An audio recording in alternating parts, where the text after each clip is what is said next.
welcome everybody from beautiful Molde here in Norway. We're coming to you live from the Boulder Cup Center for the third round of the IFSC European Youth Boulder Cup. I'm Teresa Corti and I'll be your host for the weekend. We're starting off the qualification round with 174 athletes from 30 different countries. And today in the booth, for now, we've got a route setter who's joining me from from Norway. We've got Theodore. And we're going to start taking a look through the boulders from the first round.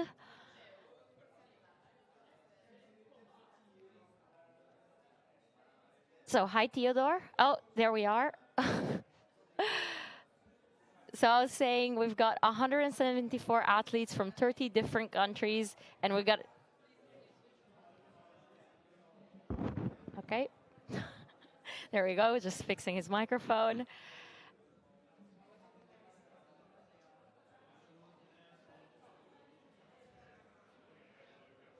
All the athletes...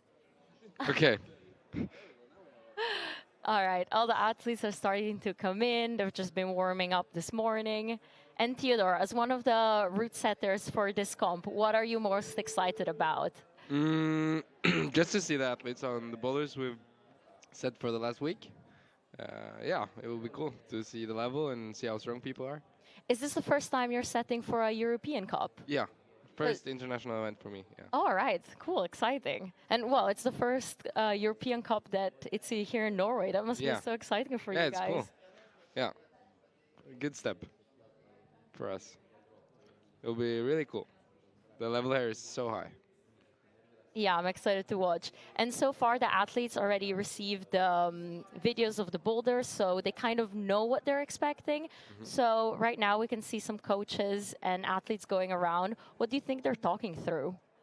Just the betas and how hard I think the boulders are, and what boulders will be separation boulders, what are the harder ones, easier ones, and just beta in general. Like, is there cheats? Is there some smart stuff the athletes can do to make it easier for them? And yeah.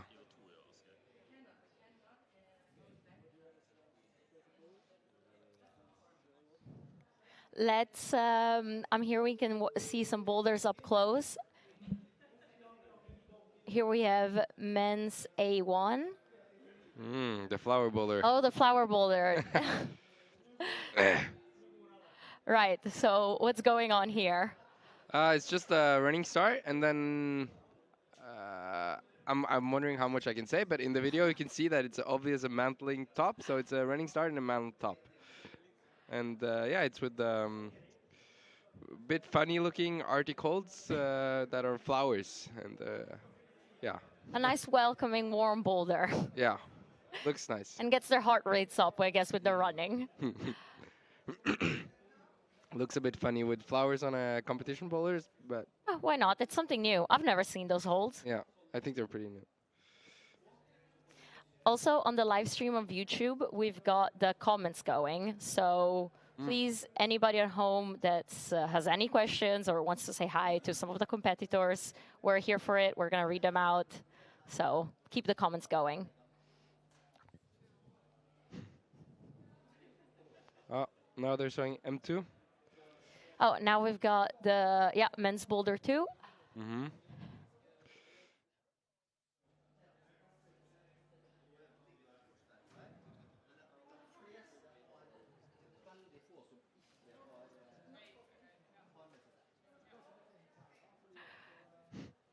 Oh, I actually tried this boulder yesterday. I almost got to the...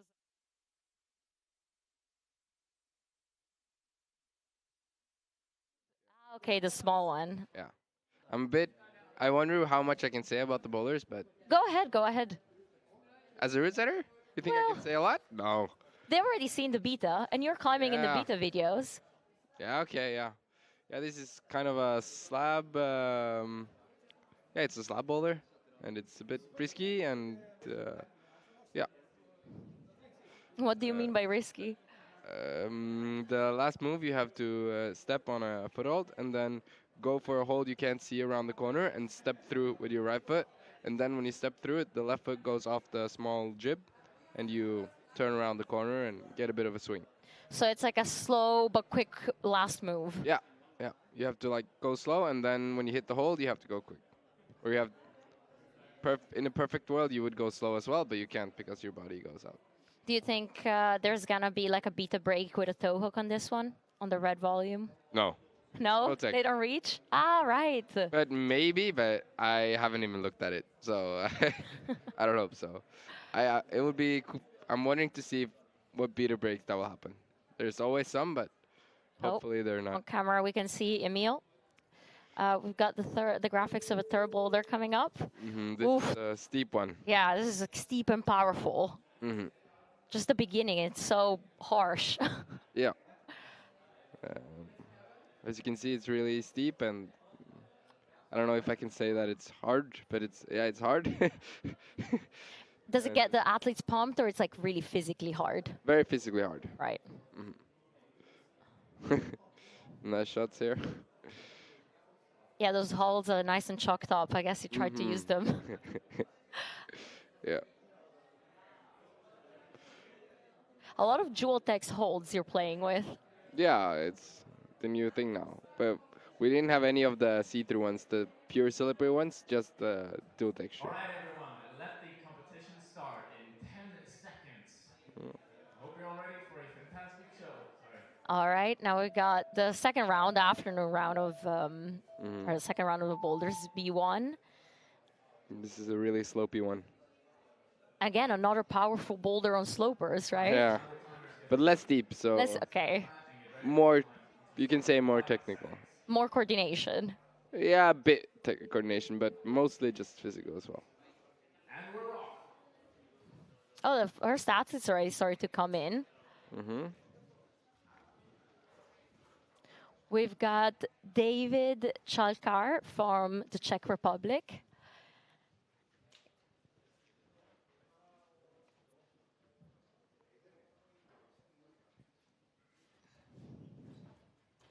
And from Poland, we've got Maja Juszczyńska. Maja Juszczyńska making it to the 10-pointer. Going on the running here.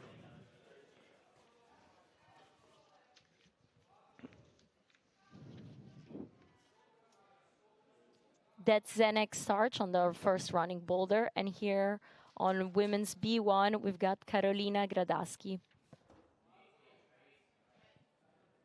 Nailing that first top. zone. Oh, a first. First top of the round. Congratulations, Maja.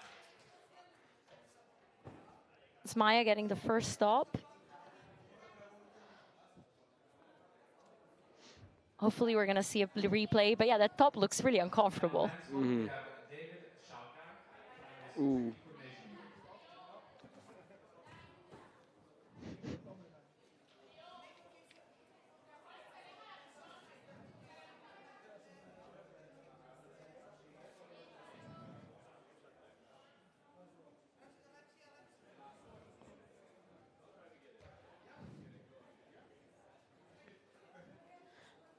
In the background, you'll hear our incredible speaker, Emil Abrahamsson. You might know him from a YouTube video or two.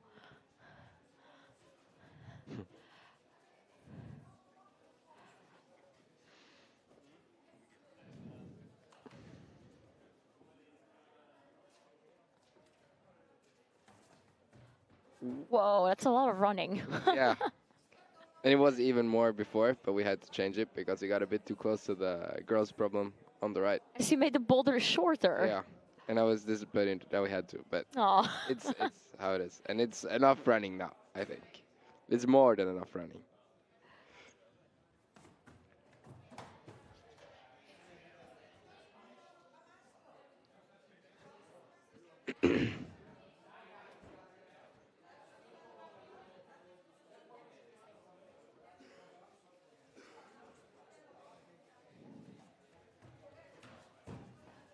Those holds are really important to brush.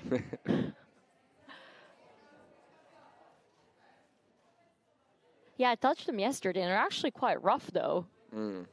Yeah, the flat toe texture is pretty rough.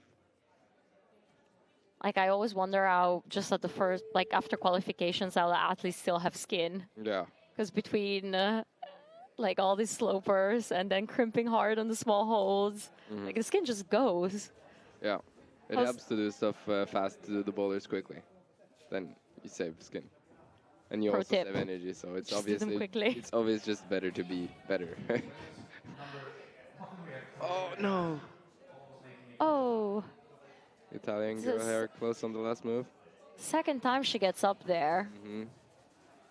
And that's It's pretty still tricky to change the momentum there. To get the foot up, you get pushed out of the wall, so you have to do it quite quickly, and then it's hard to put power into the foot while you push up.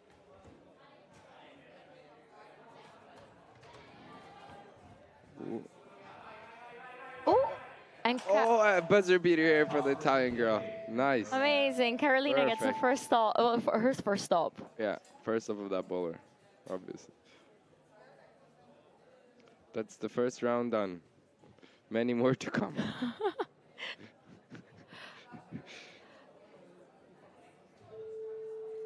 And we welcome our next set of athletes up on the stage.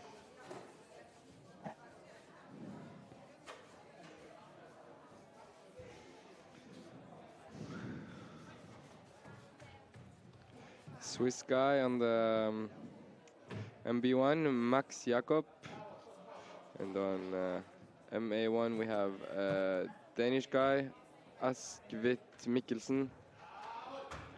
Oh, Oh. Well, he nailed that first moves. We have Clara Veslerova making a very good first attempt on the bowler. Here we have Clara Preslerova almost making that top. Come on. Yes, first stop for her, which I'm assuming is a flash. And on men's A1, we have Askin making a good fight. A very good fight there. Almost hit him to the top.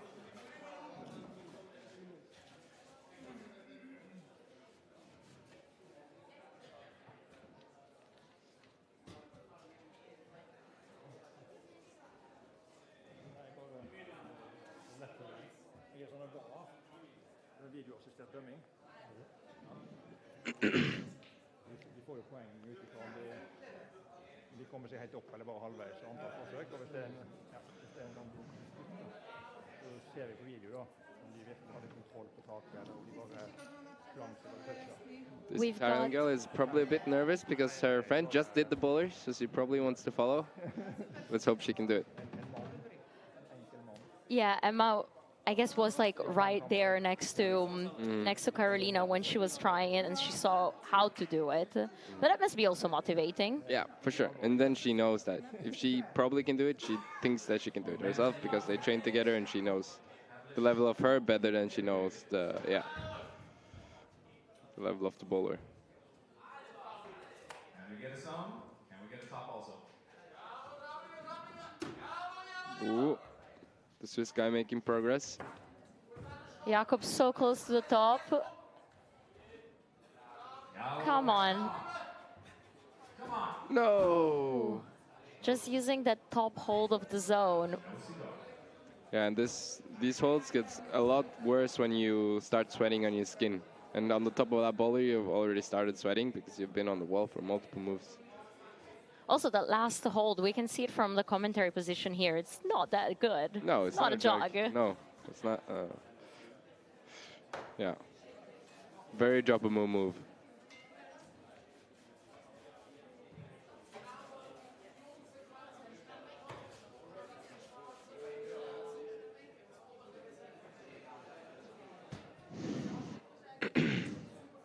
Were you a competition climber yourself? Yeah, a bit. I did some youth comps, and I still are doing some comps, but it's really hard. So I'm more transitioning into route setting. I think it's really fun, and yeah.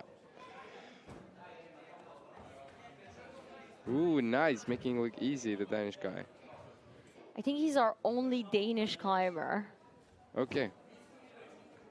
Struggling with the last move.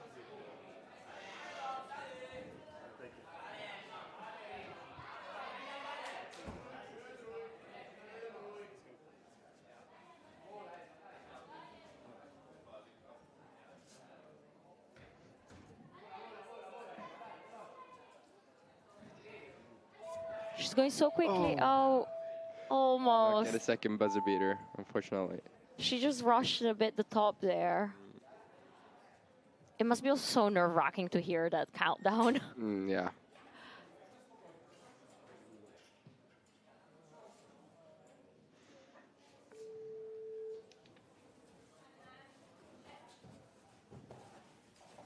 Now we're getting to see some new boulder problems. Do we have our first Norwegian out? Yeah, Trim should be climbing We'll see him in a on second. the running flower boulder.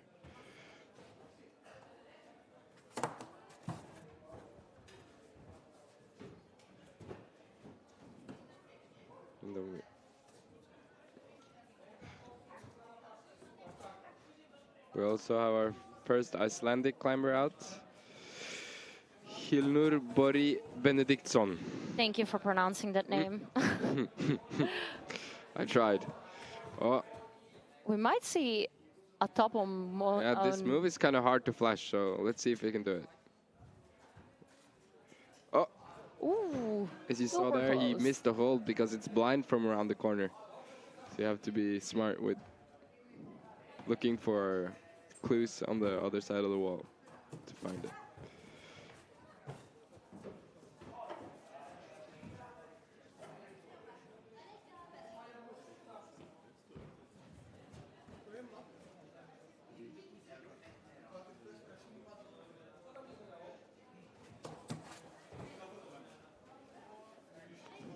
Italian girl on the girls slab. This is a really brutal slab, very specific.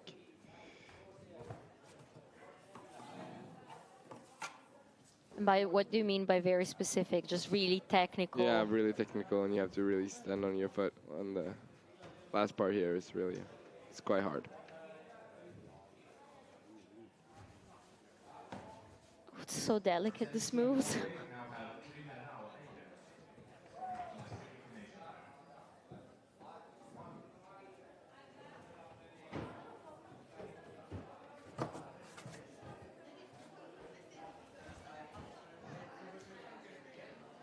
The Czech climber trying the coordination bowler for MB2.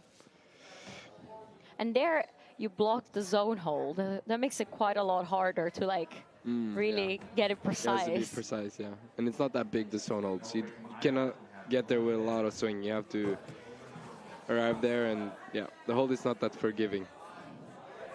Oh, our first athlete from Slovenia, Naya Izak. Making the last move. Easy top.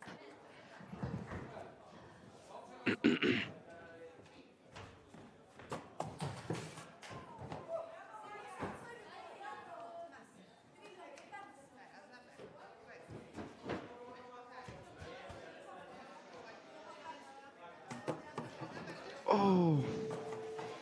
The Czech guy got close off camera here on the slab. Nice shot He's of gonna the try girls again. slab.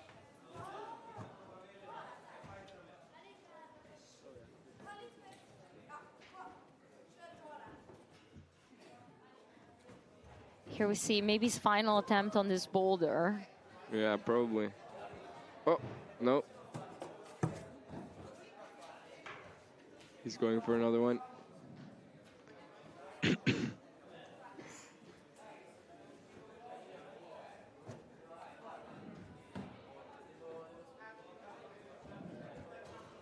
Just second boulder in, already chalk on her face.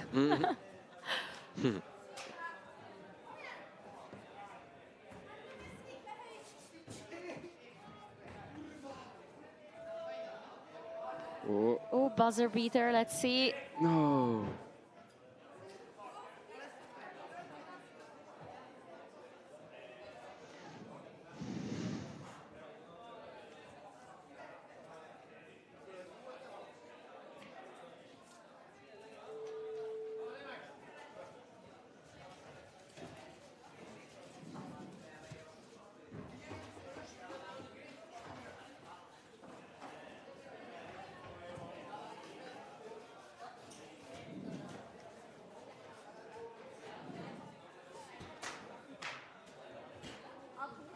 Danish making quick work of the start of the MB A2.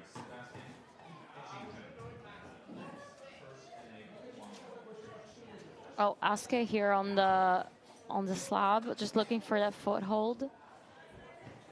It's blind. You really can't see it. There we go. He finally found it. Just one move to go. Ooh, Ooh. looking easy. Nice. That was good.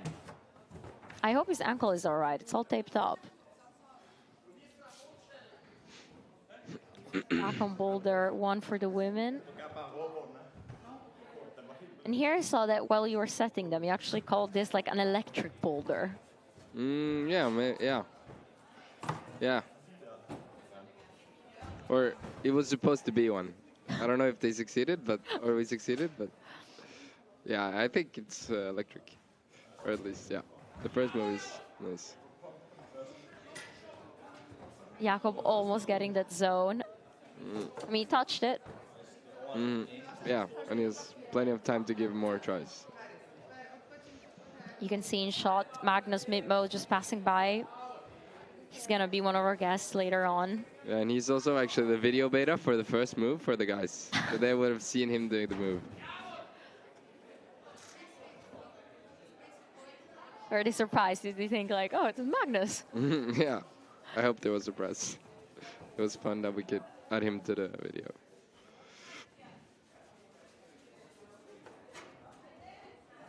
Actually, Magnus was invited here to give out the prizes at the end, and now he's just chilling around for the whole long weekend. Nice. Yeah, it's cool that like he's supporting this new generation of climbers. Yeah. And we got Emma, who's so close to the top. It's like, what is she trying to hold on to up there? Just a triangle. Just the volume, and then there's a chip on the other side that's just using as a thumb catch. Oh, and right. It's just moving Okay. on to a crimp. But these positions are really tricky.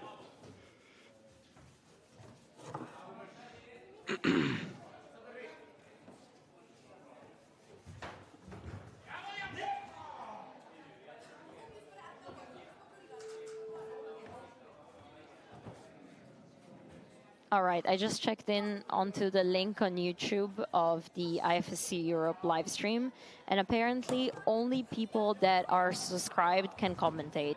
So click the subscribe button. I promise it's free. Oh, is this Kristin maybe? Yeah, it's Kristin trying the top of the first. Women one. Yeah, she's a local climber. Yeah, she's local, yeah. Oh. That is a tricky Working her mantle. way up. Nice. Come on. Looking at the clock. Take your time. You still have 20 seconds. Nice. Now she's up there with Yes. both knees. Nice.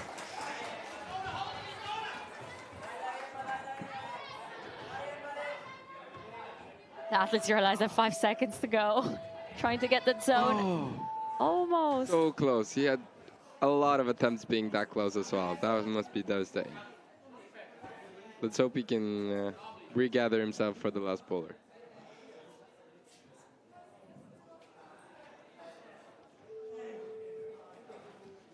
Our first Spanish athlete. We've got Abril Farus Soriano. Now we also get to see the last bowlers of the rounds. Oh, here we go. Women's 3. Another coordination bowler for them. Takes off her chalk back. I guess you can lose a lot of chalk in the meanwhile. Oh, and the powerful women's 3. Yeah. A campus move. Is she toe hooking on a dual text hold? She was... No, there's a chip there. Oh, right. Oh, yeah, there's a chip. little red chip. Small chip that's his heel hooking. Ooh, can she fit? Oh, Yes. And that's a flash for Carolina. nice. Like, really good. Oh, she must be quite happy with that.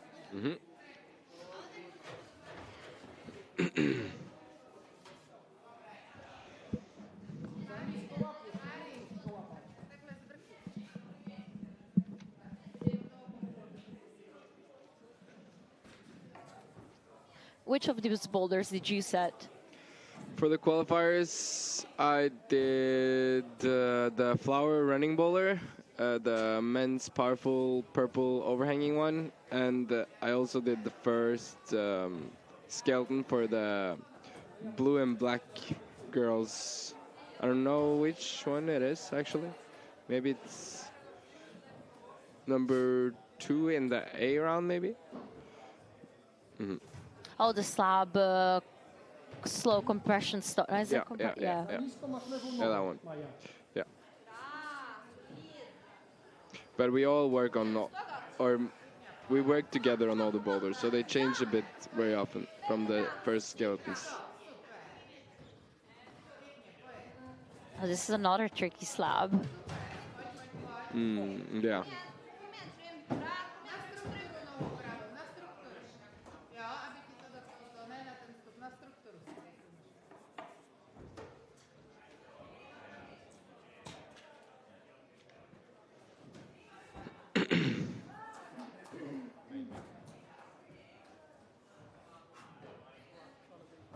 Ooh, Australian guy dropping the last move of MB1. Our first Israeli athlete, or Cohen.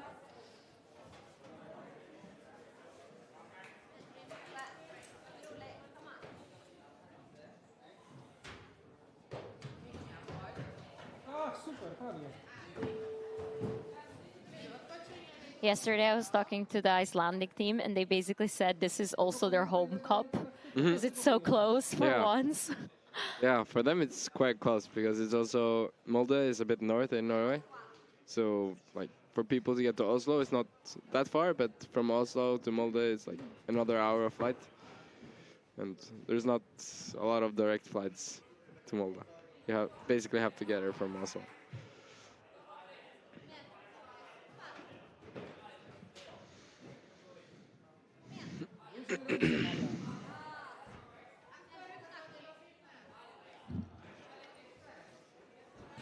Oh, we can see Brecht just holding on to that zone hold, trying to make that last move work. This is a bit of a, yeah, it's not easy. Hard mantle.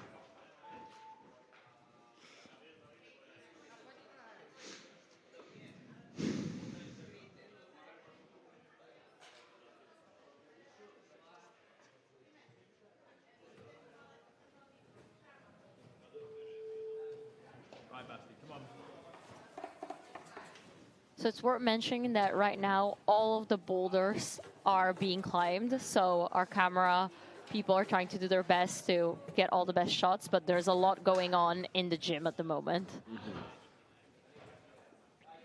Yeah, now there's a lot of action. Nice, Basti. Come on. It's also confusing for us where to watch because there's so much going around us. Yeah. Good, Basti. A little bit more. Come on. Basti. Height. Further. Right. Good man.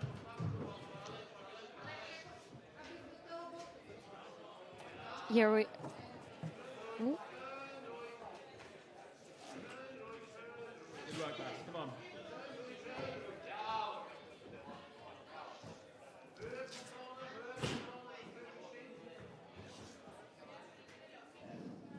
Oh, Rafael from the Ukraine getting that first stop.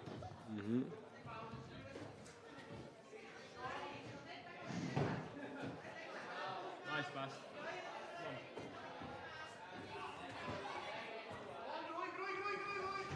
See Emma on boulder 3.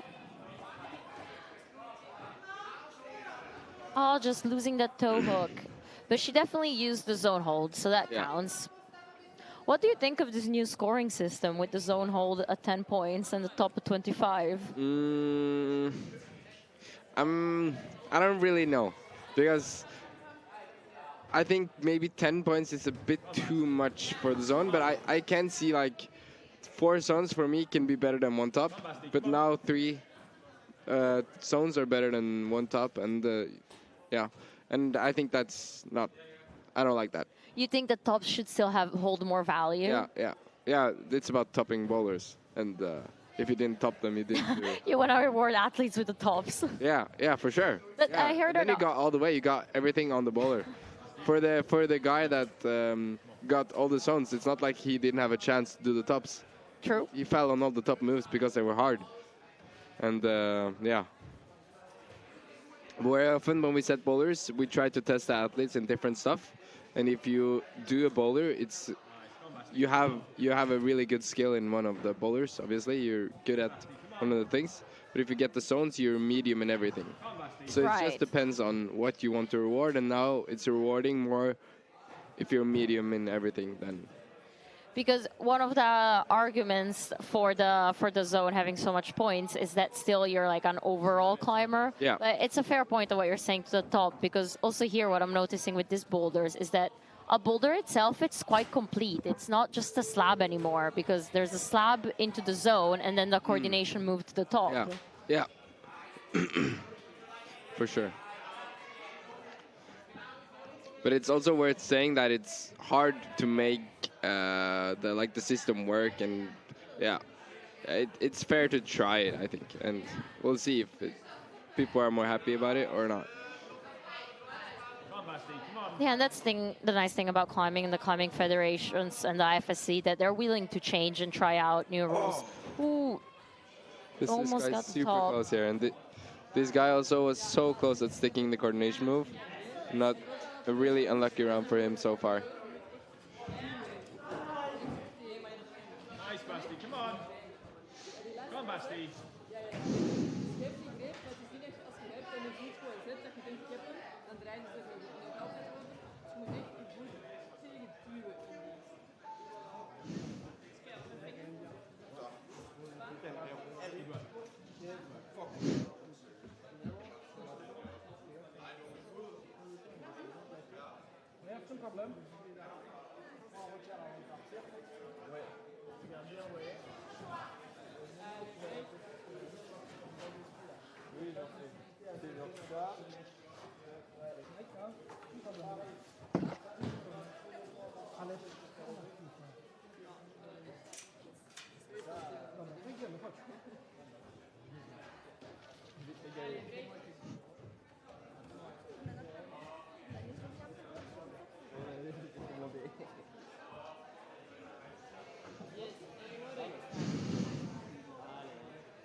Icelandic guy making progress on the slab. Oh, I almost got the zone.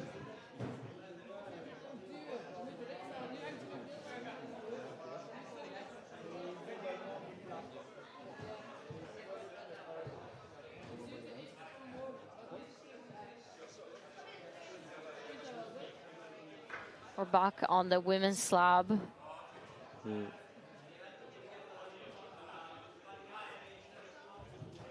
And after this round, there's the under 19. How are you gonna change these boulders? Are you gonna like? Yeah, we're doing some small changes, but mostly just on the physical bowlers, because yeah, they're obviously a bit stronger for U19, and the coordination and the slabs stay the same, but we just make some of the holes tiny bit worse for the U19.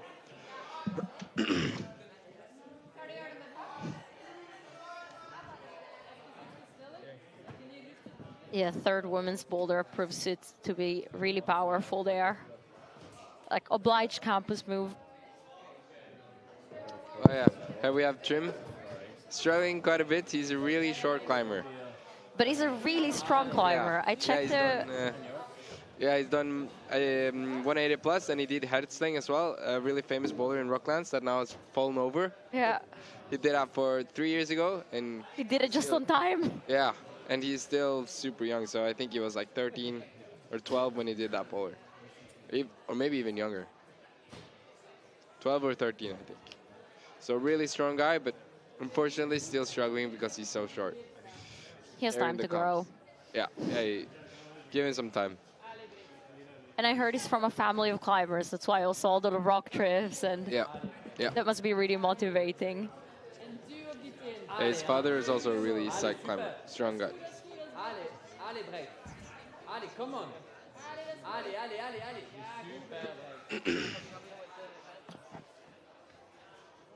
Ali, vai. Ali, vai.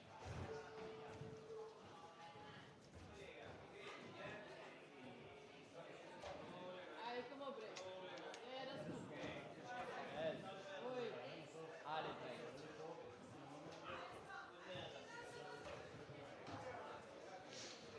Ali. Dat gaat wel lukken. Ali, Ali. Reg on the second. Maybe with a no, Boulder. didn't work. Try the small cheat here. Ali.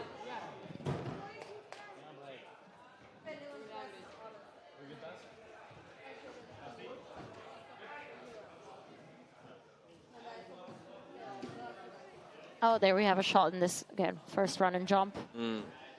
I think we have had a couple zones on this one, but no top so far, if I'm right. But I might be wrong.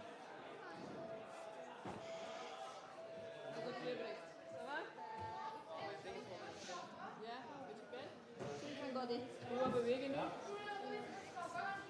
Nee, dat zit nog. Had je zoiets van au of heb je gewoon gevoel dat Ja, het is niet in de schoot. probeer gewoon te bewegen en te Kom baas.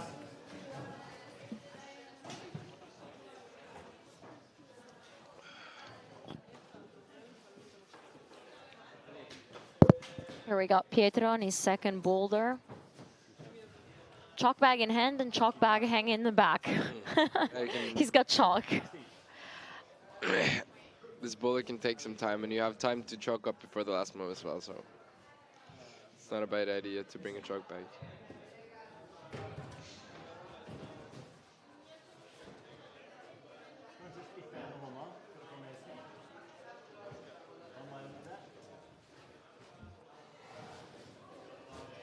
Ali. Ali, Peter. Taking his time. There, that's the zone secured. Ali, ragazzo, dai. I also think on slabs you have to use like so much intuition and like really like feel your body, like the center of gravity, when to move, when to be patient. Ali. Tranquillo, eh. Movimento. Poco sopra, è all'altezza della tua faccia, sì, più o meno lì, dai.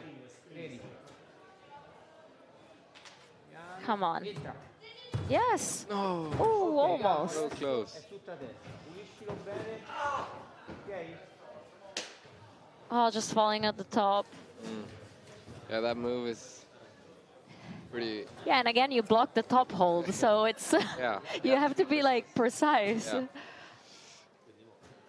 Vabbè, uno deve stare qui e poi Getting in the heel early here. Oh, making look good. è lo swing. Vai, Spasti, come on. Ale.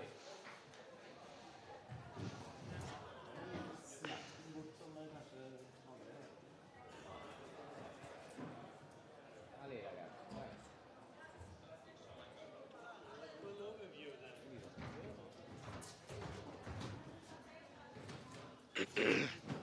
Kom, Basti.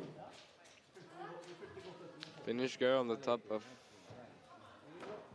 Is it B round? Yeah, MB1, I think. Basti. Rest to one. Ok. Rest to one. Ale, ragazzi. But overall, there's not that many tops for the guys at least. Eccolo qua, mo Oh, devi it's in getting the Oh, top. Oh. yes, nice. That's second go. Ok. Are we gonna see a top? Yeah, please hold it. Oh,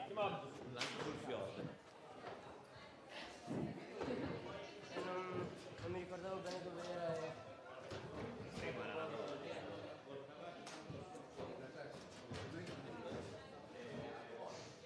we're back on women's B3. This campus move. Oh, she's trying to make the heel hook work before. She made that move work earlier. Yes, come on. That's the zone at least. Giorgia, bella decisa subito. Al primo. It's the third time we're seeing up there. Yeah. Oh, so Oh, close. Tommy Deck just missing out on that final move. Sorry.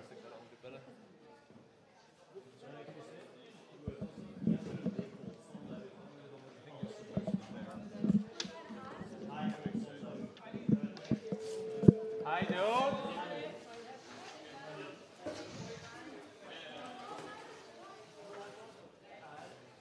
Here on women's B1, we've got Maya Marinescu from Italy. Dale, oh. Io, Piere, dale.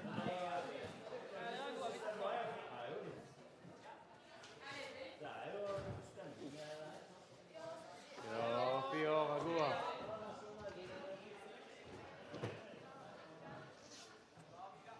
You see her looking for the hold. It's kind of hard to see from where she is now. So it's Okay, easier to Magua. see it before and then. Yeah.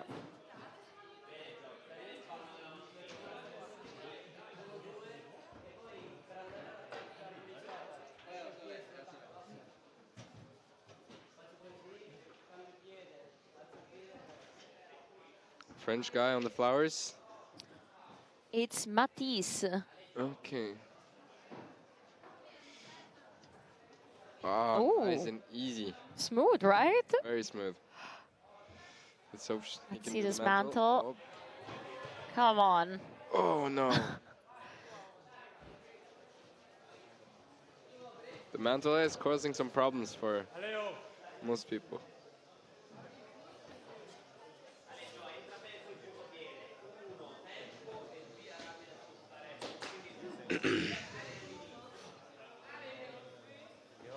You can see men's A3.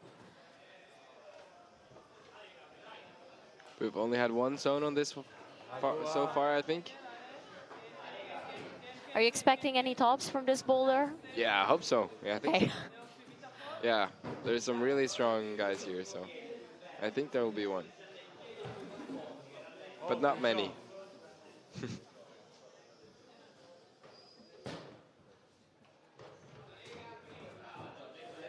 Attenzione, trattea Malazzo, dale.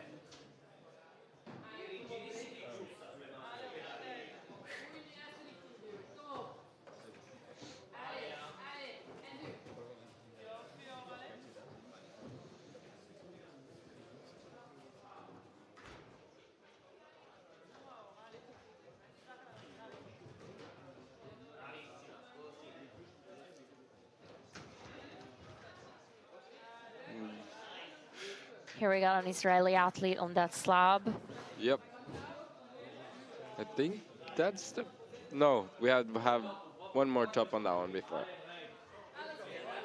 It's the first top off camera. We just saw a top on men's boulder B3. I don't think it's the first, but maybe. I think it's the second. But yeah. Here we go. We have a replay.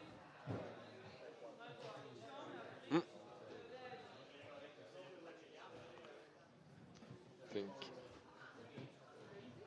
Okay. We're gonna get a replay later, apparently. Yeah. So now we'll just watch the live action. Ooh. Making that move look good. And now coordination to the top. Oh, come on. Yeah, that sloper is really weird. For me, when I tested, the first day we tried the bowler, I really had troubles with that move. And then on the day we were filming, I was just sticking to them. I think it's you need the perfect skin for those holds. Perfect, yeah, friction on your hands. Oh, here we got the replay. Nice. Nice inside flag even. Here we go. So precise at top. On that slab.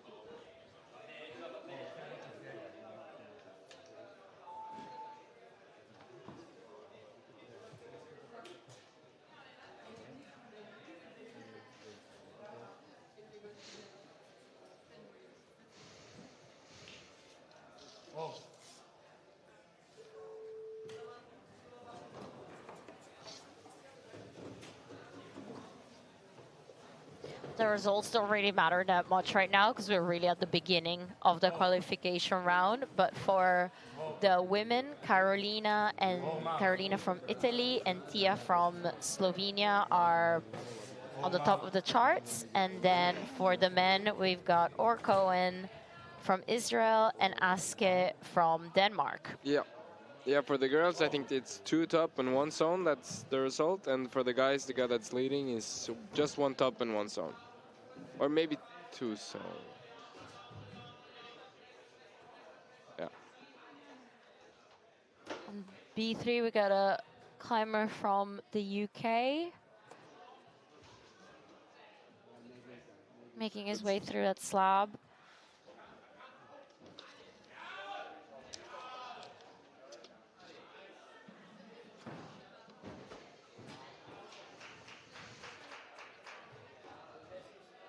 Ooh, Swiss guy just did the Oh, we got another top. MB1, first top of that one.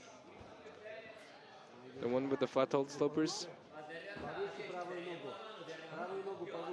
So first A1 women's boulders, super toppable. Were you expecting that? Can you kind of tell what boulders are gonna go through or not?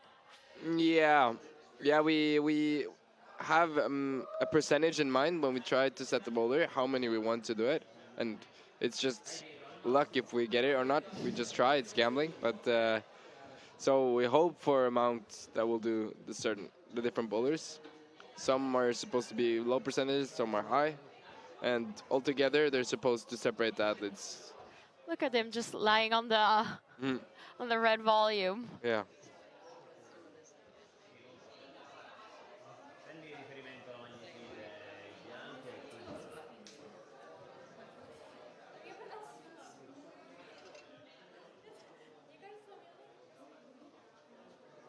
Bulgarian guy going for the last move. Oh no!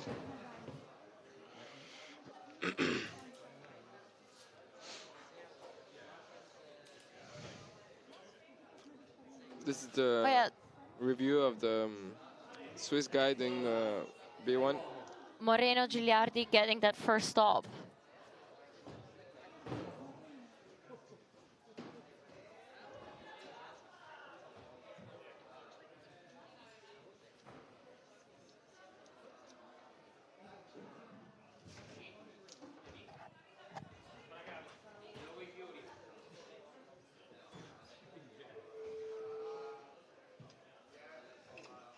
Got 1 more minute to go for this round.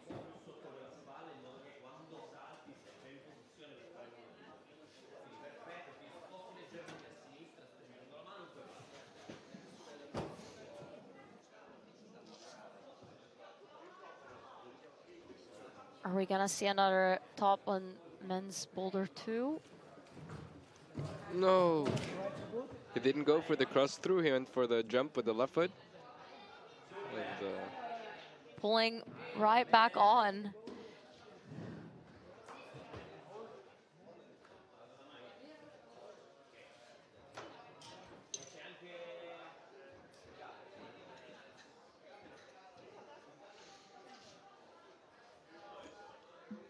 Here we got Paula almost reaching that top.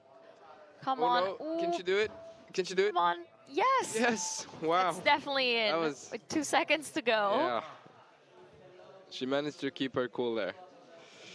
Yeah, that was cool.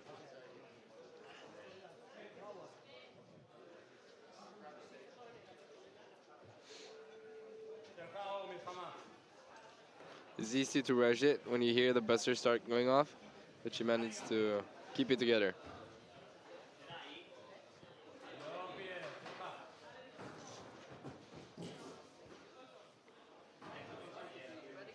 Here we got Adela from the Czech Republic on her first boulder. And last weekend in Corno, she did quite well. She got 3rd place. Nice. Yeah, then she's probably expecting to do well here too.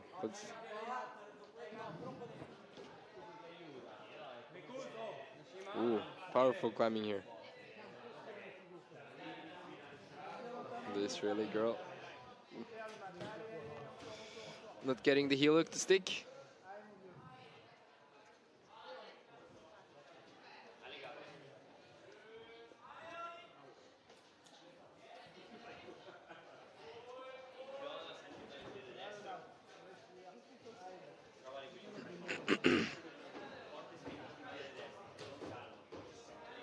Oh, he's just trying to find that foothold. يوفي خيا خيا علي خيا علي يوفي زيو يوفي And that's a flash, probably. Yeah.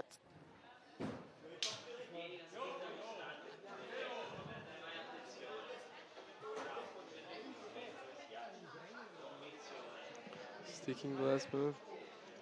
Now there is so much action all around. It's hard to. Italian guy Oh, doing the slab. I got a top on B3. Yep.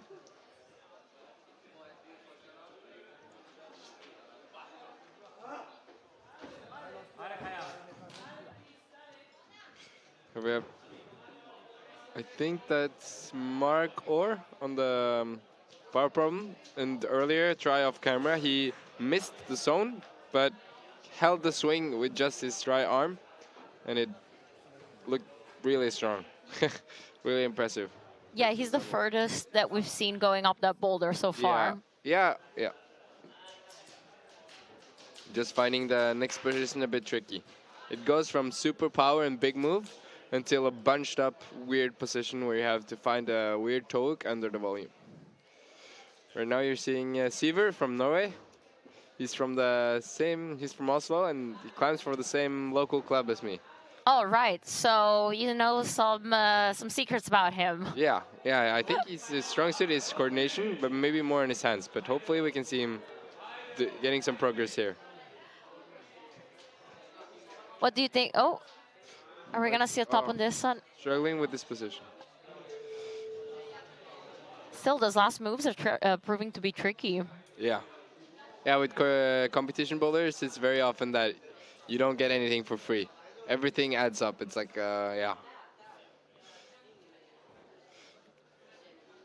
all the positions are usually hard. That was a pretty strong slam into the wall.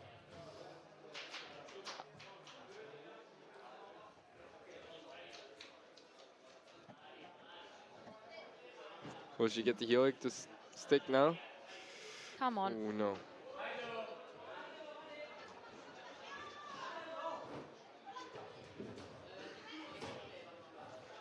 Bulgarian girl here. Maybe she'll get be the first She one. was trying to catch with her right toe. Yes. Just a bit too low.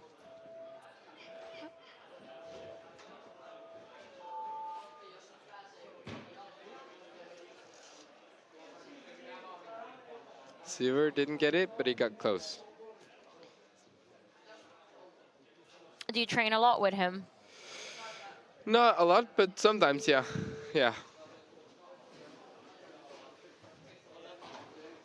The community in Oslo is getting there. It's quite a few people that are psyched to train, and we have also quite a few good gyms now as well. I've only been to one gym, but I gotta say I was really impressed because they had a super good bakery at the entrance. Oh yeah, the bakery there is really good. Yeah. Like cinnamon buns and like really good like fresh bread. The bread there is really good. So if anybody's listening to this and you're in and around Oslo, please go to, what's the gym called? Oslo Klatresenter. It's known as the Magnus gym. Yeah, it's the Magnus gym. And we go there quite often for the spray walls. Oh yeah, because it has a couple of like really big and long spray walls. Yeah. But then you also got some like world-class route setters there, and it's the chief there is Adam Pustelnik, which is like he chiefed the first Olympics for sport, so he's really well-known route setter. Ooh, the Swiss guy here making good progress. That's Moreno. Will he be the first one to stick these slopers? Come on. Oh, it touched the top hold. Just a bit shy from the actual good part of the hold.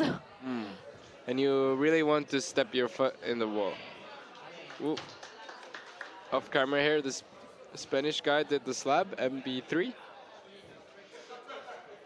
Maybe we're going to see a replay soon of, Bernat on men B3. That was probably a flash as well from him. Like a second go. Yeah, pretty quick work.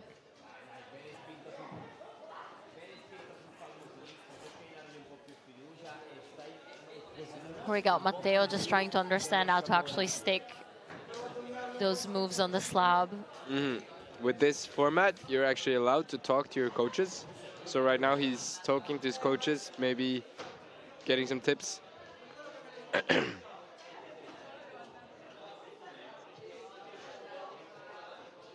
Has it always been like that with the youth cups that you're allowed to, like during the qualification round? No, it was started to be allowed when the new format with the 3-and-3 boulders. Oh, right. Yeah.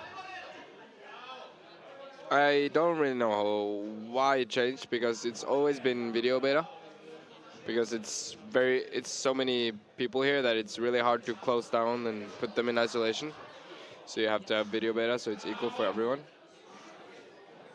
Here again, we see Moreno almost making that top.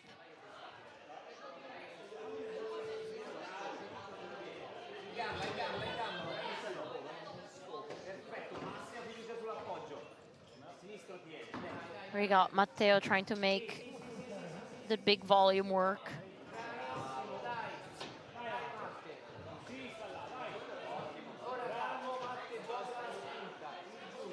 Come on, slow motion to the top. Ale. Quasi. He has 32 seconds to go, so he has another attempt, but he has to be quick. And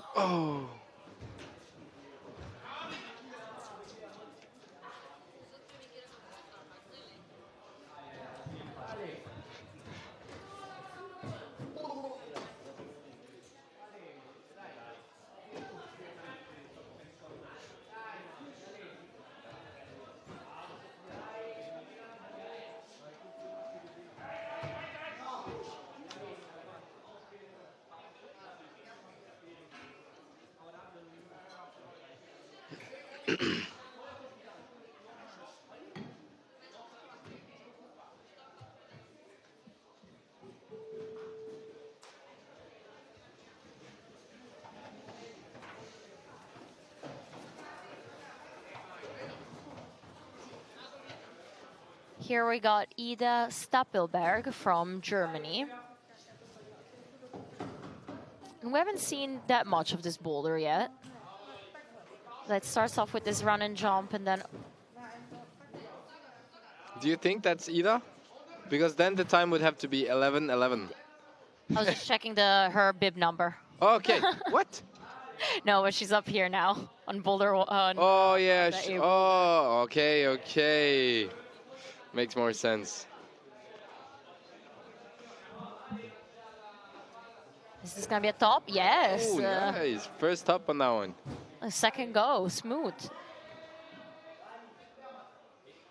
Siver on the slab. Is he any good at slabs?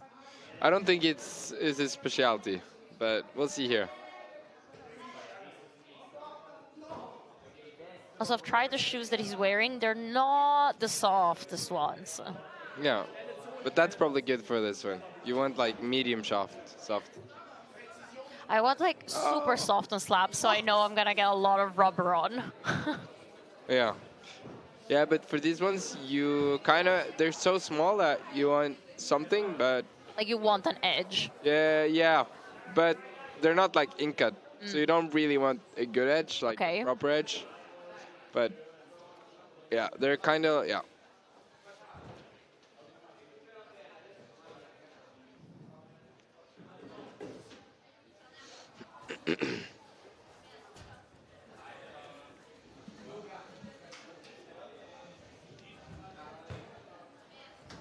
Here we got Marta from Croatia. Just one move shy. Yes. Nice stop.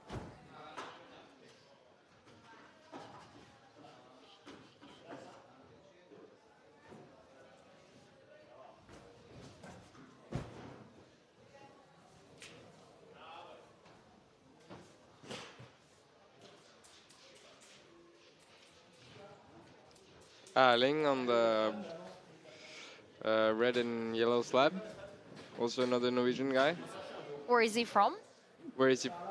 From Trondheim. Oh, right. So not too far from here, like 3 hour, 4 hour drive, 3 hour. Yeah. He probably felt at home in this gym because here there's also like a 52-degree Trondheim spray wall. Yeah.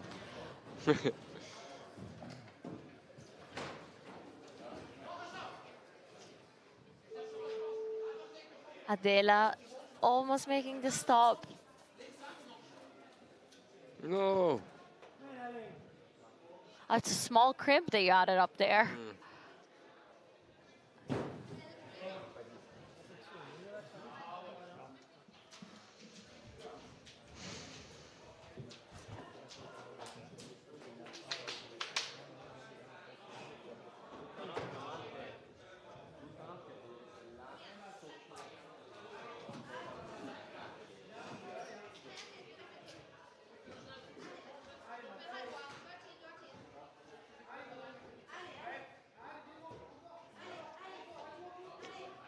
This is gonna be the last attempt for these climbers.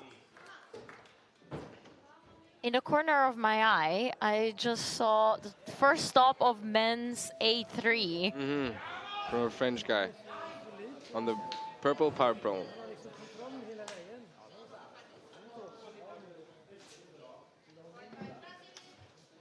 Matisse turns out to be a strong, powerful climber.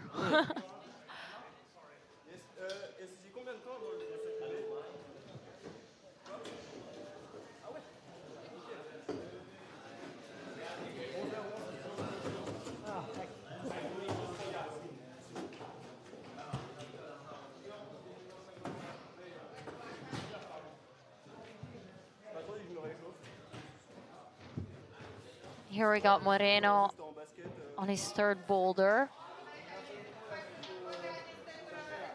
He did the first one and got the zone in second, so he's doing pretty well. Yeah, he was in the finals at the Youth European Championships that took place last weekend in Italy. He's a strong climber.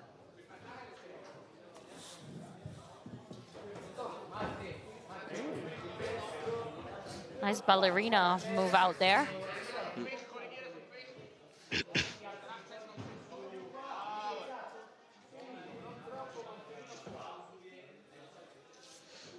Are we gonna see another top from him?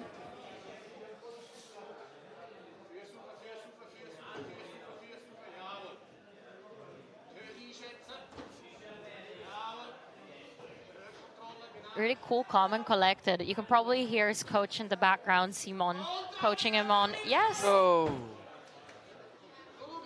Super close.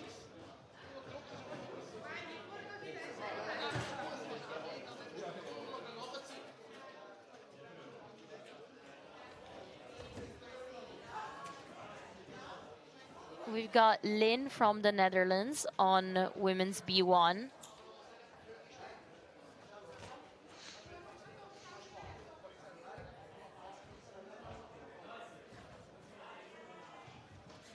Come on.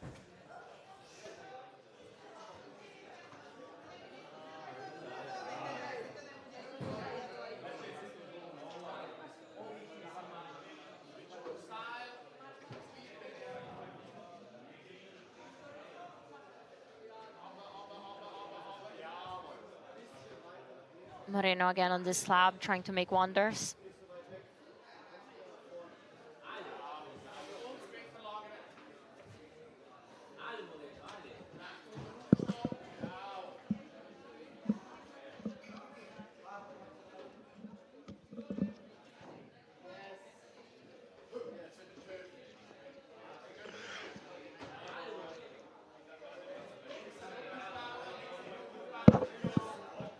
Come on. Yes. Oh, second time he falls there at the top. He has 1 minute, so probably another solid attempt. Come on. Matteo making the top of... This one has seen 2 tops so far. It's cool.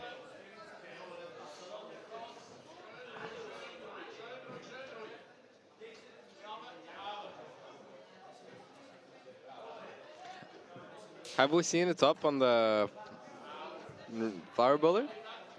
I don't know. Maybe off camera. Yeah, it I must cannot be. remember who topped it, if Yeah. somebody did. Zone for sure. But then that mantle up. Yeah. Are you going to ask in the group of route setters if somebody has topped it? No, I'm just gonna check the app, but.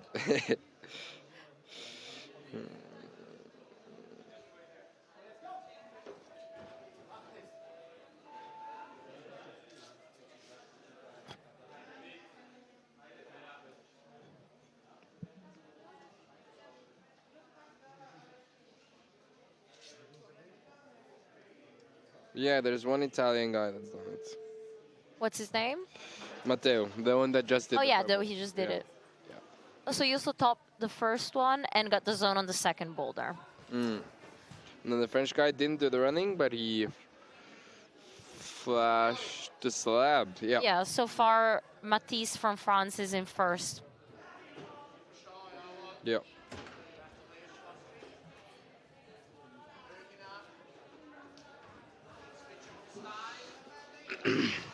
Here we got another Norwegian climber. Yeah, Elun. Elun Gammeltvedt. She's from Stavanger. From where? Stavanger. Where is that? It's how do I explain where it is? It's on the coasts. I said where all the fjords are. Actually, the The name's fjords are everywhere, but yeah, That's fair. the fjords are here as well. But yeah, there's a some lot of pretty fjords. beautiful There. fjords And, around, around Molde. It's the area there is called Rogaland, and there's a lot of bouldering there. Like outdoor so bouldering. Yeah, so much. So much. Yeah, that's the thing that I liked also, like around, I've been around here in Molde for the past week, but like primarily here in the gym, but it's quite clear that everybody also goes and climbs like boulders and routes outdoors, and Yeah. there's a really big like outdoor climbing culture. Yeah, for sure. Because there is a lot of it.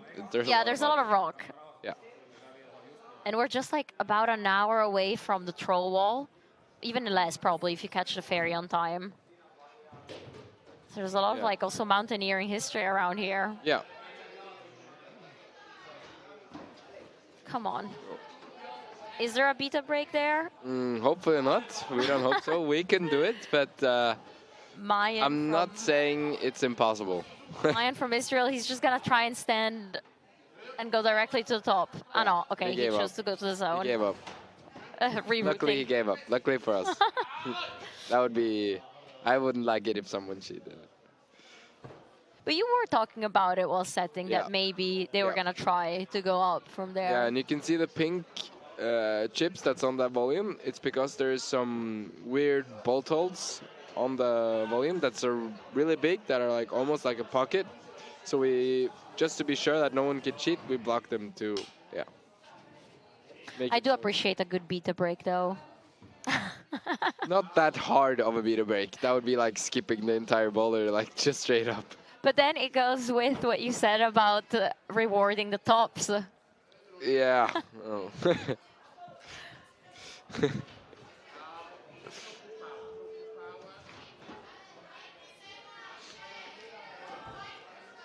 There's 1 minute to go for this round. Elin was close earlier, so let's hope she can do the last move. That would be cool. Good start for her round.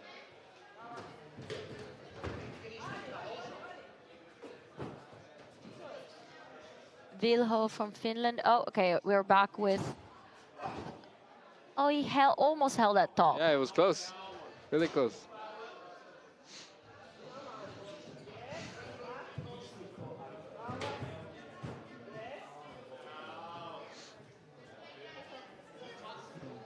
Vilho from Finland just like trying to make that volume work. And moving slowly to that blocked hold. So are the coaches in the background kind of guiding them down to that hold, do you think? What, sorry? If Yeah, maybe. I don't know how, but like just point or something. You can look for bolt holes. So from the top and down, you can see how many bolt, like the holes are in the wall and see which one is lining up with the hole. All right. And then you count them down. Yeah, yeah. That's a good insider trick. Mm.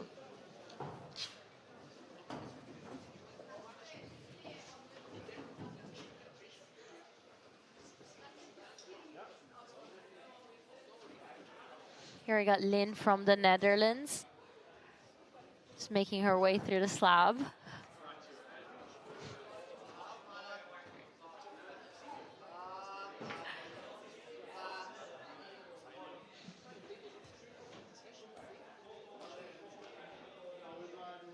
Oh, she's crossing in front. Whoa.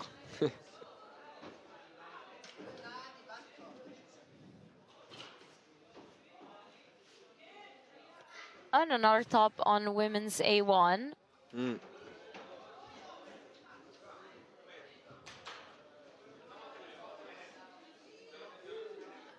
She was just chalking up also after topping. Oh, and now we got another top from women's B1. Mhm.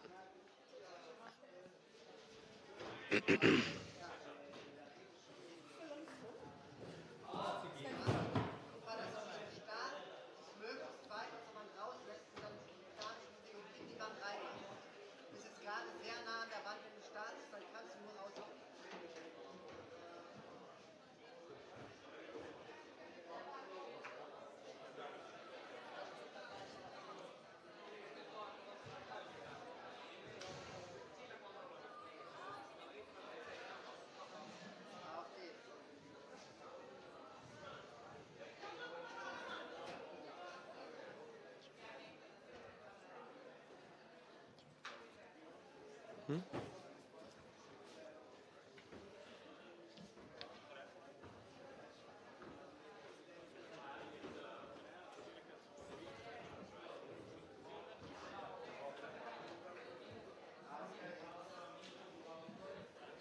Yeah, we just got a question on YouTube. What's the age category for the youth? And it's U17, U19, and this is U17. So later we'll have the U19. I read the question wrong. I was wondering like at what from what age? It's like from 14, right? From 14 to 17.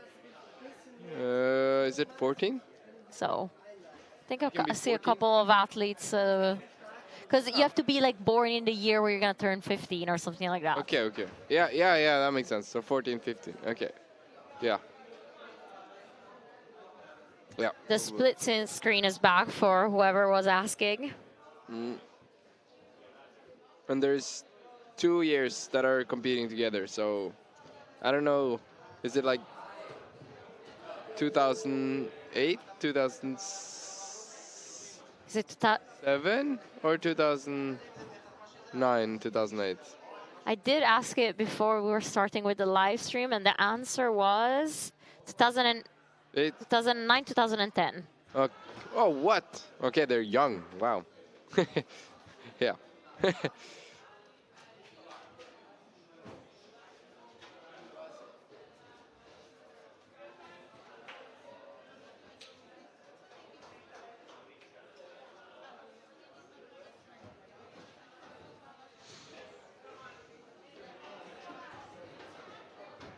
Seeing some action on both slabs here.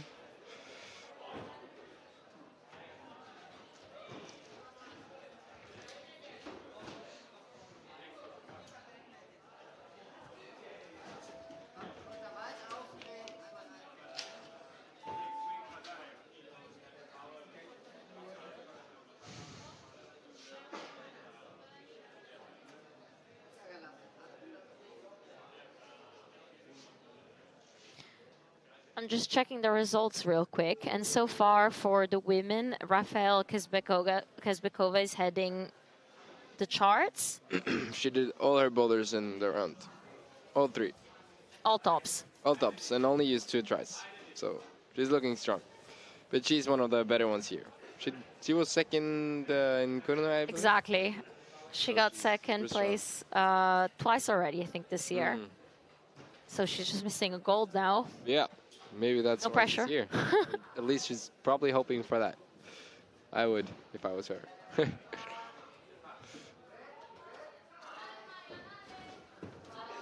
And in the French field, Matisse is heading the way with 2 tops. Yeah.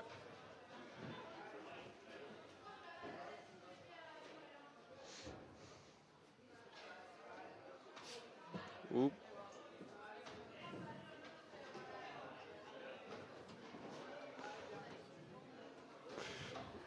No, he just missed. Just off camera, we had top on the running flower bowler.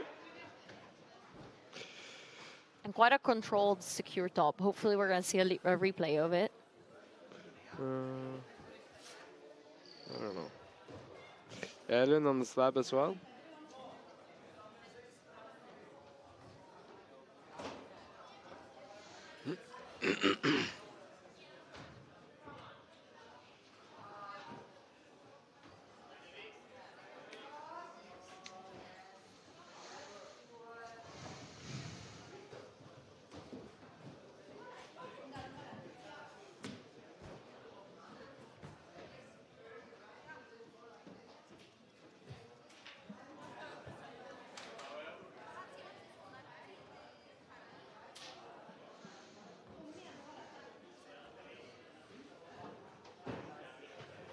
Here yesterday, I was like running around and trying the boulders. I remember Manu, one of the route setters, just being like, you have to cross with your foot in the back. And she's doing that.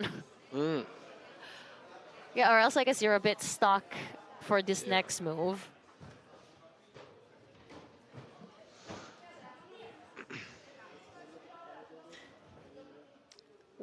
We're going to have a look at the flower boulder.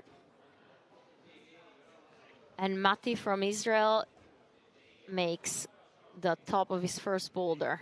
Nice.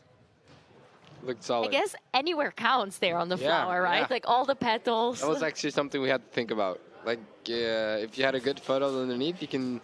It's so big, you can reach from everywhere. It looks funny, but it can be really unpractical. Yeah, also just to carry around. Yeah, and if you were to have 2 of the big ones next to each other, you can't reach between the holding parts. Like, it's really right. far. So they're maybe almost too big. So you have to pick a smaller flower. Yeah.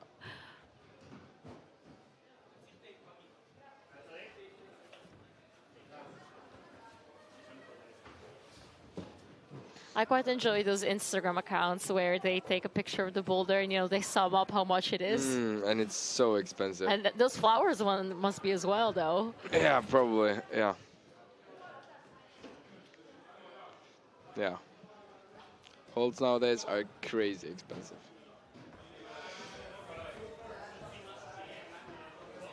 Here we got London Street from Germany.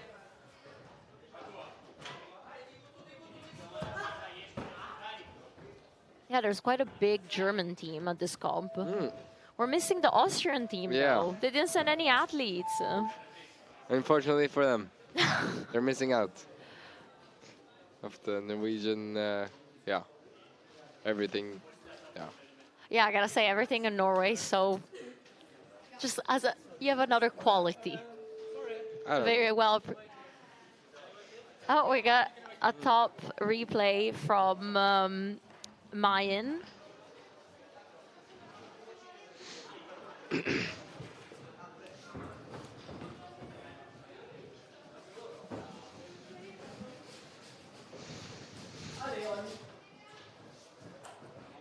Okay, let's see this run and jump.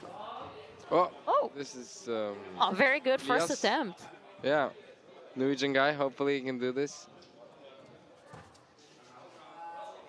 Where is he from? Bergen.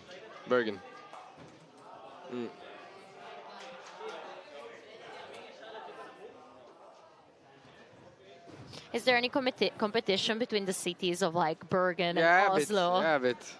Like there's the climbing clubs kind of, and there's a bit competition for sure. Like healthy competition. Yeah, I think so. Bergen is pretty good.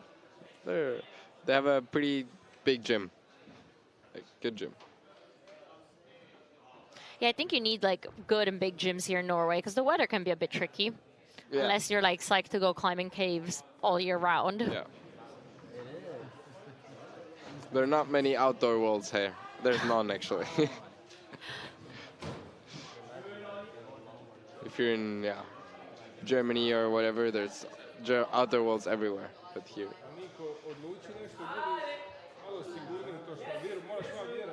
No, I think having a comp outdoors, besides the wind, the rain, all the elements are just a bit against us. yeah.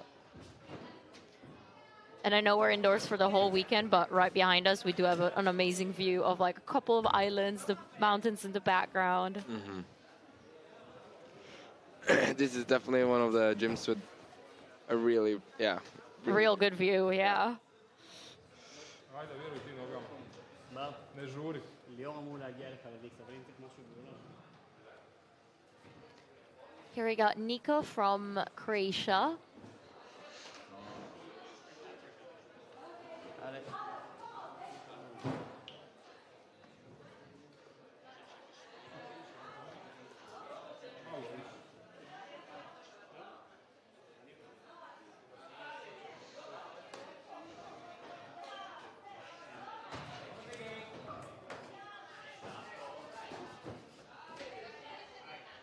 And then we have Eva Sklerek from Slovenia also on a slab.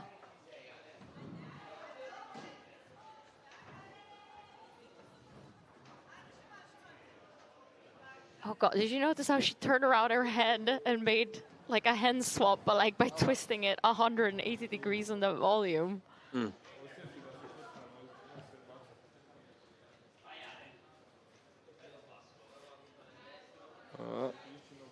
Even like matching the top on that one is tricky. You have to really work. You have to first move your body around to the right, move yourself up and get the hold, and then when you get to the top hold, you have to move yourself back to the left. Okay, so she's nearly there. She was missing like the body movement to the left to make Just that to find whole the work. position,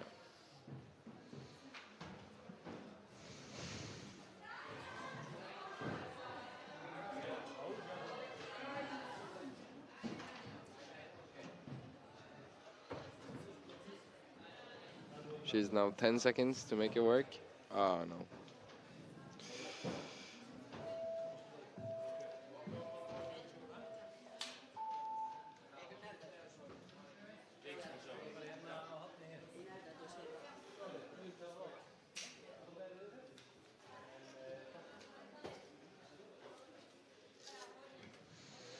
This is Phoebe Cook from England.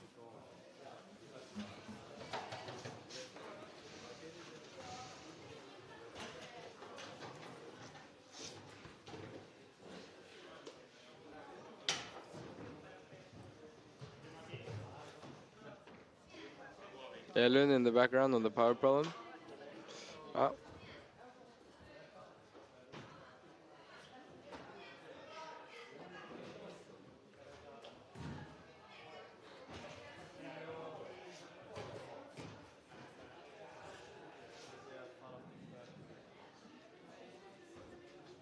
Somebody's asking, what's the most top we've seen so far?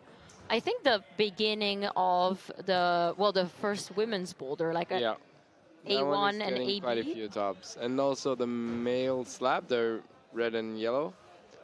I think that's the most top male bowler. This one that we can see right now.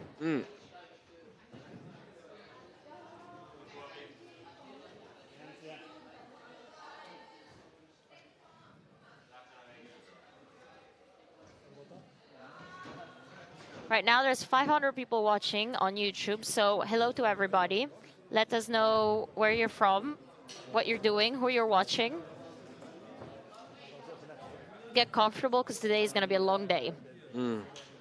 We got right now the youth, under 17 youth, and then in the afternoon, we'll have under 19. And so far, we're still on the first round of the under 17.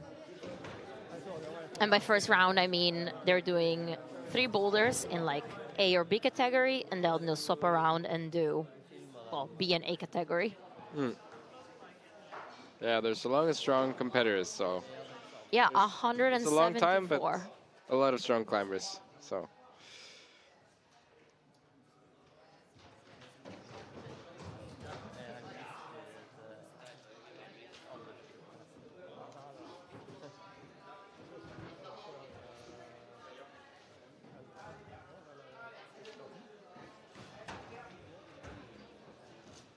French guy, I think Evan Manier. Can you close here? I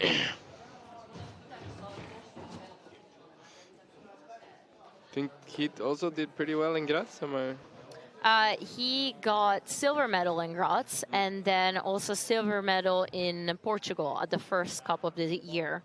And then he was in finals in Corno. So okay. Really we can expect a lot. We can expect yeah. maybe finals. I don't know this for sure, but his brother. Yes. Yeah, okay. Yeah. They're a His brother is family of Somali, okay. climbers. He's in semifinal in Salt Lake. Like that's also happening right now. This weekend. Yeah. I haven't checked Salt Lake, Yeah. right? It was just done for us here in Norway. They had those qualies tonight. So, yeah. So who wants can have like a full day of indoor rock climbing available. Yeah. Probably later today, I think there's a semifinal for the ladies. So. Are you going to stay up and watch? We'll see. Actually, here in the gym on the floor above, because we're on the bottom floor and it has the bigger bouldering area. On the floor above, there's like a gigantic screen.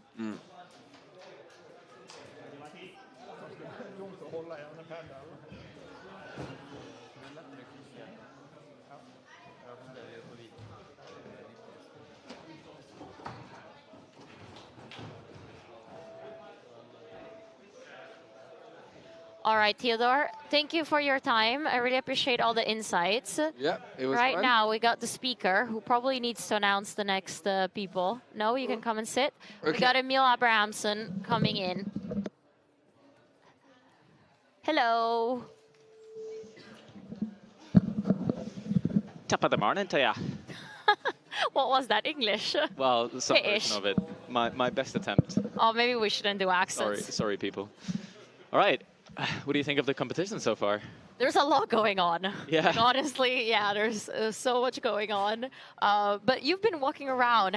What's the vibe like? Well, it's quite interesting to me because I stopped competing about 2 years ago. So a lot of these athletes are quite new to me. Like, I haven't seen them in a lot of competitions. And I'm incredibly impressed so far by just the performances. I mean, me and Magnus, we tried the boulders yesterday. And I was kind of thinking they'd be pretty cooked. They felt hard, and it was like, oh shit, this can. Yeah, I mean, I saw you trying them, and it wasn't like you weren't cruising them. No, for sure not. And some people here are, and that's really impressive to see. So, levels high. It's awesome. The future is now. Oh, definitely, and like maybe it's a bit early to start betting who's gonna be like the next Janja or the next Sorato, but somebody among the competitors is definitely like the next talent to watch out for. Yeah, it's sick. It's sick. I think we have still one boulder from the men's round that has not seen a top. I'm not sure about the women's round just yet. Around this corner, for instance, where you're sitting, I'm not sure if the last one's been, the last one's been topped yet. Yes, by a German woman. Okay. She did it second go. Oh, sick. Yeah. So that, I think which men's one hasn't been topped? This one. In the B group, the second one, MB2, I'm pretty sure has not seen a top yet. If it did, I severely missed it. Oh, I'm also curious about the women's slab. I'm going to pull up the... Okay, we're going to pull up the results. I've been running around like a maniac trying to figure out what's going on with all of the action.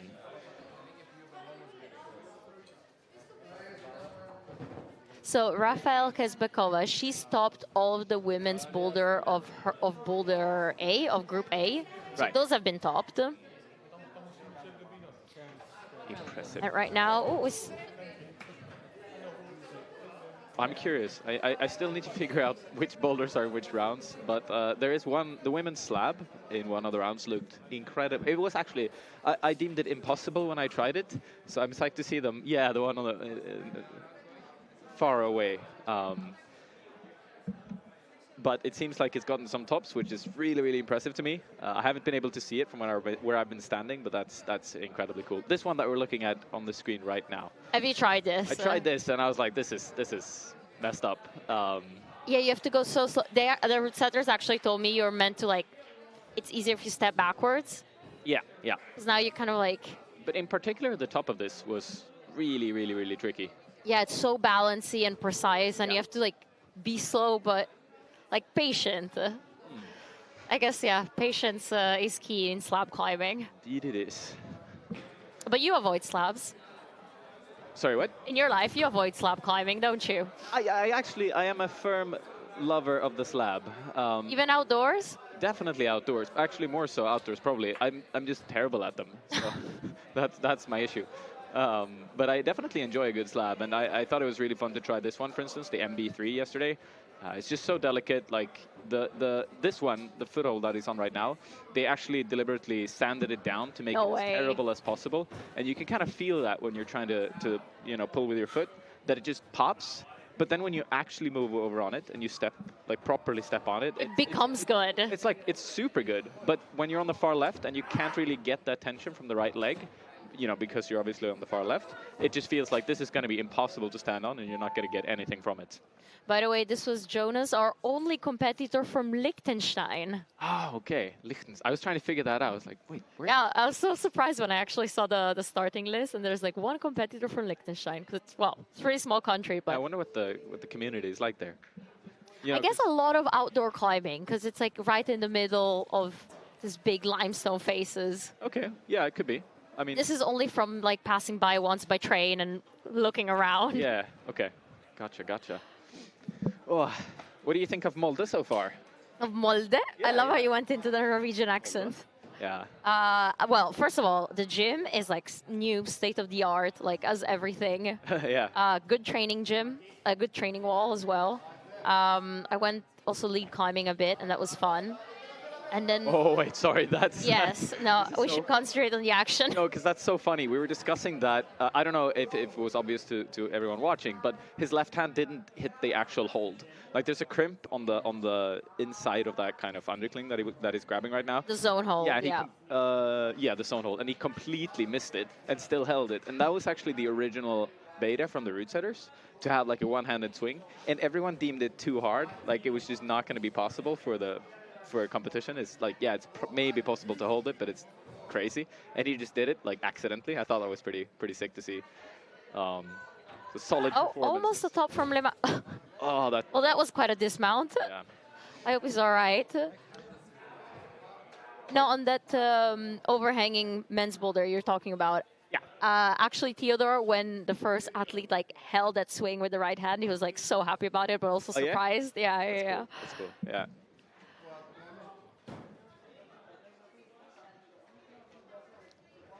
Yeah, but it's an interesting round. I thought it's cool. They definitely didn't undercook any boulders. Like there's not a single one that's for free. or No, anything like and they're all like tricky and complicated. Yeah. It's not just like, oh, run and jump, because then, yeah, sure, you get to the zone hold, but you also have to set up properly to get to the top. that. Yeah. Or like the style changes For sure. after the zone.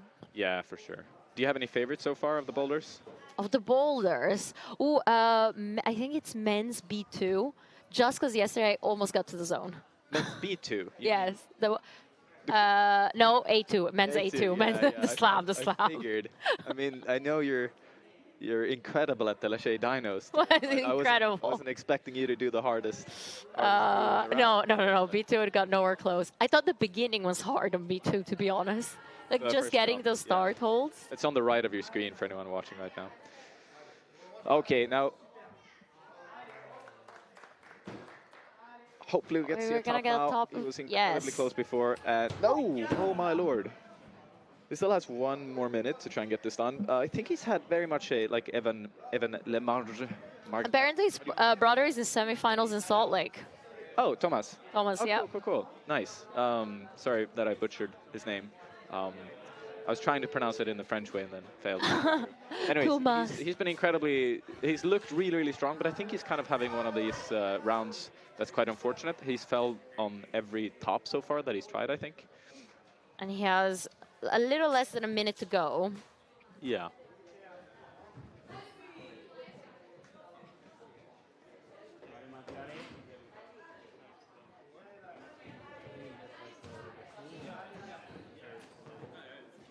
This is like a third, fourth time that he's like about to reach the top. He's just walking through the first part. Yeah, come on.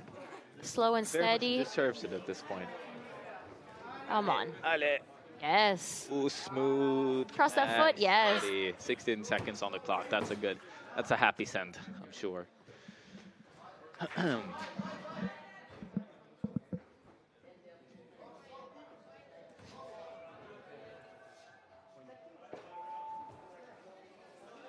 I think we're just about halfway through the round. Isn't that right at this point? More or less. More or less. By the way, am I keeping you from speaker duties? I was a terrible speaker, to be honest. I was like, because I found out I can't really announce the tops properly. Like I'm so psyched when people top, and I'm like, oh yeah, they got the top, you know. But apparently I need to be more careful. And then I ended up like butchering a bunch of names, and then I felt like I couldn't keep on. I didn't send you the audio notes of the names. You did not, and I I'm was like, sorry. Yeah, I've got also 2 Finnish versions. Finnish version? Yeah, Okay. of like two friends that sent over the Finnish names. Oh, okay, that's good. That's good. But Here we got Mara from Croatia on the second slabby boulder. tricky slab, the impossible slab, if you will. And like with those slab movements, like aren't you just scared to just like pop off and like scratch off your face off? Or I guess there's some art in falling correctly. Yeah, well, I think also in competitions, that's sort of the best and worst part, is that you completely lose all sense of what's dangerous and what's not. Like, you're ready to die for a boulder. You go for it. Like, at any competition, doesn't matter the size of it. Like, a local comp, you're going to be ready to just, you know, plant your face into the wall and be fine with it. So you take a muerte quite literally. Yeah, like, no doubt. So especially on slabs where it's like you have a higher risk of very, very much injuring yourself in like that scratching way. But yeah, you just go for it always. Like comps are their own element of climbing. Like you get into a mindset for sure. This is so sick. Earlier we saw like a woman twisting her hand like 180 degree on that hole just to make it work. Yeah, this is, I mean, as mentioned, I tried this and I was like, oh, wow, this is crazy. It was so hard. It was so difficult, or like tricky, you know? Yeah, and even for the top hold, I mean, there was actually so much thought from the route setters of like where to place it. It got moved around about like 15 times, like by 2 centimeters. Because they were thinking of like taller athletes, shorter athletes. Just, it needed to be like uncomfortable for everybody. That's what they wanted. Just accessible, yeah. We're just seeing a replay on top on the women's. Women's number 3 in the A3, yeah, A3. That's good work.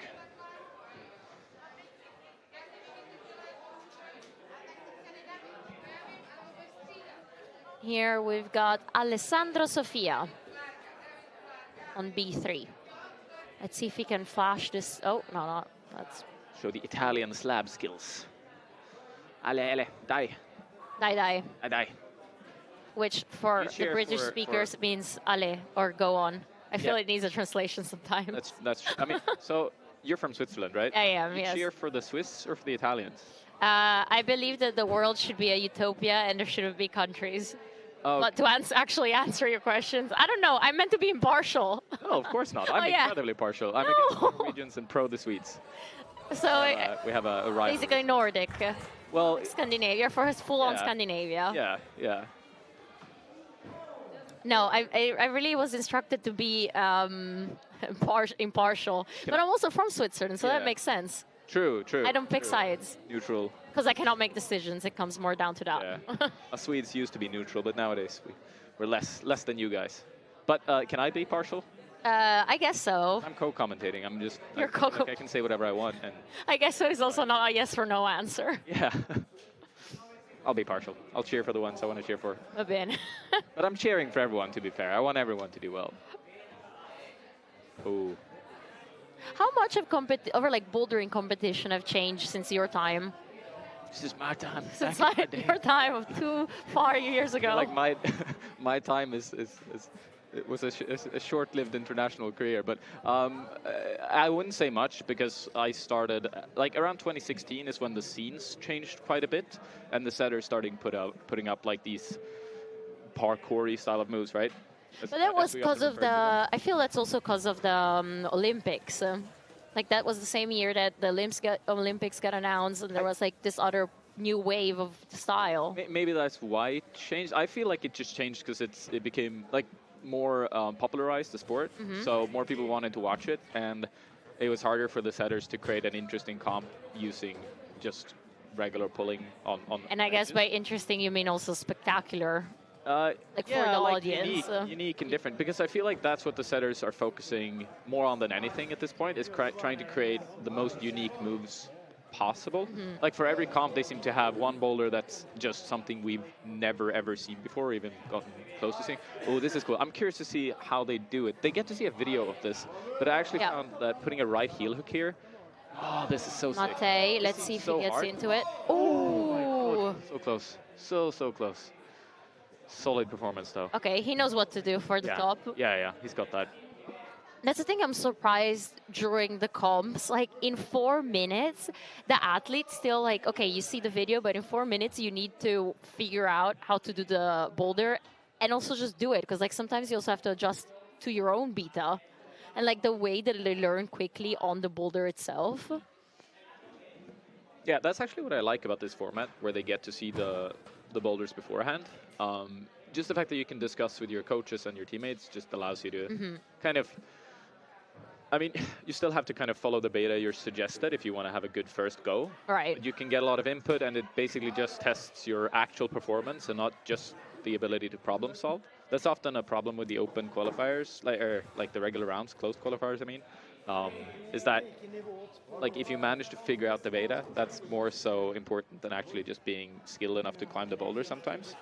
And it's but that's climbing, isn't it? It's like 50% like strength body and then 50% mind. 100%. Just like 100%. But I like this balance of it, where you get like everybody knows what to do in the qualifiers, and then in the finals you have to be creative and figure out the solutions. I like the balance act for the athletes, because you get to test them both physically and also mentally. In the whole like round. So it's pretty sick. I gotta check the scoreboard. I don't think we've seen a top on MB2 yet, and that's one that I'm very curious to see if they can figure out. I've seen athletes reach it. Yeah, they're getting close. Touch it. What about for the women's round? Is there any of them that are seeming impossible yet? No, they've all been topped. Are you sure? See. Oh, you're right. You're right. Sissy, I tend to be. Ooh. No, I'm joking. Oh, yes. We get our I top. got That was nice to see. top for Matei.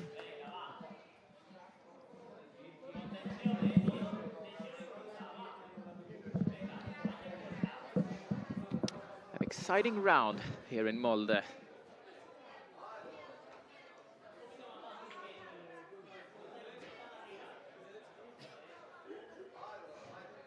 Oh yeah, what I was about to say about competitions before, like that's the biggest change, is that they're testing very unique movements at every single competition in a way that's heavily experimental at this point. Oh, so close. So close. I also like to see that every year there's sort of like a trend of moves, you know, like the spinning around 360 or like starting outwards. Yeah, I thought it was fun to see that in a lead comp. I think it was the Chamonix one in 2024, then 23, whatever. One of those. In Innsbruck, there was like a dyno halfway up the route last year that like in the women's route that like cut half the competitors out. Yeah. Which is like it's risky sometimes to put that in a lead route, because on bouldering you can just try over and over again, and yeah, sure, it's attempts, but on lead.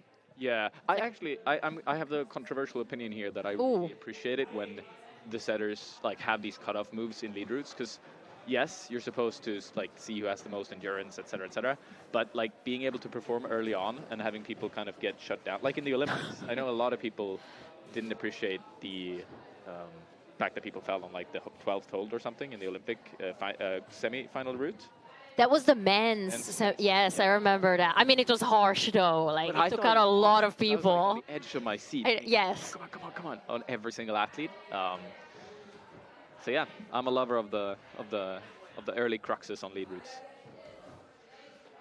And now with the three disciplines separated, we'll see even more like development within the disciplines. Right, for sure.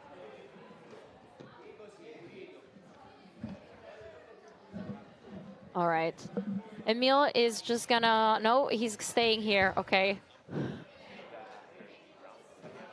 Emil is in double duty today, being the speaker and co-commentating. Oh, and we got a top. Yes! And this super powerful boulder. There's a giveaway apparently going on, right? Yes, for the people here. So I'm sorry for who's listening to this on the live stream. There's no giveaway. Emil will be back soon. Okay, so I'm gonna go on YouTube and check for comments. Let's see.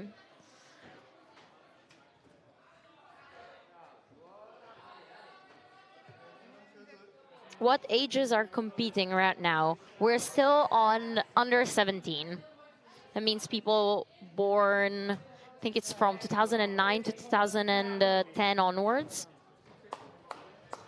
So you got some really young competitors, like 14-year-olds on an international European Youth Cup.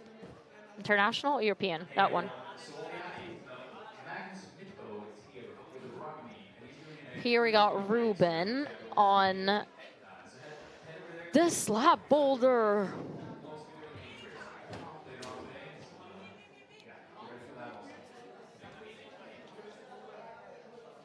Somebody just commented that's crazy. I don't know what you're referring to, but I think I will agree.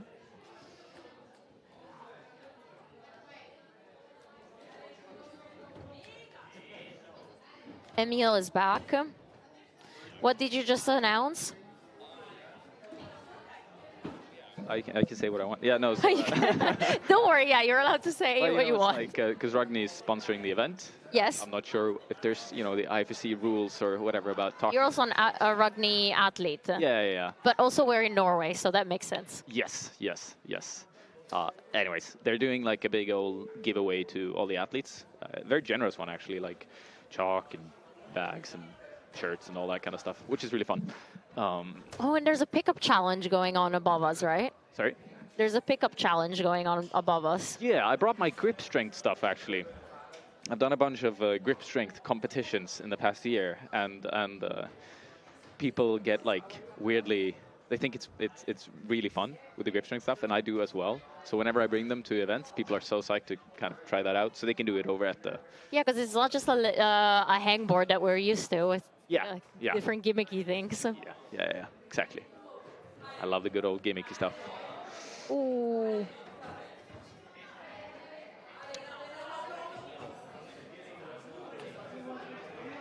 Oh, we were so close to a top on... Yeah, see that guy right there? He just almost got the top of the MB2 at the very last second. That would have been exciting. I mean, it was exciting nonetheless, but it would have been even more exciting with the top.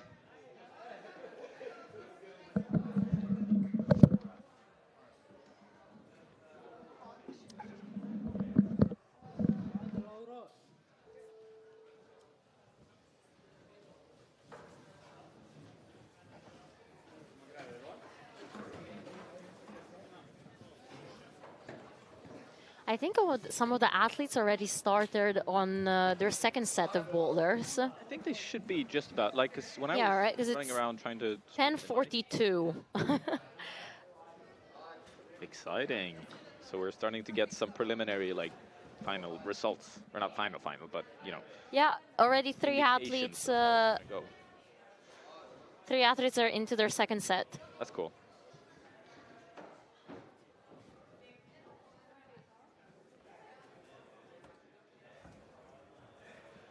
Somebody's asking if there's a minimum age to compete. Yes, you need to be born in the year 2009 or 2010. Oh, wow. You need to be born. Sorry? Yeah, I know. I just realized that that's the age category.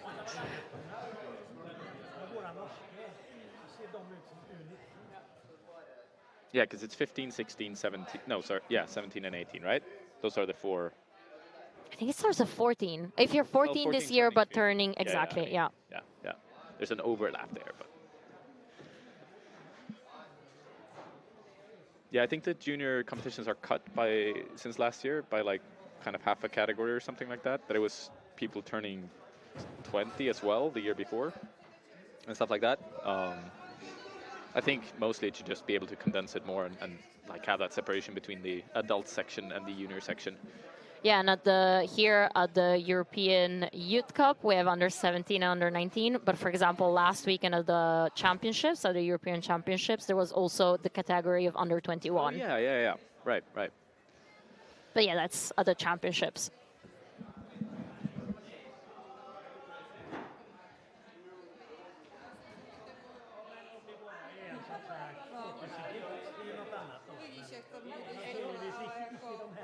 Have you done any competitions, Terry? Oh, no. Have I? No, I only started climbing, I'm 28 now, so I started climbing at 21.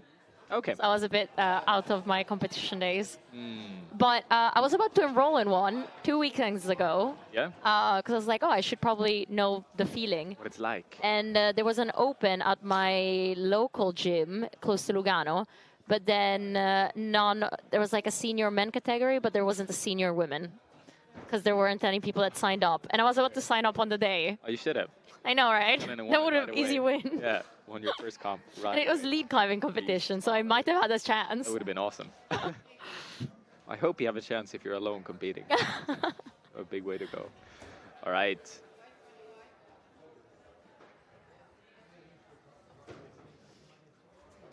No, but I gotta say, like, I was easily right away a climbing fan. Just because, I mean, when I started climbing, it was before the Olympics, and I don't know, all of a sudden I had this sport with like three different disciplines, like so much action and stuff going on. Sure. And the season is actually quite long between the bouldering and the lead climbing. Yeah. So what got me really also into competition climbing, going to watch them, was that living in Switzerland, you know, easily I could go to Meiringen or to the Chamonix World Cup. And that's why it's also so cool that there's a European Youth Cup up here in Molde. Like, it gets the people so psyched. Yeah. Well, I want to give some credit to them because Norway is stupidly pretty. We're looking outside while saying this, by the way. Like, It's just mountains and sea, and I was in the sauna, like swimming in the sea back and forth yesterday for for an hour and a half, and it's just so awesome that you have access to that kind of stuff. And I thought the same kind of about Meiringen back when that was my first World Cup, and it was so blissful to be like even just in the isolation area in those places where you look out and it's just pretty. You're like, I'm just happy to be here because it's pretty. Yeah, there must be like a big difference to the competitors, like not heading like into a city, but also like into somewhere with nature and where you can also just appreciate what's around you without being run over by a tram. Yeah, I think it's a little bit of it should be a little bit of a responsibility to make sure that the regions people go to for these competitions are also like nice to be in and you get an experience. I know that's a common complaint amongst almost every athlete that I've talked to in one way or another, that like sometimes you feel like you can't explore the places you're at because you don't know what to do there, for instance. And there's quite a bit of traveling and then a lot of waiting for the rounds and then a few boulders to climb and you're over with it. So it's nice to have areas where you get to do a lot of stuff as well and see a lot of pretty things. And around here, I mean, there's literally any outdoor sport available. Yeah. Maybe I'm not really recommending base jumping because the parents wouldn't be that happy about it. Yeah. Like you said, like swimming here in the fjord, or there's, like on a good weather day, you can go sailing and. Ooh, solid. Oh yeah. Oh, he's happy about it. Like beast.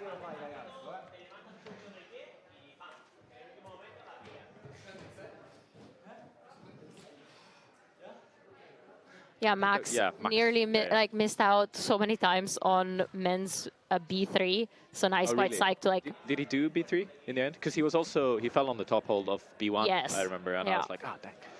So close to so many tops. First one to almost get it before.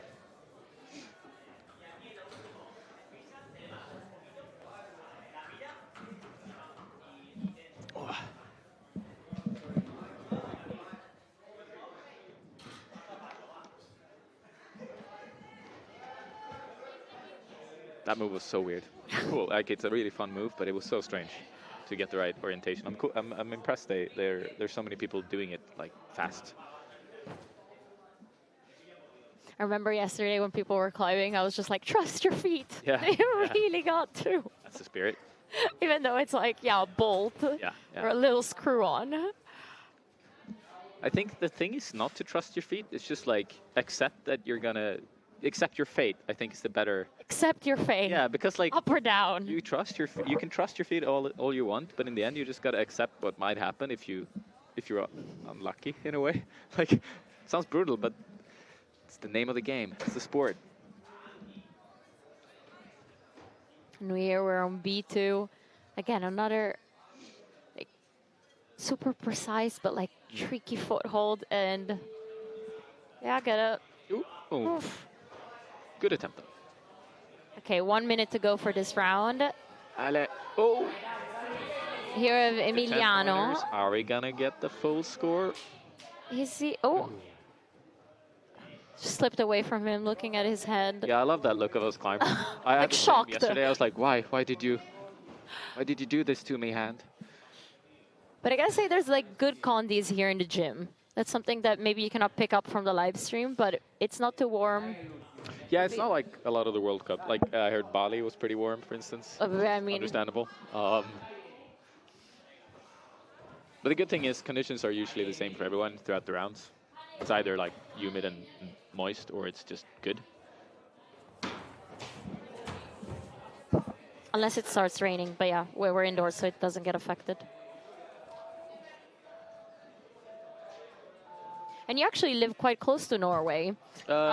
Yeah, I'm ashamed to admit Not it. to say where you actually live, but No, on the border. Yeah, I moved just next to Norway, but not quite Norway because it's Norway and I'm Swedish, so it would be blasphemy. But yeah, I'm very close because they have all the pretty mountains and all the nice rocks, so it's sort of. So you really did move for rock climbing. Basically, yeah, to be closer to it, yeah. We have good climbing in Sweden as well, but it's. I mean, Norway's just. Better? Yeah, just I still haven't been to Sweden rock climbing. okay. I mean, there's like Bohuslän. Bohuslän, yeah. Oh, yeah, wait, that's- what that's did you say? popular. No, you're. Oh, right. I know it starts with a B. Yeah. But that's trad climbing. That's mostly trad climbing, but from what I hear and what I've experienced, it's pretty much world-class single-pitch trad climbing, which is cool. And where did you start climbing? In the gym? Yeah, technically, I started in the gym, and then after my first, after 2 years, I realized, oh, there's rock climbing, and then I got pretty obsessed with that for a few years, and now I've been doing it for 12 years. 12? Yeah. I started back in 12 years ago. You have a climbing anniversary. Like, do you know the day you started No, I climbing? actually don't really, because when I started, my brother got me into it, and he was way better than I was, so I got super pissed the first few times and didn't want to start climbing. And then one day I didn't beat him, but I was like on the same level on a boulder as him, and then I started climbing. Does he still climb? Yeah. Okay. Yeah. But you're better now. Yeah. Let's highlight that. He's really good. He's good. He's very good at his things, and I'm good at mine. But and we're not particularly competitive with each other in climbing anymore. I think this first one is pretty interesting. It's rare that we get to see these gigantic step-through dynos in competitions nowadays. We have coordination dynos, but never the ones where you're literally kind of walking across the volumes for so long. Well, walking, running, they're doing cardio on that first boulder. It's essentially cardio, yeah. Gets your heart pumping at the very least. I mean, it's funny because I guess there's forever been the joke of climbers skip leg day, but I don't think you can skip leg day anymore. You really can't, no. I think we'll see a lot of new training routines for climbing in the coming years, especially as they start to specialize more in bouldering and lead. Because I do think the two different sports, it will be very distinct sports in the next Olympics. Here we have Carolina on her last boulder of the qualification round, actually. Oh, so close. She looks a little tall for that last move. She went at it with a straight leg. Yeah, I think it's mostly about committing over on the left side there, really being okay with the fact that you're not going to be in a perfect position when you get to the hold. But almost falling into it then with your right foot. Yeah, because if you get the left hand well and you're aligned, I guess we can't see it right now, so it's harder for the viewer to understand. But basically, with any form of coordination move, it's so much about finding the right line. I mean, now we're back on it. So here, this last move, it's so important to get over on the left. Yeah, I mean, that was pretty perfect. Yeah. Right now, she's at the top of the charts, but she also is the first one out. Oh, cool. Well, wait. So she's been doing well, but she there's a lot of first- athletes first to go. The first one to complete place. Yeah, the but round. Still, I mean, good start. It's good to like finish and be up first. Yeah, yeah, for sure. I think I mean, she's also quite ahead. If she gets the top of it, she has 20 more seconds, and she's on the wall right now. Maybe we'll. There we go. Ale, ale, ale. Ooh, and she gets it. Nice. On work. I think. Okay, now she's solidly on top. Yeah, that's a solid score. Oh, we hear a lot of emotions. The nines coming out.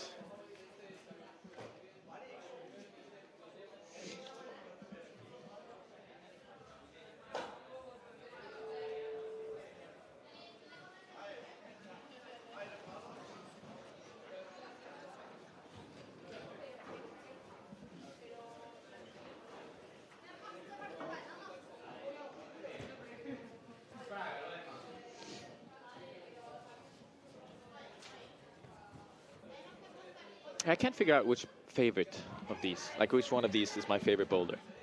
They're all quite interesting in their own unique way, you know. But to climb, what was your favorite one? Because I think visually there's one thing, and then to climb it's another Yeah, thing. definitely the men's A3 we see on the left of the screen here. That was pretty sick. But it's mostly because I like that style a lot. It's like big, powerful moves on pretty decent holds.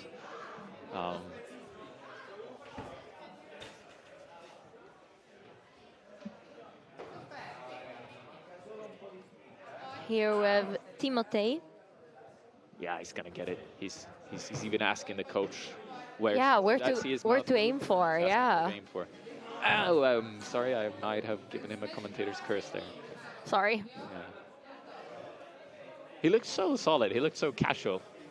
Perhaps a bit too casual. Who knows? Yeah, just like you still have to like stand and really push on your feet there, and I guess a little moment of distraction, like aiming for that top, Yeah. can get you off. Yeah.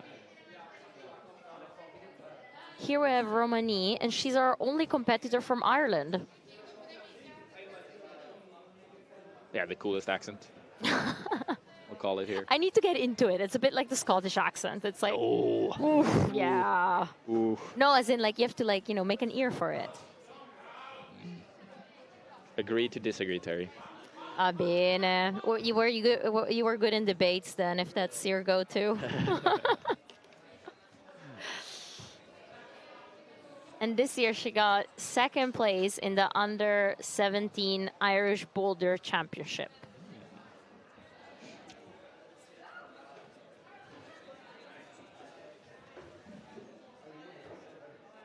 Yeah, I'm always curious about these. Like Ireland, for instance, is quite off from the rest of Europe, and so I'm always curious about how their climbing culture looks like. Because with the rest of Europe, you always get the idea from it. Like I know how the French team kind of trains. Yeah. I know how the Italian team trains. Like I have a pretty clear idea of how each country roughly goes about with their competition athletes, but I have no idea what the Irish are doing. They have some strong folks as well, and they're good, but I just don't know what they're doing.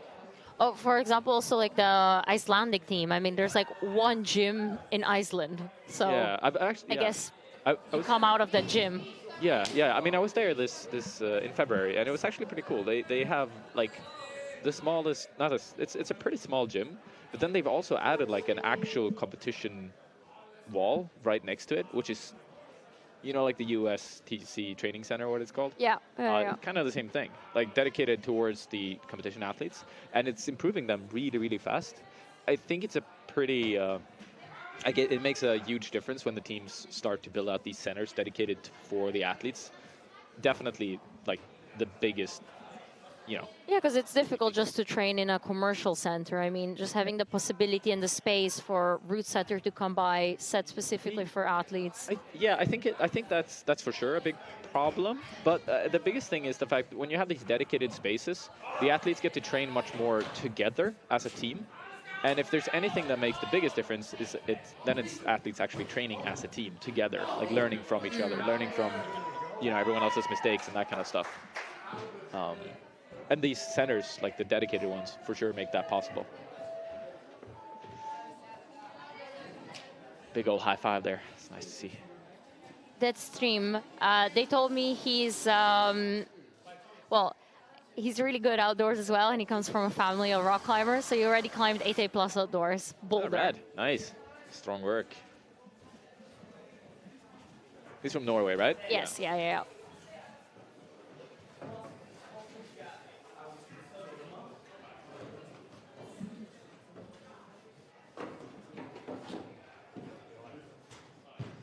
Here we have our only Danish competitor, Aske Hvidt.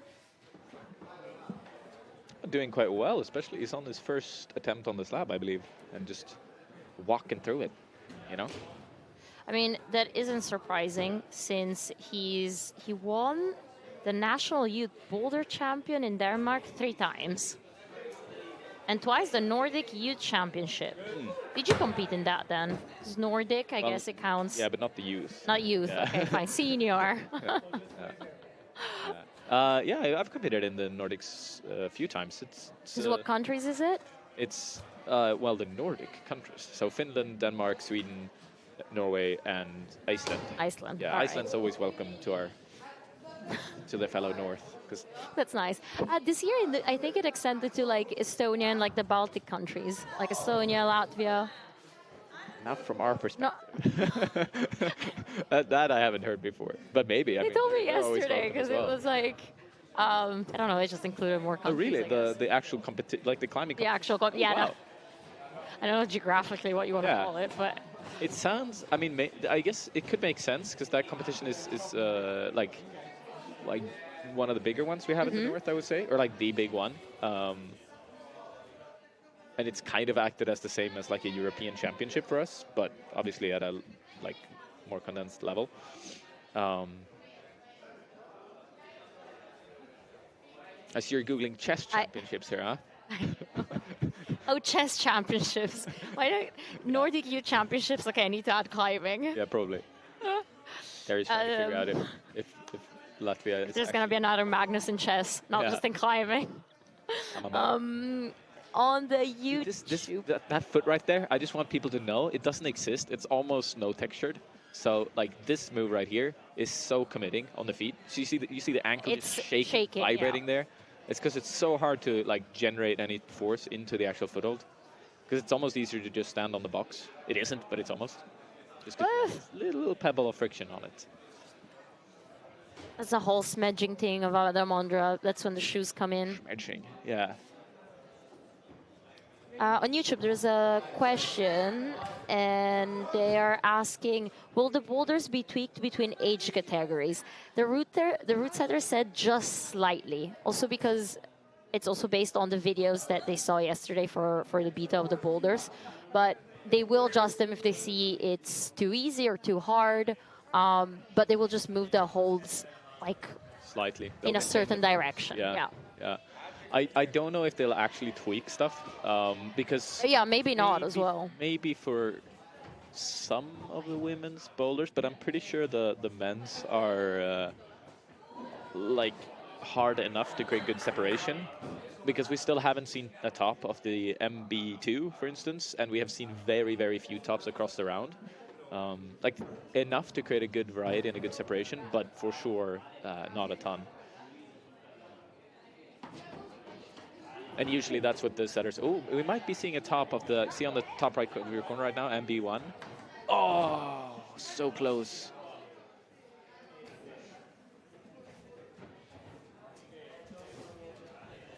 Because in the end, like if, let's say, 5 athletes did all boulders, that's still not necessarily a bad thing as long as people don't flash them. Yep. Yeah, that was a buzzer beater. That was a buzzer beater, exciting. yeah. Exciting moment. For Or is having a good round. Yeah? Yeah. 7. Let's check the results. I just refreshed the page. Second so far. But it's pretty interesting to compare the women's round currently to the men's, where you have the top. Yeah, for whoever is watching this at home, I'm refreshing on the webpage, but the IFSC app is way better for this. Yeah, well, maybe, I don't know, but it's good. I agree. And it's like, And like when I cannot watch the comps or I'm like traveling or something, I'm just like there refreshing yeah, the I'm the apps. same, I'm one I'm of the those same. people. I was doing that at the Salt Lake World Cup this morning. It's like, oh, how's it going? How's it going? I have to check. This No, but morning, there's at what like, time did you wake up? well, I didn't refresh it when Okay. I just watched this morning. But yeah. Ooh, we got a top on men's B1. On B1? Oh, sick. Mhm. Yeah, but what I was about to say is that there's almost like a 50-point difference in the men's versus the women's round, which is like pretty crazy. I mean, we'll see these stats change as the comp progresses, but it does show that the level of the boulders is quite different comparably. Yeah, I mean, we know that They might change the women's round slightly, but I don't think so for the next. I think it's maybe the first boulders, because those have been topped a lot. quite a bit. Yeah. But they're also, yeah, maybe we'll see. Oh, we're getting to see a top on men's A1. The tops have been rare on this boulder. This one has Whoa. been really. Oh, that's So it. powerful. Come on. Come on. Trust Come on, that get the heel. heel. Yes. Oh, Yes. there we go. That was nice to see. Just chilling there after. I think he was just checking if it counts to hold the red part of the hold. Yeah, maybe it For could the be. petals. Yeah, double checking. 'Cause he was just waiting up there for a while. Yeah. And the root setter does confirm, yeah, like you can hold whatever part of that hold.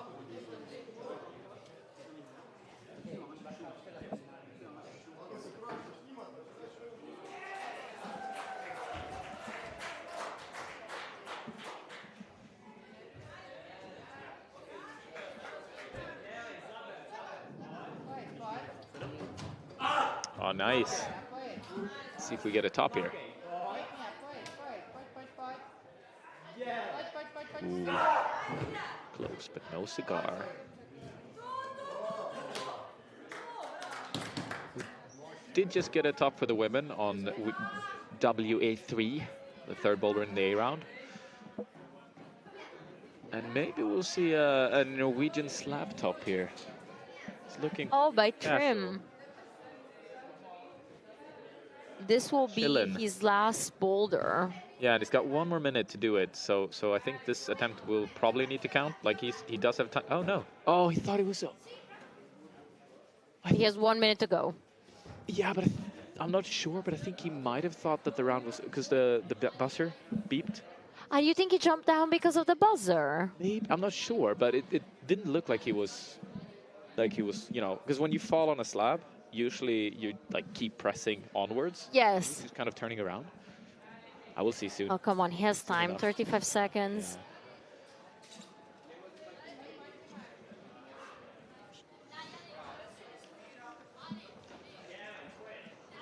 Here we have Georgia on this slab.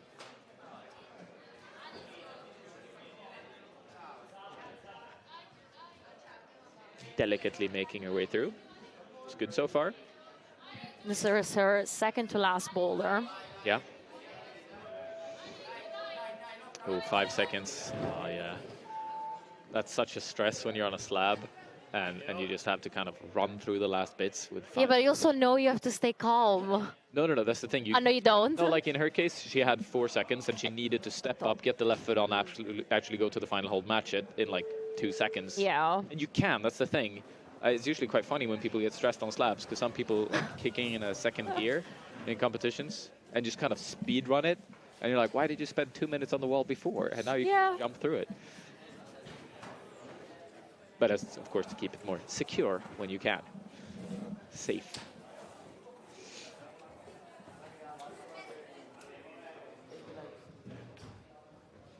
Here we have Gabriele Fasinotti.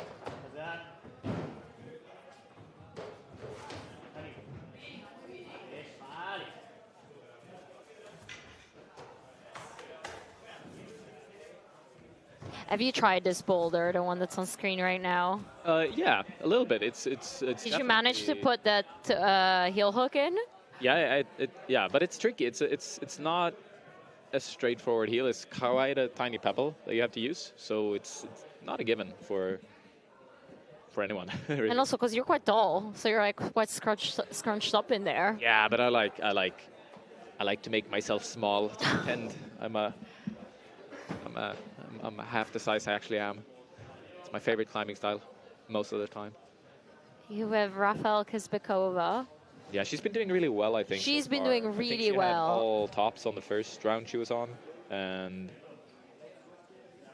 I mean, kind of to be expected from her, because in Corno at the European Championships and in Portugal for the first round, Yeah. she got 2 silver medals. So okay, cool.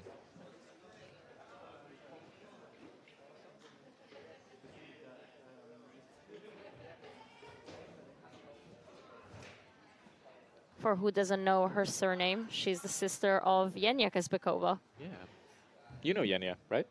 I've met her a couple of times. Yeah.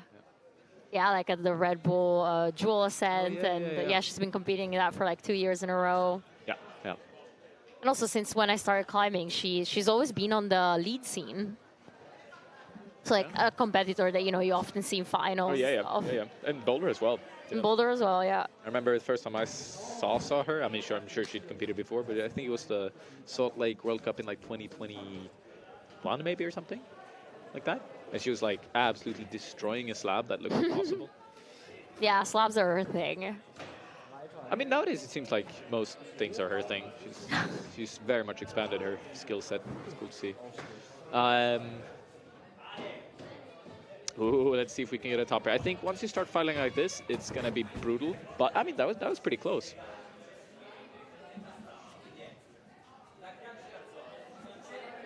He's Bekev from Bulgaria. Oh, and now we're back to the Italian athlete.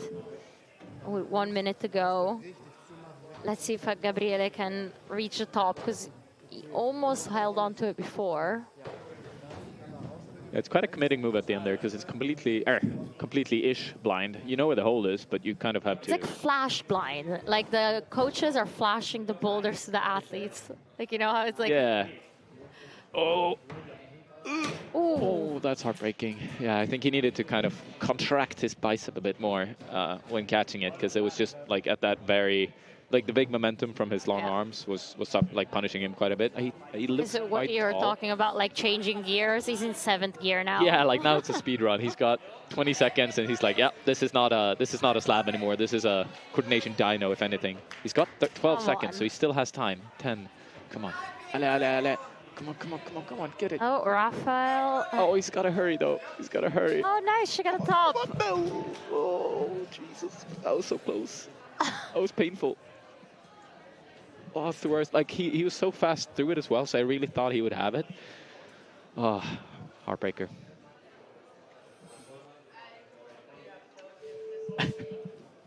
I'm gonna say goodbye for 2 short minutes, but Emil will be here with you all. I'll be chit-chatting, So, pretending you're here. If you've got any Keep me questions safe. for Emil Abrahamsson on YouTube, keep it going. Yes, drop me comments in the YouTube chat if you have anything you want to know about competition climbing or really anything. I'm around.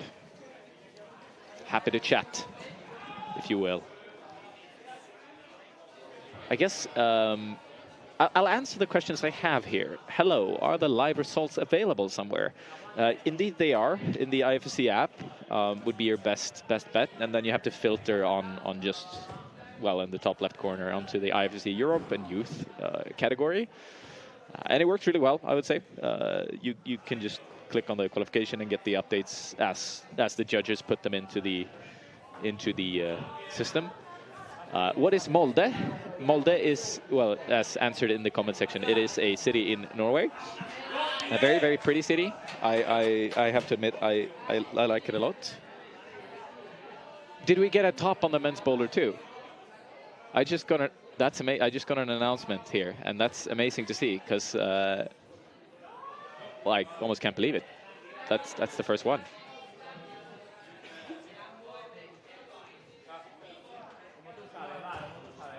That's really, really cool. I have to... I'm sorry I missed this when reading the comments, people, but...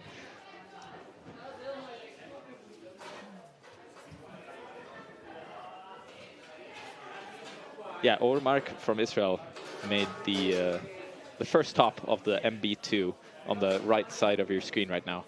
But we'll get back to that one later.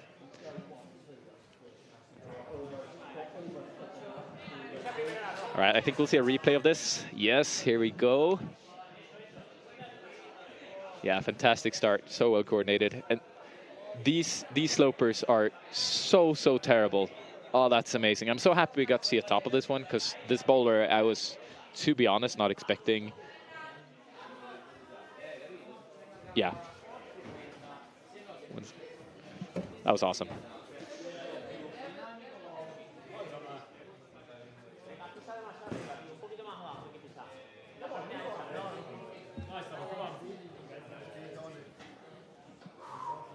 Yeah, that's exciting. Means all the boulders are doable after all. We weren't quite sure yet. I mean, we were sure they were doable, but in a competition round, it's a different thing from them just being doable. So that's awesome. Terry is back here to help me cheer the athletes on. I went for a quick stroll around, trying to find our next co-commentator. But all the coaches are quite busy coaching, actually. Okay, I mean, I'm happy to be here. Yeah? Okay, cool. I feel bad for taking you away from commentary duties. Well, I was a terrible commentator, so it's better that I'm here, I think. I was butchering names left and right.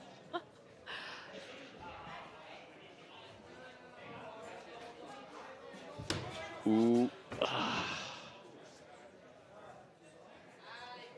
Ivan does not look happy with that one.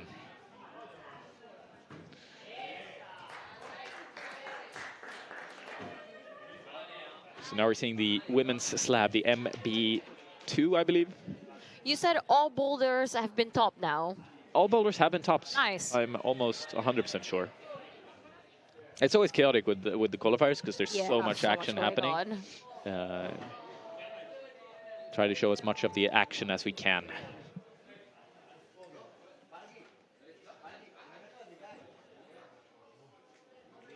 How many tops the guy topped MB2? Actually, not that many, but many, but not that many. He didn't top his anything in the first round. He was in the A group, but now he's topped both in the B round, so he's in second place. Or Cohen, no, sorry, or Mark. Yeah, sorry about that one. I got confused because they have the same name. But anyways, same thing there. He has topped both in the B round, but 0 of the boulders in the A round. So it's quite likely we'll see him in finals, but it's not guaranteed, despite that incredible performance. Somebody's asking if they match last hold with 1 second to go on a buzzer beater, does it count, or do they need 2 to 3 seconds match within the time limit? Actually counts on the last second, as long as they have like a controlled top and the judge basically flags them the okay that they've topped. Yeah, it's always a tricky, because it's up to the judges to decide if they've completed the climb. Because the thing is, like you mentioned, you only need to have established the start and the top. You don't have to count 1, 2, 3 and sing a song. It's as soon as you're established on those holds with both hands or in the starting position or top hold, you're done. But it's a little bit ambiguous because you need to show control to the judges. And like if you're vibrating on the holds and almost falling off, you could kind of be in control, but you're not really, and then they might not count it. But if you're very clearly holding like a top jog with both arms hanging down, and it's 1 second left on the clock, the judges would definitely award you it. But if you're literally shaking on the holds, kind of falling off with 1 second off, you might not get it, even if you would have held it. Also, I guess these are also the occasion where like appeals come in and the top might be decided afterwards. Yeah, most likely either way, if the judges can't make the right call there. They can make the objectively right call, but they're going to say like you got it or you didn't, and regardless of what happens, there'll be an appeal.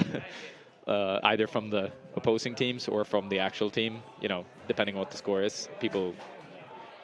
People always have complaints when it's slightly unclear what was the actual. Climbers always have complaints. Well, yeah. We complain about everything possible. One of the strengths of our sport is we're all in it together. Okay, we're looking at Pietro almost making this stop. Come on, almost, hold it, definitely. That was so clean. So, yes. Oh, that's a good cheer. That was nice to see. Ale, bene.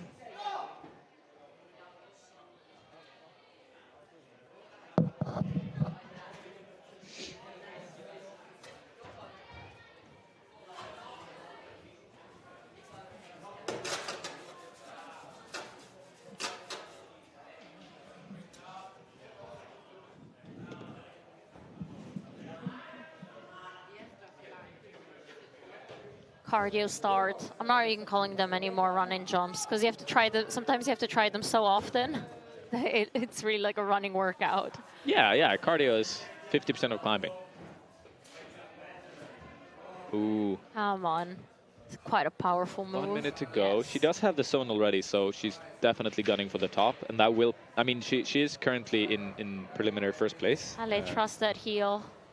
But it seems like this bowler is quite brutal for a lot of them. And especially, like you mentioned earlier, that heel is quite deceptive.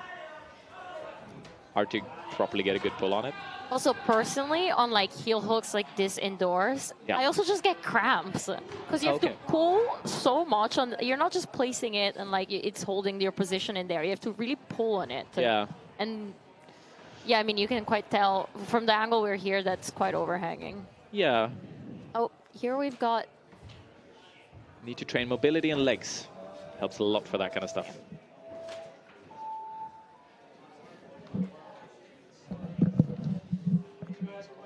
Coffee?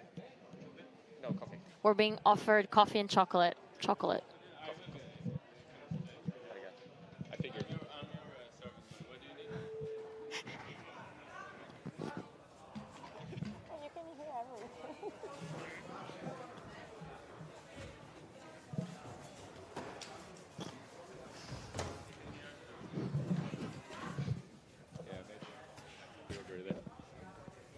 That's why, like, we're just we're being cuddled here in the commentary booth, to be honest. Yeah. But yeah, we figured you probably can hear everything we're saying, so might as well just order online. Yeah. Your coffee order. What would you like from Starbucks? Double shot or triple shot?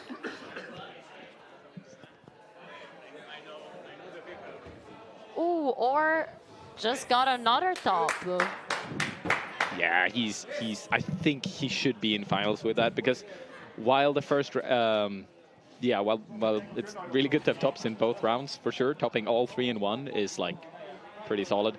And at this point, it seems like this round will not be filled with tops. I don't think it's even possible for anyone to get. I mean, maybe it is possible for someone to get all tops, but I think. I think this is fun fact moment, or in Hebrew means light. Would you look at that?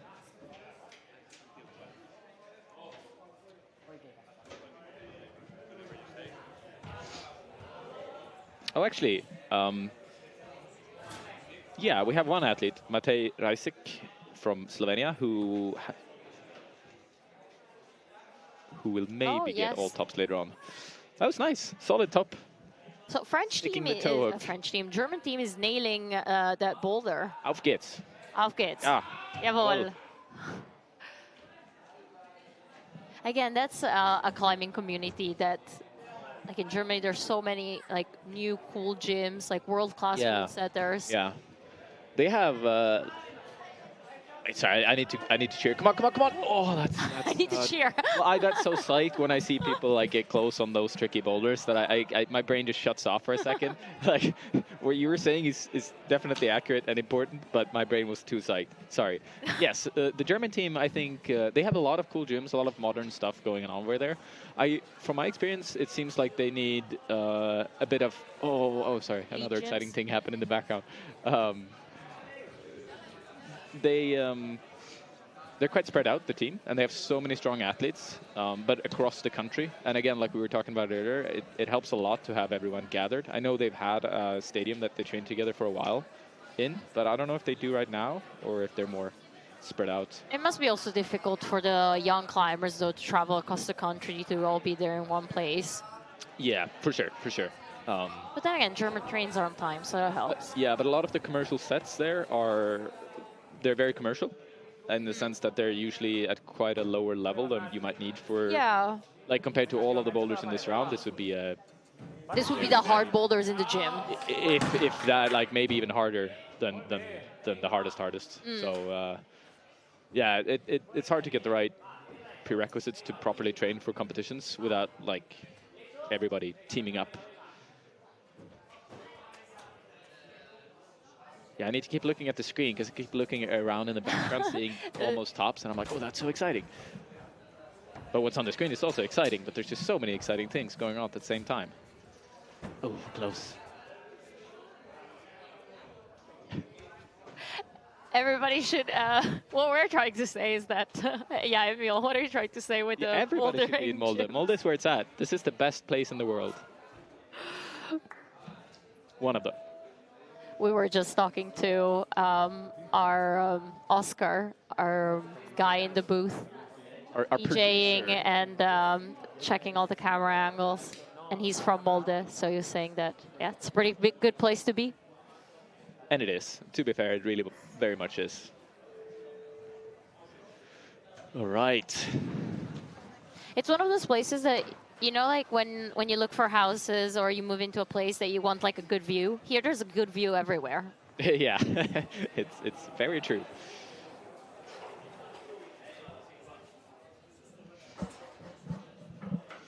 Is there a lake in front of the gym you can see outside the window? We can see basically inwards of a fjord, so it's not a lake, it's salt water. But yes, like while looking out, We have the there's Atlantic. There's orcas and blue whales literally outside our windows. Not even kidding. Oh yeah, right now, yes. No, you but can no, see a no. fin. Okay, not right now, but in general, yeah. Oh, there's a dolphin. There- No, but you're right. I heard there are like killer whales coming up Yeah. into the fjord here. Which is sick. And I found out yesterday that they've never attacked a person or killed Ever? a person. In Norway or in the Ever. world. In the world, yeah. Even though they're called killer whales. Yes. That's not fair. Yes. We should It's quite rename mean. them. Yeah. But they're very smart. All right. Matisse, I saw on his Instagram, he's also a kite surfer. Oh. So I guess Look he at does that. keep his upper body in check with holding the Multi-athlete. kite. Yeah, I think in general for climbing it can help tremendously to have several different sports you do at the same time. Oh, that was a nice top on the MA1. Even though he's holding a brutal. bit his shoulder, hopefully that mantle was all right. Yeah, it's for sure a brutal one, but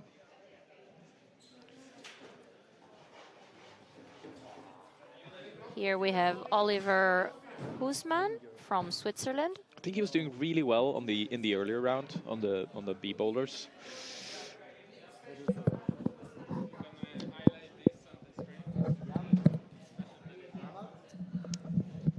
And now we got Shai from the IFSC delivering coffee to the commentators.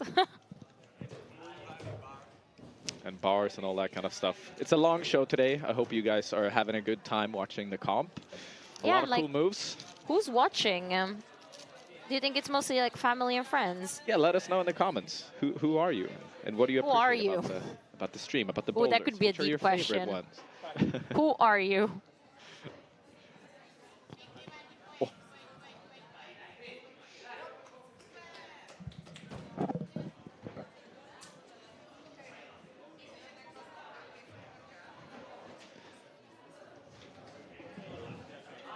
Frustration starting to emerge here on women's A3. We'll see if we get a top though.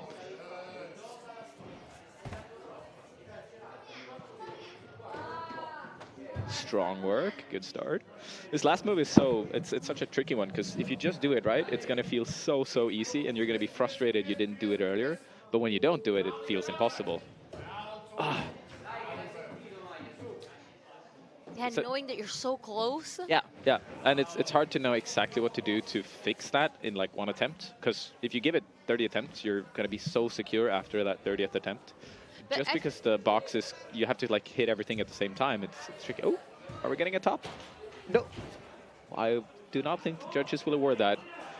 I feel that's the thing of bouldering. Like once your body knows the moves, like it can be like even like an 8C plus, like going back to it like a year, 2 years later, like those movements are so like ingrained in your body, you can just repeat them over and over again. In comp climbing, I agree. In outdoor, for me, I'm very much a recruitment kind of climber, so I'll actively train on the moves that I'm going to be doing, and that helps tremendously.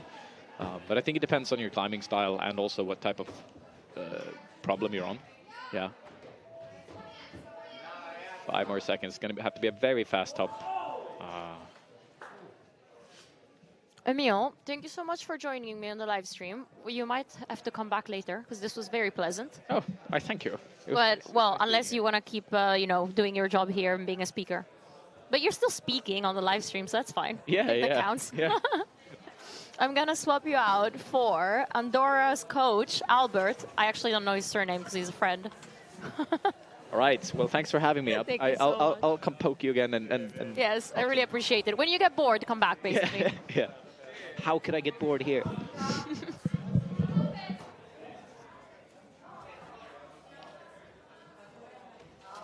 Hola. ¿Qué tal?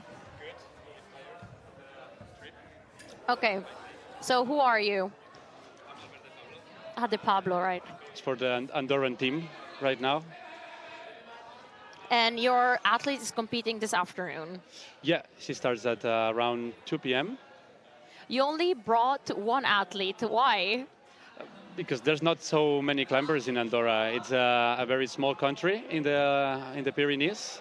It's only like 80,000 inhabitants, I think. And for now, the national team is just her. Oh, okay, okay. How long have you been coaching them, or her? For the last year, year and two, 14 months, more or less. Her and her siblings. Oh, okay. So are they from a family of climbers? Not actually. Not the parents climb through the kids actually. Yeah.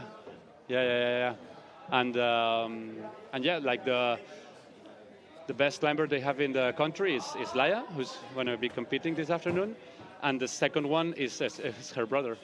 So looking through the boulders with her, because I guess on the way over you had time to like check out the beta and stuff. What do you think of these rounds, and what is she thinking? What did she say about them? Well, it's quite good because the last comps we've been having quite a lot of technique setting, more of like instead of like based on very physical moves. So each round has at least one or two physical, but on a round of 6, it still remains like 3-4 boulders that are like quite technical and or coordinations that don't require like big levels of strength and power. So it is, I think it's good and convenient, at least for Laia. Yeah, there's really like a big mix of styles as well. So like even if she's, what's her strong suit actually?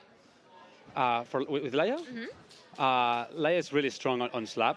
Slab climbing is like she's a queen slab. Actually, she's like really, really good. I always tell her that like when we climb internationally, she can be on a good day. She can be like one of the best technical slab climbers for sure.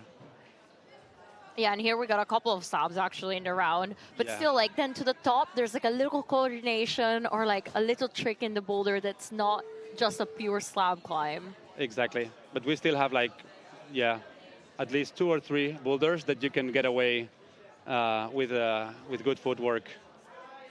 All right, here we have Africa climbing on the slab problem actually. She has 1 minute to go. And actually this round is almost coming to an end. Yeah, I think that it's been a long month for all the athletes. Actually, this is the 3rd European Cup in a row. They had to go to Graz in Austria like 2 weeks ago. Last week was a big week with the European Championship in Italy, in Curno, and which had like 3 rounds instead of these 2 that we have here, qualifications and finals. In Curno was qualifications, semis, and finals, which is like quite exhausting. So I'm guessing that many athletes are quite tired, and this comp is quite far from everywhere. Yeah, but have you seen where we are? Yeah. It's super beautiful. It's quite beautiful as well, yeah. Yeah, and I'm also thinking like it's towards the end of the school year. They don't just have climbing going on. They have like their normal life and exams. Like, as a coach, how do you help them out with balancing all of that? Well, like first of all, reminding them that right now their priority is the studies. But yeah, on a funny note, actually we arrived last night at 1 a.m. because Laia had an exam for access to university. So it's exams that you cannot change even if you're an athlete. So I had to pick her up in Andorra. We were leaving at 12 p.m. 12 12 p.m. yesterday in the in So Andorra. right after exam, you picked her up, you went to the airport. Exactly, and Okay. like 13 hours of trip, and then we were in the hotel. And this morning we had to drive a couple hours, and here we are now. Because where did you fly into? We had to go to Alesund, and then from Alesund we had to drive just right about like the other side of the. I don't know if this is lake or Fjord, the sea. the sea, and then take a ferry, and we got here. It's funny because the ferries are like part of the highway. Yeah, exactly. When you look at the Google Maps, Yeah, it's a highway. It doesn't even differentiate it. No.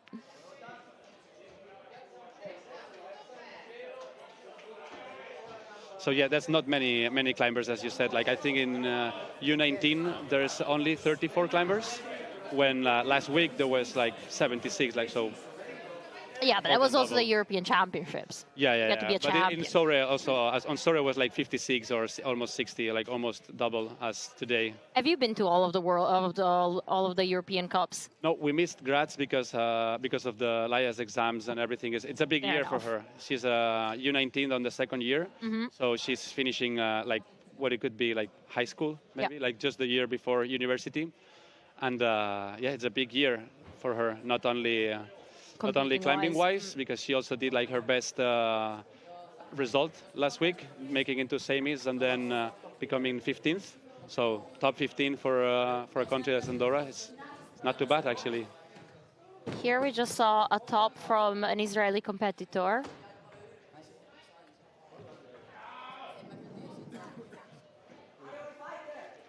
Yeah, these are the kind of boulder that it can be tricky because most of the boulder it's quite slow, but then at the end you have a very is quick. commitment move that you have to commit, and if you feel the pressure of time, it can get quite hard to manage mentally. This goes. And what do you think of this this woman's boulder? It's cool. I think it's the one, as I said, we said before, it's the one that you can get away with it with not a big level of strength.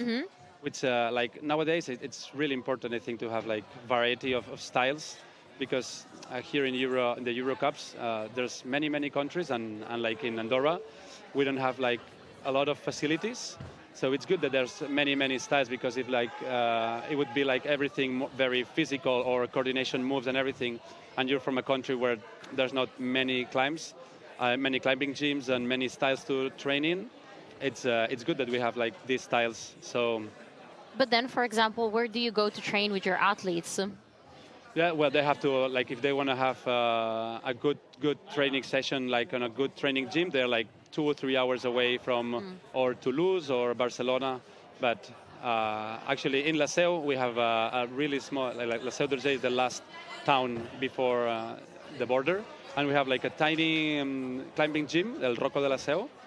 And they're super motivated with helping Laia, and so they've been setting for her. And actually, one of them is David Gambus, who used to be national coach for Spain, the coach for Catalonia, and also was working with the China team for a while as well, some years ago. So he's a very well experienced road setter. So what you're saying is also just the climbing community around there, that the local area is helping her out to grow as an athlete. Yeah, exactly.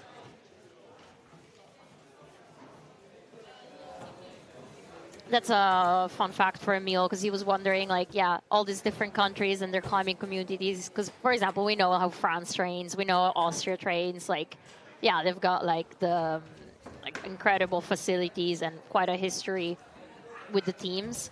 But then the smaller countries, like there's also an athlete from Liechtenstein. Like one. Exactly. No, yeah. It's what happens with these small countries in the European Cups. Yeah. But it's really cool as well that they get these opportunities, because like in Andorra, if you wanted to make it grow, you still have to have at least some reference, some girls and some climbers that has done that before you. So you can actually like think that you can, like the kids in Andorra can think that they can actually make it. That there's an example. Exactly. If you've never had anyone in your country.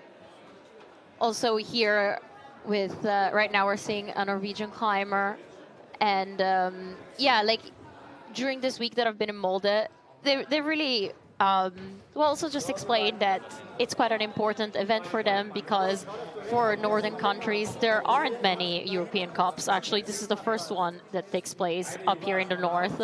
So again, to fuel that cycle of climbers, like it's quite cool that, for example, like Iceland is relatively close by, and for them, they said it's basically a world home cup. Exactly. To make the sport grow in your home country is really important. It's like as we've seen in the last week's World Cup in Brazil, right? Like the first World Cup in South America. That's amazing, and I hope that there's even more in the future. Yeah, and it's a World Cup. Like we have to have them around the world. And I think that one of the a part of the job of these competitions is as well make sure that climbing grows all over the territory. We've got. Oh, we were just seeing.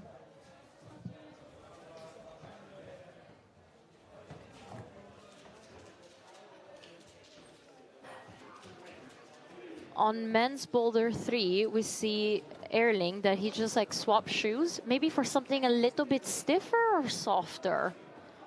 He was wearing Solutions earlier. I'm not sure. Like you never know with the decisions that they take on these boulders, but it's really important that they take in account that they can actually do this. You miss a little bit of time that you can do on your rest in between goes. But yeah, you can tailor for your needs. Exactly. And for your style of climbing, the shoes and the gear you're going to use. Well, yeah, I guess in bouldering, it's the shoes that matter. Exactly. And like if you have something a little bit more edgy and technical, maybe you need a little bit more stiffer shoes. While if you have to be like pushing through volumes, maybe you want something softer that adapts. Virginia just falling on that slab. She's from Bergen, so also one of the route setters from Oslo was saying that they have like a really cool infrastructure there. And another athlete from Bergen is Leo, that we've met him in Spain a couple of times climbing. Leo boy. Leo boy. Yeah.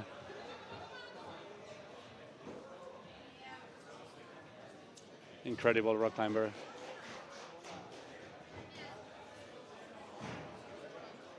Yeah, do you think that rock climbing actually helps the youth here in bouldering, or it's two totally different things? It helps to extend, because at some point you need to be putting in so many hours in climbing gyms that you don't get as much time as many of them would like to go rock climb. But I think on a youth level, it's quite interesting because it can give them so many tools that they can then use while climbing that maybe you don't get if you're like only training on plastic. But yeah, as we said, like they have some of the time, most of the time they have like the national comps, the regional comps, then the European cups. So the comps. The calendar is quite packed. So the months that they can actually rock climb, maybe it's 1 or 2 months in a year, and also depends on the country. Like in Spain, we have, like compared to other countries, maybe we have quite many comps. So if you do the nationals, regionals, and international, yeah, you're competing like at least 2/3 of the year for sure. From the Ukraine, Yeva just stopped the boulder. Actually, we should probably check the scores a little bit, because now we're winding down the round. And maybe we can already tell who's going to be in finals. So far for the women, Rafael Kazbekova is topping the charts from Ukraine.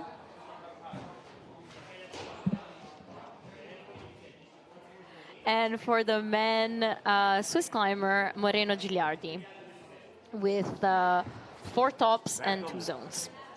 Yeah, it's quite impressive that at this age, with maybe one year or 2 years of competing in this level, you're already like listening to some names that for sure are gonna be a future like World Cup climbers for sure.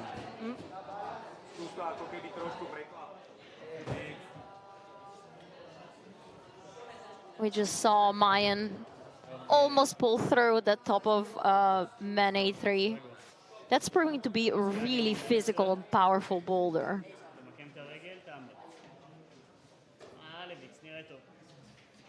Yeah, as I said, that like every round has like at least one of the boulders that are like pure physics, and so, like there's some of technique in it as well, but like there's on each round there's always like one that is like, or you get the hose or you're done. Now, just getting back to outdoor climbing, I had a recently had a discussion with a friend of mine that also it might be, he was saying that it might be a bit risky to bring competitors outdoor because outdoor climbing is so humbling and you get shut down and you fail so often that, like, you know, if it translates to that indoor, it might be not the best thing for the athlete. Yeah, but it's also important to toughen them up, right? Yeah. And to understand them that it's a different game, it's almost a different sport as well. So I think it's that they get through frustration and humbling experiences is really, really important at that age, because then like we have like so many climbers that they just can't handle it if they don't do flash or second go the boulders, and you have great climbers that if they haven't done it on the third go, they're not going to do it because mentally, or they're going to do it, or it's going to be harder. You can see them shaking, and maybe it's because of like all this lack of experience failing. So it's like really, really important that they get experience failing.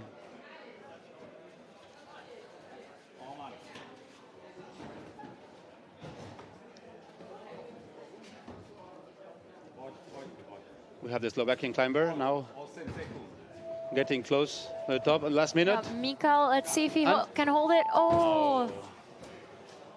He just missed. Yeah, this boulder is turning out to be such a heartbreaker. Yeah, right. It is the problem that these boulders are so slow that the time it becomes a factor for sure.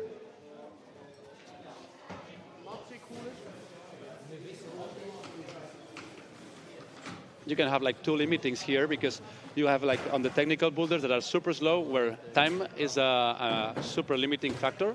But then when you go to the other side of the spectrum with the very physical boulders, if you're giving actually like good goes, so like giving like 3-4 moves into it, then also time is a factor because you cannot do like 8 goes on that boulder. Well, you need to rest. Yeah, exactly. Yeah, you really need to rest. We always tell athletes that on these boulders you have like 2-3 good goes, maybe. So it's really important that they work on their strategy and time management through the round. But it's something, at least as a coach, during this like open round that you get to coach and help them out with. You also could tell them to like stop, rest a bit. For sure, for sure.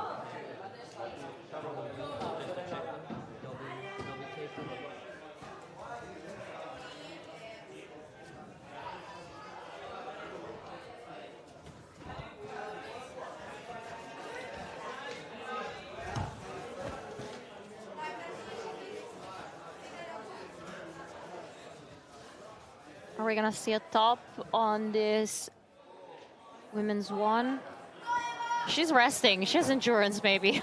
Resting 2 moves into the boulder, so that's and at the beginning of her round. So yeah, but it's so. Look at this top out. Like it's so physical. Yeah, it's just like coming out of a swimming pool, right? Yeah, it helps if you go a lot to the pool in the summer. There we go. Nice top. Yeah, I think we might say that this is the easier, not the easy one, but the easier boulder of the round. Yeah, but I guess it's good to start a round like that, so it doesn't shut the athletes down mentally right away. Exactly, it's what route setters call like a welcome boulder. Ah. Yeah, I gotta start giving names to the boulders because I'm trying to remember like B3, A1, 5-2. Oh. Yeah. And we have again on the men's A boulder 2, the Leicester climber. So Liechtenstein, I think I read this a couple of weeks ago, has like 38,000 inhabitants. That's even smaller than Andorra. Yeah. And a bit like Andorra, is in between. It's between the mountains. It's where they are.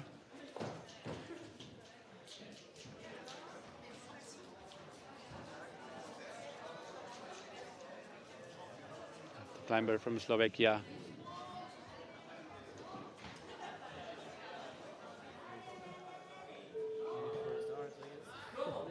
There's 1 minute to go for this round.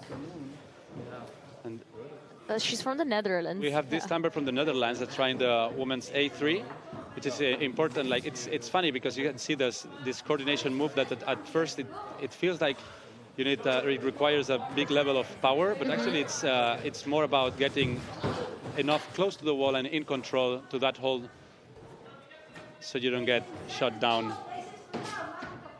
She's You get too powerful, you get out. If you get short, you can't use it.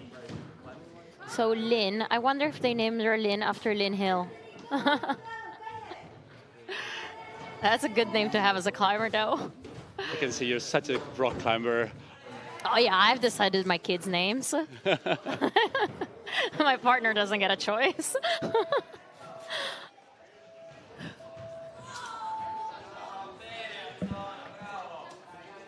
Albert is waving me that he has to go, rightfully so, because he has an athlete to go coach. Yeah. Thank you very much for this opportunity. No, are you kidding? Talk Thank about you. Andorra's team. No worries, thank Okay, you. See you around. Ciao.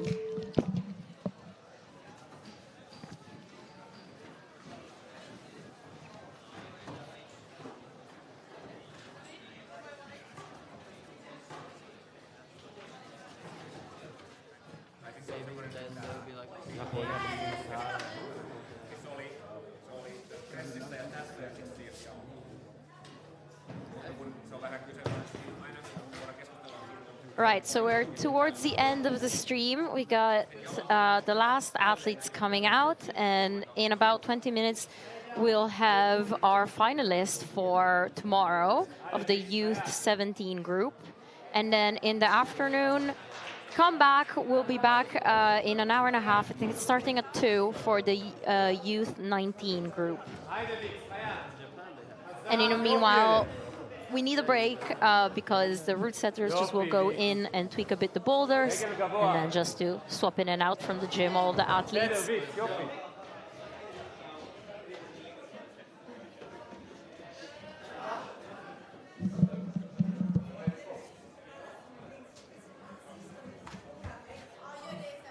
Here we see Olivia Kirschmacher just trying to figure out how to hold those crimps, which I guess by now also they must be quite chalky and dirty from all the other competitors. Oh, and we're panning to B1, Norwegian athlete, Elias Nielsen. But, oh, Elias Nielsen van Eindhoven.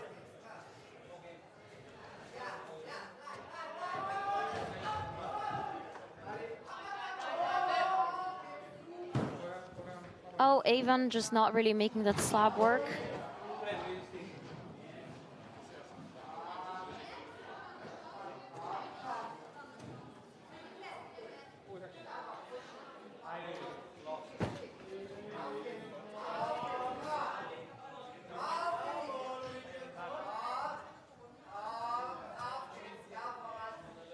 Oh, let's see if Olivia can make the stop. Almost. Yeah, having to match their hold, and then it's actually quite a small box to like pop out and reach that top. It's not as straightforward as it looks. Like, it seems really close, but the move to get up there is quite long.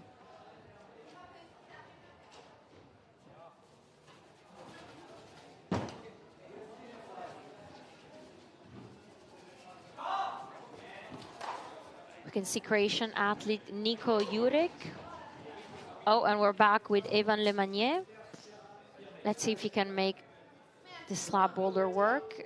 He finds, he kind of, yes. Now, okay, now he's on the little jib. And that's like a tiny dual texture hold. Yes, holds the top without a problem. I think that's one of the few athletes that we saw grabbing that top hold and still swinging around and holding that swing to then match.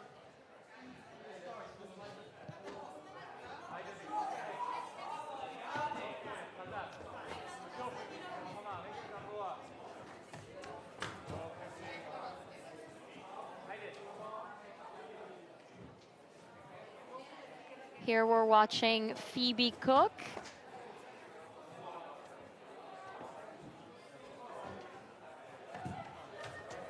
The second athlete that I'm really seeing like pausing and resting on that hold.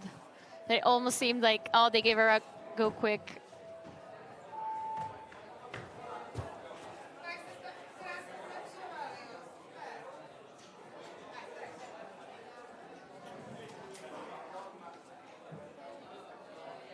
Hello. All right. So for everybody on the YouTube stream, we've got a very special guest sitting in the commentary box. You might know him from a YouTube video or two, or maybe from a couple of competitions.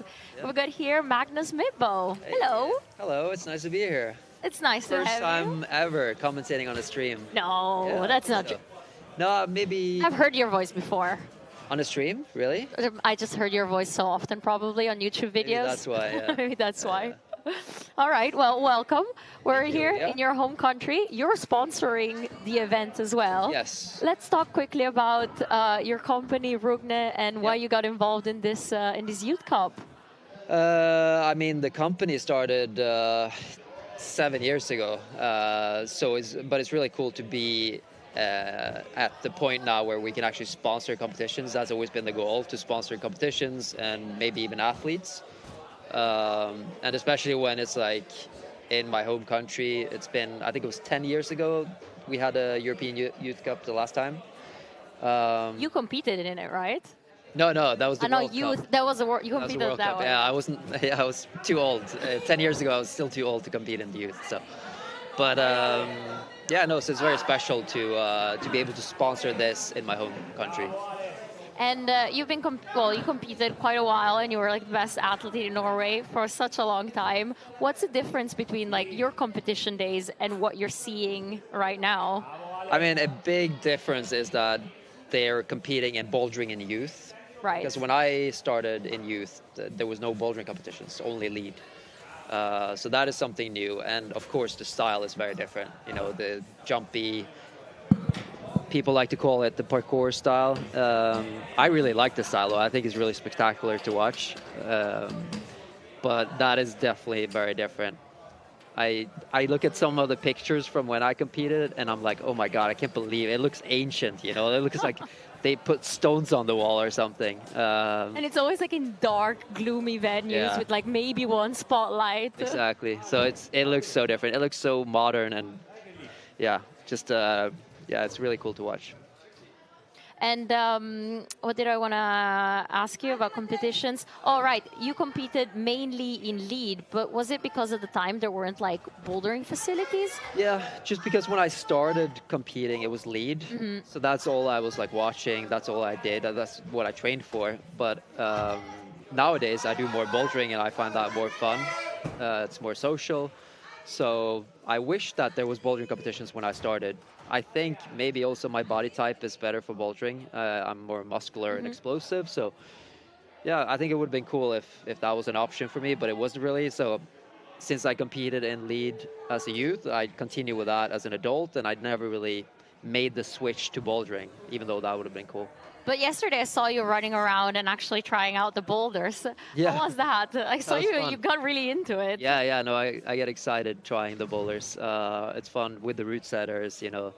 They did some tweaking, and yeah, I really like this. I'm not very good at that style, like the jumpy style, but I really like it.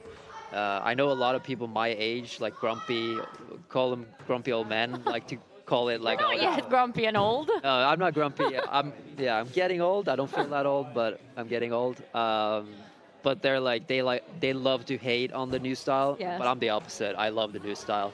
I think it's really cool. But I do enjoy watching the more powerful problems as well, though. Like that purple one over there. That is probably my favorite to watch. Did you manage to top it? I did, because we tried it while they were setting it, so Okay, the top okay. wasn't ready. Right. So we tried a different way, but yeah. So yeah, no, it's been exciting to watch, and I look forward to the finals as well.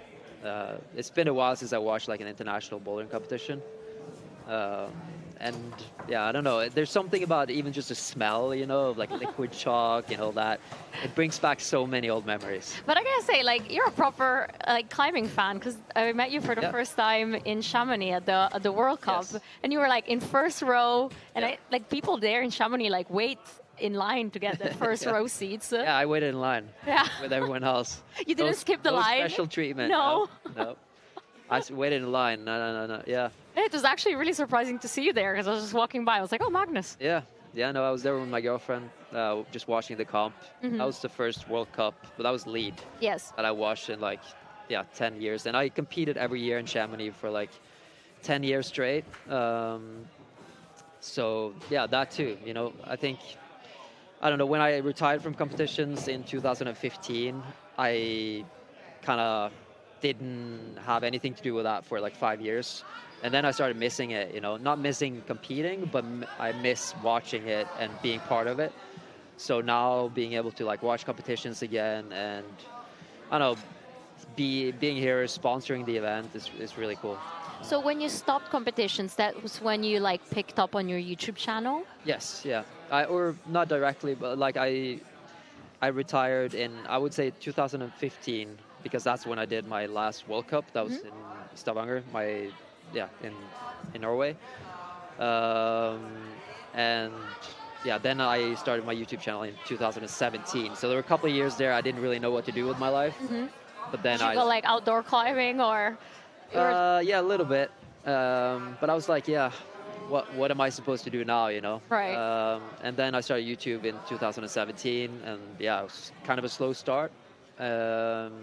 But then, yeah, it really picked up around 2019, and here we are. The rest is history, yeah. Yeah, I mean, you made quite a career for yourself, though, and like also gave probably this like young athletes another avenue to look at once they're done competing. Yeah, hopefully. And also, everybody has a YouTube channel now, because I think it's also a sport that you really do want to share, like how cool it is. Yeah. And you have a YouTube channel now, or? I'm focusing on the climbing bit. Okay. No, because it takes a lot of editing time, yeah. like, and I think I would also care about shooting it well. Yeah. So yeah, sure, you can like take out your phone, but you know, it does make a difference having a camera and a microphone. Yeah. So if you do it, you want to do it right. I think so. But then again, I enjoy like so much the video of Hannah Morris and you know, like this like, YouTube climbing creators. And yeah, but having a YouTube channel, like it's a thing. Yeah. And still with Epic TV, I get to go around and meet so many cool athletes and works with like professional climbing filmmakers. So yeah, I was gonna say you have a pretty good job as well. Yes. I actually want your job. You do? Yeah, where do I apply? I mean, I hang out with pro climbers and climb. Yeah, it's not that bad. It's not that bad. No, I was just thinking also, last year I went for a shoot to Czech Republic, close to Ostrava, to climb with a youth climber, but who's just focusing on outdoor climbing. So I think it's quite special that, you know, in climbing you do get these two avenues, like quite early on if you want. Yeah, like outdoor and indoor, yeah. Yeah, and also just now it seems like people are more specialized than when I climbed. Yeah. You know, because at that time everyone did everything, basically. Like bouldering, lead, climbing outside, even doing multi-pitch, like. Well, and speed. And speed, yeah. But now it's like very specialized, and I think that's just how the sport is evolving. You have to, as it gets, the level gets higher, and you just have to kind of choose your style. Just to get back to the competition real quick, we're entering into the second to last round. So soon we're going to have the final scores for who's actually through into the finals. Let's see if any Norwegian athletes made it in. Yeah, I was going to ask that, because how does the rounds work? So today's qualifiers. We got a long qualifiers. We're going to have a long qualifiers day. And then tomorrow it's straight to finals. There's no semi-final round. Yeah, but the rounds here, so there are 2 categories, right? 2 or 4 categories. 2 male, 2 female. Yes, correct. And And are there different groups within the categories as well? Yes, exactly. There's 2 groups, A and B, and 3 boulders, so 2 sets of boulders. So you first climb all the A boulders, and then you get a little break and go back and climb the B boulders. Oh, okay. So an athlete climbs 6 boulders in total. Okay, and it's all flash, so you get to preview, you can watch everything. Yeah, right? yeah. You can watch everything, and the coaches are allowed to coach during the round. That's why we see sometimes actually the athletes talking on the wall or trying to... So having a good coach is a real advantage here. Oh, yeah. And for example, yesterday evening, we got a top from the Italian climber Alessandro. Bene, bene, bene. That's very good pronunciation of Italian. I would have not been able to. It's almost like it's my... It's almost like it's your language, yeah. Yeah, but then, so having a good coach is really important, right? Because they can actually give you beta. Yeah. And that's what I was saying, like yesterday evening, back at the hotel, the coaches were taking their time to go through all of the boulders with all the individual athletes. Yeah. And I mean, even when there's like a bigger team, you know, taking the time to do that and meticulously, like, there's a lot. I think there's also a lot more people involved in competitions nowadays. Yeah. Like, I don't know, did you go around with like a physio and no like a whole? Physio. Yeah. I used to travel with like other teams. Okay. 'Cause I was like the only one for most of the comps. Did you have Norway. a coach at the time? No, I didn't. Never. You had. didn't. But my impression is that a lot of even still, a lot of people don't really have a coach. I mean, they have a coach, but they don't use it that much. Okay. I think more of the experienced athletes, but I think it's really important when you're young, though. No, of course. To have a coach. Actually, earlier on, we had Albert, who's a coach for the Andorra team. He was also saying that he helps them through, with the competitions, but they also need to like balance out school and exams. Yeah. But how about the finals? Is that like a normal World Cup format? Yes, the new World Cup format with 8 athletes coming out at the same time. 8 athletes. Oh, so they're doing 8 athletes. Instead of 6. Okay. Yeah. That's cool. Yeah, with like some of the athletes coming out at the same time, sure, the wall is more crowded, but then at least we get to see more action and more athletes as well gets a chance for the finals. Yeah. Sometimes also the limits are so close between like 6th and 8th. Here we see a very creative top on women's A1. Using the knee. Yeah, everything is allowed, I guess, right? Yeah. But the knee on those extremely textured new volumes and holds hurts. But it's like when you're competing, you don't feel pain. That's what Emil was saying. Yeah. That you just go in like... You just go in, you just have so much adrenaline, you don't feel pain until afterwards. But do you remember these moments, or you're just like so focused and in your bubble? I remember the moments. Okay. And, I was always really nervous before competitions, so I can kind of feel the nerves through them. Okay, right. And it's pretty nice to be here and not feel those nerves. Okay. And just observe the whole thing instead. I think there's also like so many like heightened emotions. Yeah. Especially on the slab when like. Yeah. You pop off. Yeah. No, and it's also just crazy to watch the level and how it's evolved. You know, all these guys are so strong. I bet if they competed like 20 years ago, when I competed in youth, they would like dominate completely. But then they don't get any like run and jump 360 That is true, yeah. moves. But I think they're also just really strong physically. They have pretty much everything.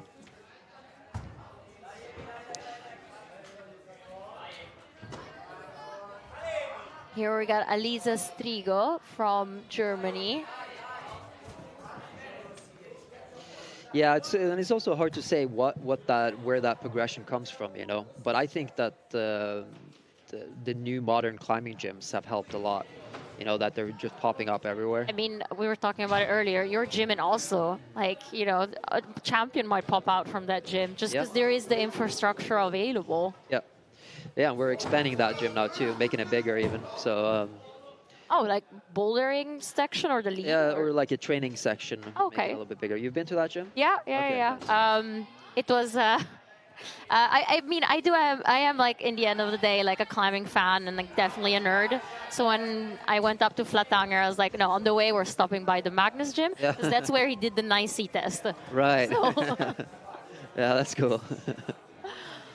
Yeah, no, it's a pretty good gym. I mean, we have a lot of good gyms in Norway, I think now. Yeah. Like everywhere, they're just popping up everywhere. And there's out there in the world somebody that put a list together of kilter boards and moon boards in Norway. Yeah. So you can have a tour between the gyms. Ah, okay.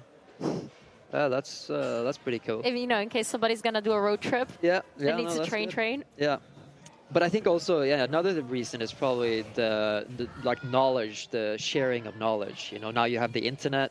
I remember when I was a youth, you had to go and buy like Rock and Ice or Climbing magazine from like a kiosk, and there was just one place selling it in Norway, and the magazine was already like 3 months old or something when I got it. So there wasn't really that sharing of information, but now with YouTube and social media, I think there's so much like information out there for everyone. I think a great example of that was a Boulder Cup in Meringen. Remember where there was a crack? Yeah. Sunday late was like the thing. But then the next day, you could see pictures of route setters that already like set cracks in the gyms for the athletes to train. Yeah. Or, like, or Adam Mondra was like teaching Yeah. the Japanese team to crack climb. Yeah. Yeah, that seemed really popular for a while, the jamming. I haven't seen any hand jams here. There's one in the lead wall. On the lead wall, okay. Yeah, if you want to have a go at a very long crack. I'm okay, but, thanks. You didn't bring your crack gloves? Didn't bring my crack gloves, no. And I don't have the crack skills either, but or that's actually a lie. I'm okay. It's just every time I do crack, that sounds bad. Every time I climb with Pete, and I just look very bad compared to him, but I'm okay.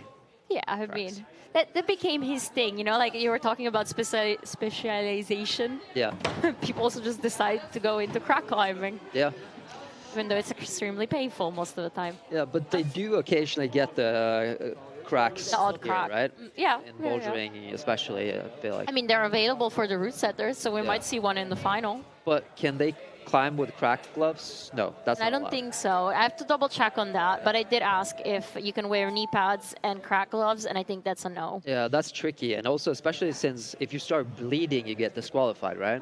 Yes, so if an athlete starts bleeding from their fingertips, knee, or anything, they need to tape up real quick and Yeah, and make sure if they they're don't not bleed on able the to, holds. then they can't. Then the judge asks them to come down and and tape up better.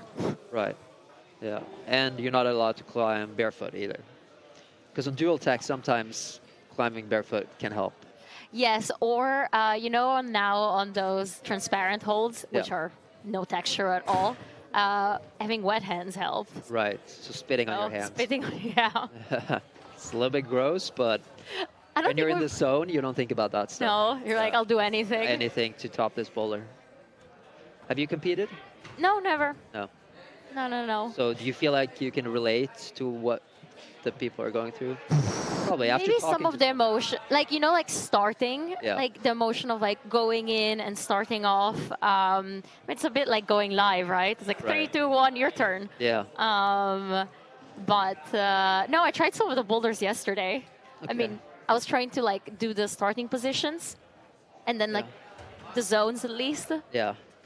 But no, all the coordination is beyond anything my brain can understand. Yeah. Yeah, I can also say that I don't think I would have done any of the men or the boys' bowlers in this comp. Okay. In 5 minutes, I wouldn't. If I had more Right. time, I would. That's the thing I was thinking about, because the women boulders, when I tried it, I was like, oh, like I'm not that bad of a climber that eventually I'll get it, but Yeah. I just need so much time on it. Yeah, like, same here. Having to do it in 4 minutes, sure you see you see the video, but it's not quite the same as actually trying it. Yeah. I mean, how many times have you seen videos? You're like, oh, that looks easy. Yeah. Yeah, I don't think it comes across like how hard this actually is. Yeah. with bowlers. It's hard to see like on video, but Especially when they're super overhanging, because you see big holds, but then the overhang definitely kicks in. yeah. Yeah. No, I think most of the climbers here, when they go into a commercial climbing gym, they can do every boulder in the gym. That's how strong these guys are. So that's why they also train on a spray wall to make harder boulders. And I guess that's why it helps, Emil was saying, to have like a training center and to train all together. Because at least there, first of all, you're training and not competing, but yeah, training with somebody more or less your level. Yeah. And even if you do go to a commercial gym, you can kind of play with the boulders, maybe do like exclusion holds. Yeah. Yeah, finding people on your level is definitely key to improving, I think. But I think all these athletes climb with each other, it seems like, so. That's also the beauty of the climbing community, that in the end you help each other out. Yeah. Yeah, I was going to ask, is it still like that people help each other? I hope so. Yeah, because, I mean, it used to be like all the teams and stuff shared information, and yeah, no, I think that's a good thing. Did you have more rivalries in your day? I was going to say, I wish there was more rivalries. Though. Actually. For TV, like thinking as a YouTuber, okay, it would have been good if there was just some beef, you know? If you can build it up. Build it up a bit. I think the media could eat that up. I know, but it's really difficult to create that in climbing. Oh, no, you shouldn't create it. Like, That's right. It should come natural. But you have it in all sports like Formula One, tennis, boxing. Of Formula One, actually, there used to be like this crazy rivalries in the 90s, right? Yeah. Like the competitors used to hate each other, like between teams. They wouldn't even talk to each other or almost have like physical fights. But then they're saying that nowadays, actually, through social media, you get to know somebody more, or at least what they put out there is more. So you also have more empathy towards that person. So yeah, sure, you're rivals, you're of different teams. But they were saying, like, at least in F1, like the fact that it's all online as well, Yeah. playing nice helps. Yeah. Yeah. I guess, yeah. Yeah.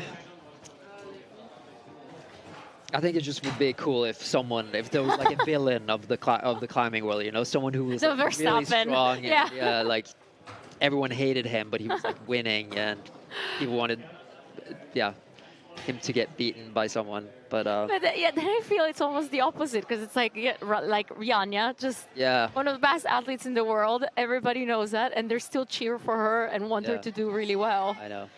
Yeah, I we're mean, just it's too good to nice. see. It's definitely nice. We're too nice in climbing. Yeah.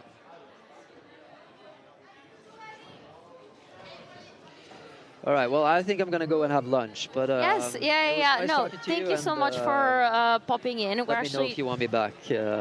Tomorrow, will you like to come on the live stream during the finals? Yeah, for sure. Thank you. All right, thank you. All right, thanks.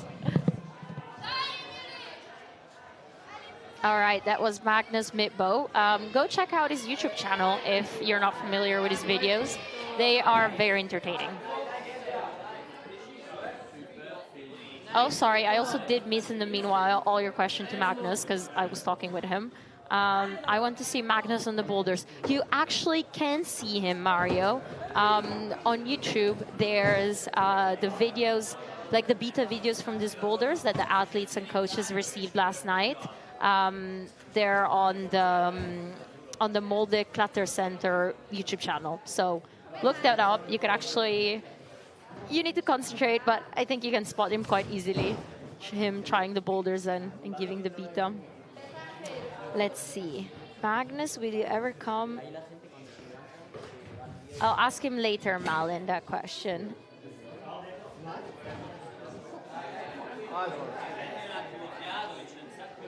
All right, the round is really coming to an end.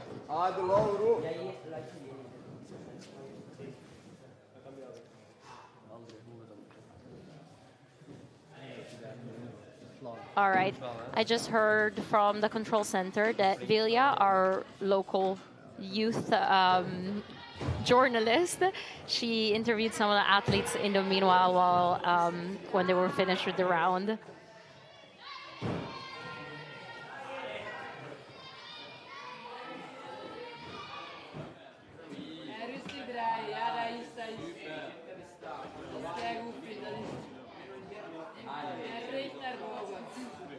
and we're nearing the break of the live stream. But don't go away. You can stay on the stream because in the meanwhile we'll also be playing some videos from the area of different sports.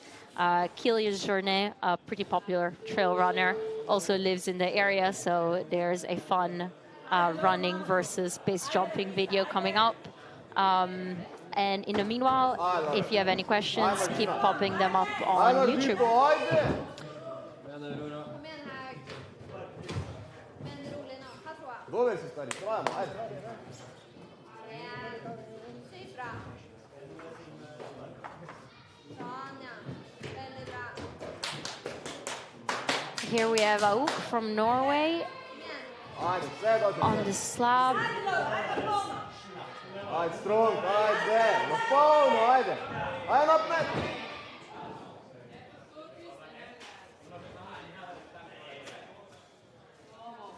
Emiliano just a bit disappointed there because with 10 seconds to go, it's a bit too short to give it another go.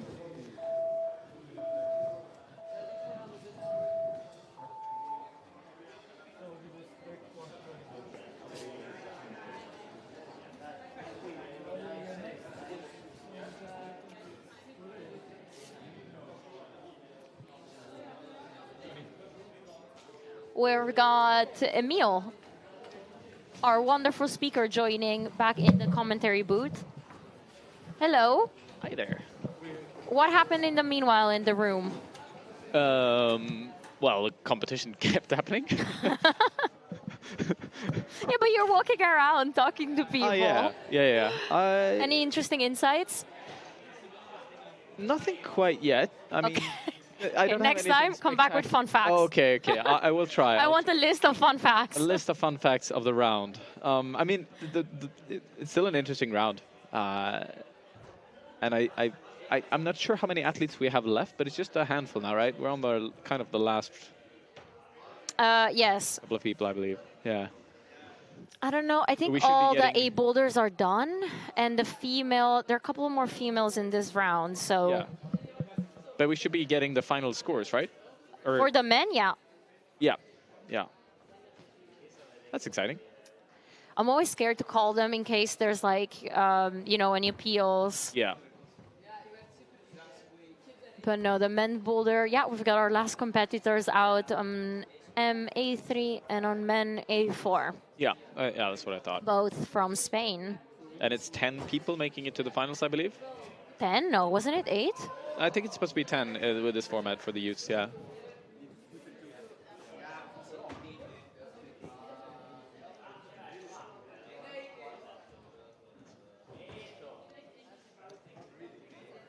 Oh yeah, you're right. It's 10. I just told Magnus it's 8, but he was surprised instead of 6. So I guess Okay. 2 more is nicer. But there's a lot of changes happening. And I mean, this, I believe, goes for the youth European Cup. But in the seniors, they have 8, for instance. Yes. So there are some differences that can be hard to keep track of. And also last weekend it was 8. Sorry, there are a lot of numbers going on in that my was head. European Championship. Exactly, yeah. Which is different as well. So many competitions to keep track of. Yeah. In Italian, when you're like starting to go crazy a bit, you say sto dando I numeri. So that's literally what's happening. Okay, yeah. I mean, you've been Just here giving for a while. numbers. Yeah.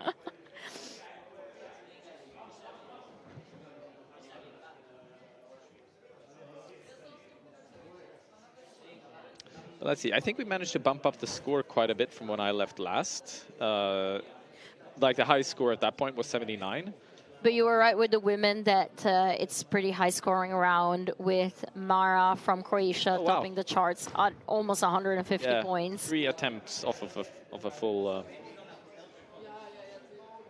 full flash round. That's impressive. That's a very, very good score. Yeah.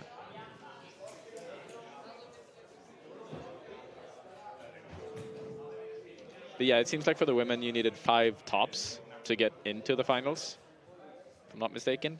And in the men's, it's instead just 2 tops. Yeah, just 2 tops and 3 zones, or 5 zones, to get into the finals. And for the All right. for the top scoring, it was 4 tops, which is yeah, quite a big difference.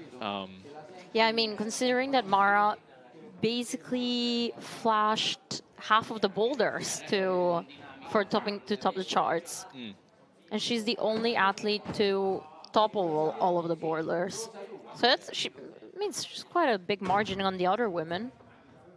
Solid work. And it seems like it was the slabs that got her a little bit, at least with attempts. I mean, she did climb everything, so it's not like she got destroyed by them. But if I'm not mistaken, those are the ones that kept her score slightly further down than a perfect score.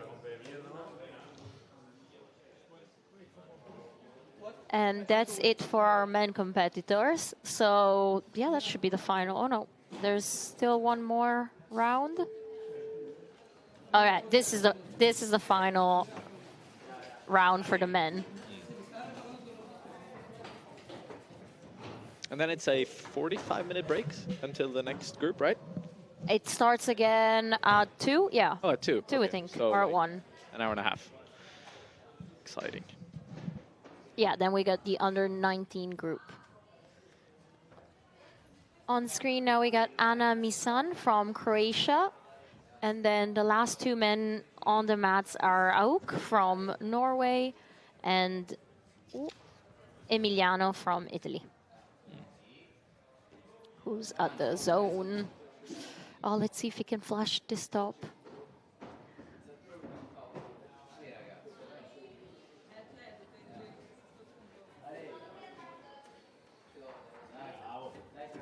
Come on, Ale, dai, yes! I think if he tops this one, he will be in finals. Nice, So, okay. like, So he needs a top though, you're high pressure saying? moment, yeah, yeah.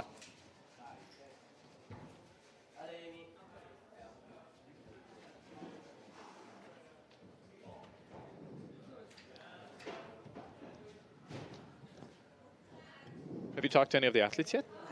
No, nothing because yet. they were busy competing. And I think the afternoon athletes are busy getting ready to compete. But we have some interviews coming up from when the live stream is ended. Right. And yeah, Vilja, the local youth journalist, managed to catch 4 athletes on their way out. Ah, cool. Like a Norwegian journalist, or? Well, she's one of the youth climbers here at the gym. Oh, cool. That's awesome. I'm calling her a journalist because I see a future. yeah.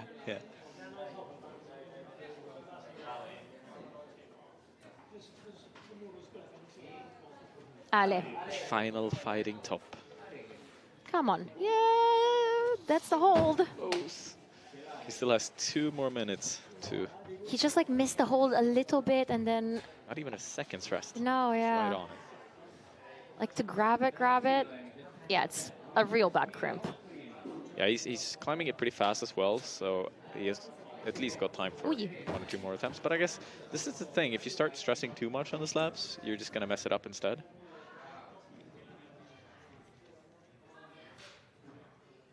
Oh, and this one is so powerful. It just takes so much energy away.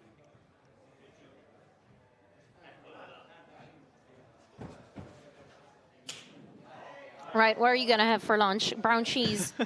I heard that's a thing in Norway. I'm not entirely sure yet. We'll see.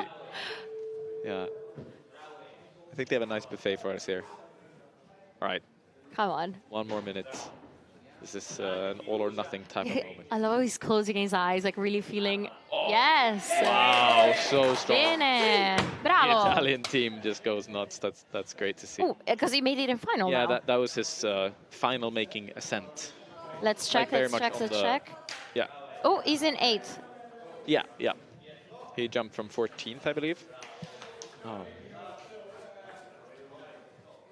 It's a tough round for sure. Very, very tough round.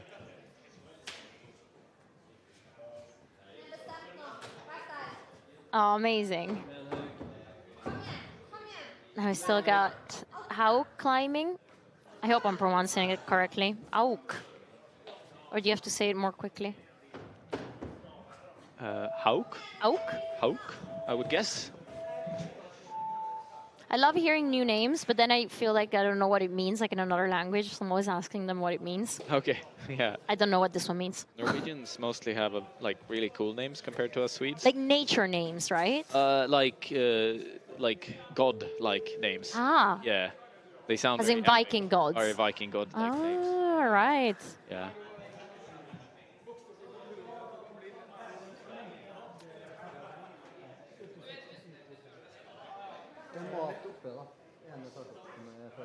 Neste pølje raske. Alle ferdig nå? Ja, men alle var ferdig straks. Ja. I think that's it for the round. I think we are done there. There's for 45 this athletes time. in both men and women. Mhm. All right. Right. Since it's the end of the round and we need to eat some lunch and come back in the afternoon for the under 19, stick around for the interviews and please go and enjoy the movies. There are a couple of really cool action-packed movies on the stream that are going to play. Emil, thank you so much for joining us. Realistically, I'm going to have you back in the afternoon if you want to do this as well. Ja, tack Jo. så mycket. Tack! Yeah. That means thank you in Norwegian. I was Swedish. But yeah. And it was Yeah. Norwegian would be like singing more. Try it. Well, all right. We're going to say goodbye. Enjoy the interviews and the movies, and we'll see you later for the under 19.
Hello, everyone. Welcome back.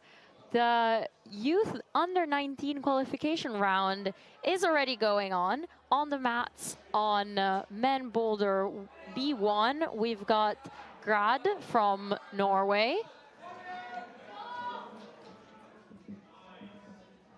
And if you were joining us this morning with the under 17 round, you are going to be familiar with the boulders. However, the route setters did tweak them a little bit, as in they've moved the holds slightly. There's nothing missing. They didn't add anything besides on B2, which we're going to see soon.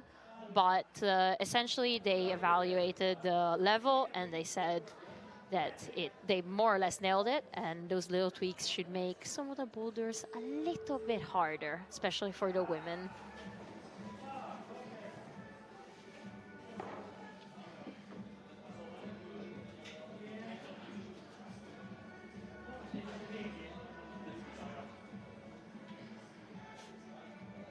On this first boulder, we can see Norwegian athlete Kaja.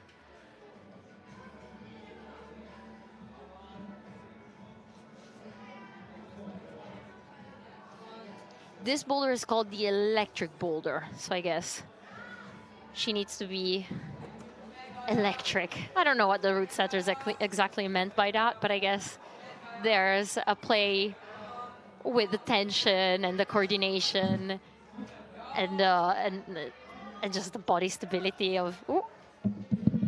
And it's a slab boulder essentially, the first half. For everybody that's joining us on YouTube, welcome. I'm Teresa Corti, and in the commentary booth, real soon will join me Emil Abrahamsson. He came over here to drop his cup of coffee and left. So he's gonna be back real soon.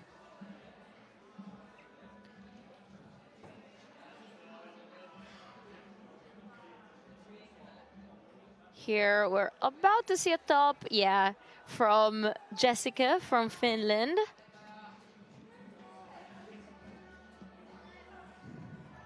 This is a classic welcome boulder for the women, so it's not too harsh, and it should just get the competition going for them.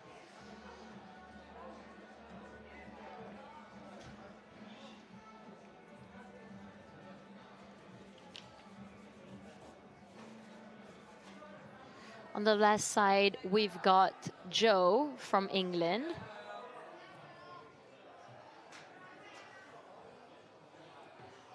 Just taking his time, checking out the boulder. This one is quite skin intensive. Those slopers have some real good texture in them, so the attempts do matter, especially since it's the first one in the round.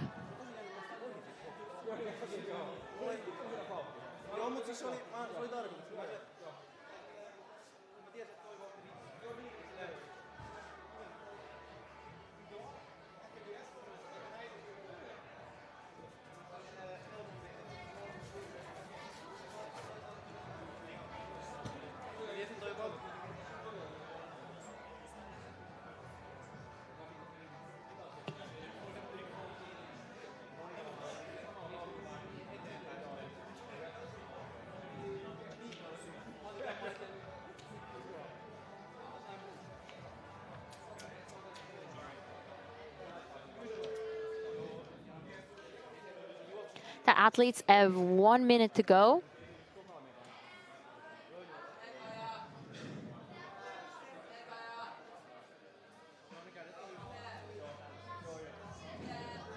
This afternoon, we'll have a couple special guests, starting off with Emil Abrahamsson, and then we'll have a couple of route setters coming in.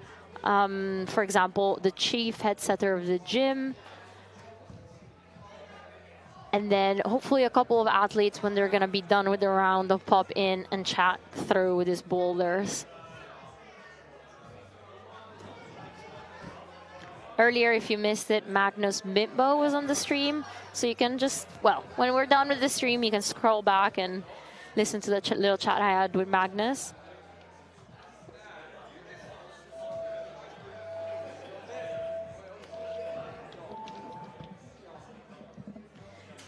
And here with me, I've got Emil Abrahamsson.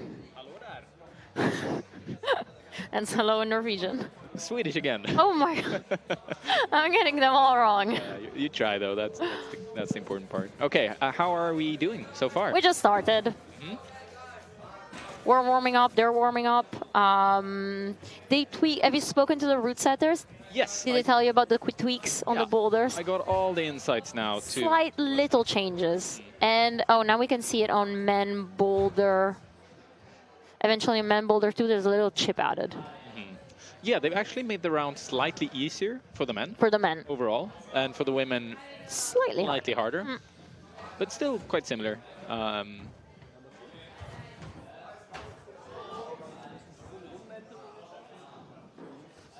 This stop on B1 should be a bit easier. The top hold was adjusted. Ooh, what a save.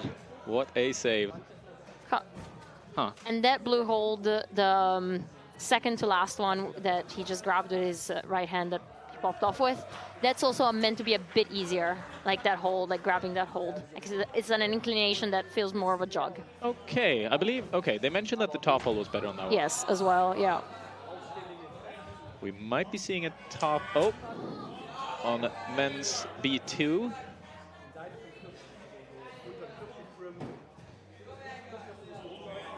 From Grad. Oh, he jumped off that one quite quickly.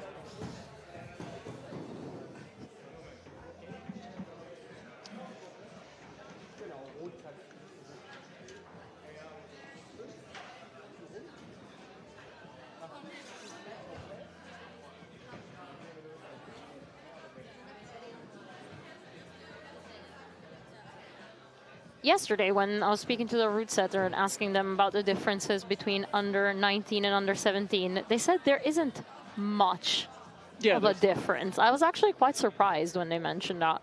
Yeah, I think there's kind of like that top level is pretty crazy amongst the youths, especially the younger generation is very much coming up and crushing it. So it seems like we're going to be seeing some results that are similar. But I guess we'll find out as the day progresses. I will say, though, it looks like we're getting a lot more zones early on than we were in the first round. So I think the level could be slightly higher still. But yeah, definitely, they don't need to, like back in the day, they needed to rebuild the boulders for the different groups almost. But now it's, they're even making them easier. So... Did you compete in the youth? I did not, no. No, that was before. Yeah, I started climbing at the end of my youth. Like like 20s. Yeah, I started when I was 16. All right. And by the time I was in a competitive shape, it was the end of my youth years. So I think I did maybe one Nordic championship, like a youth Nordic championship. But then I started in my 20s with competitions. They are exciting.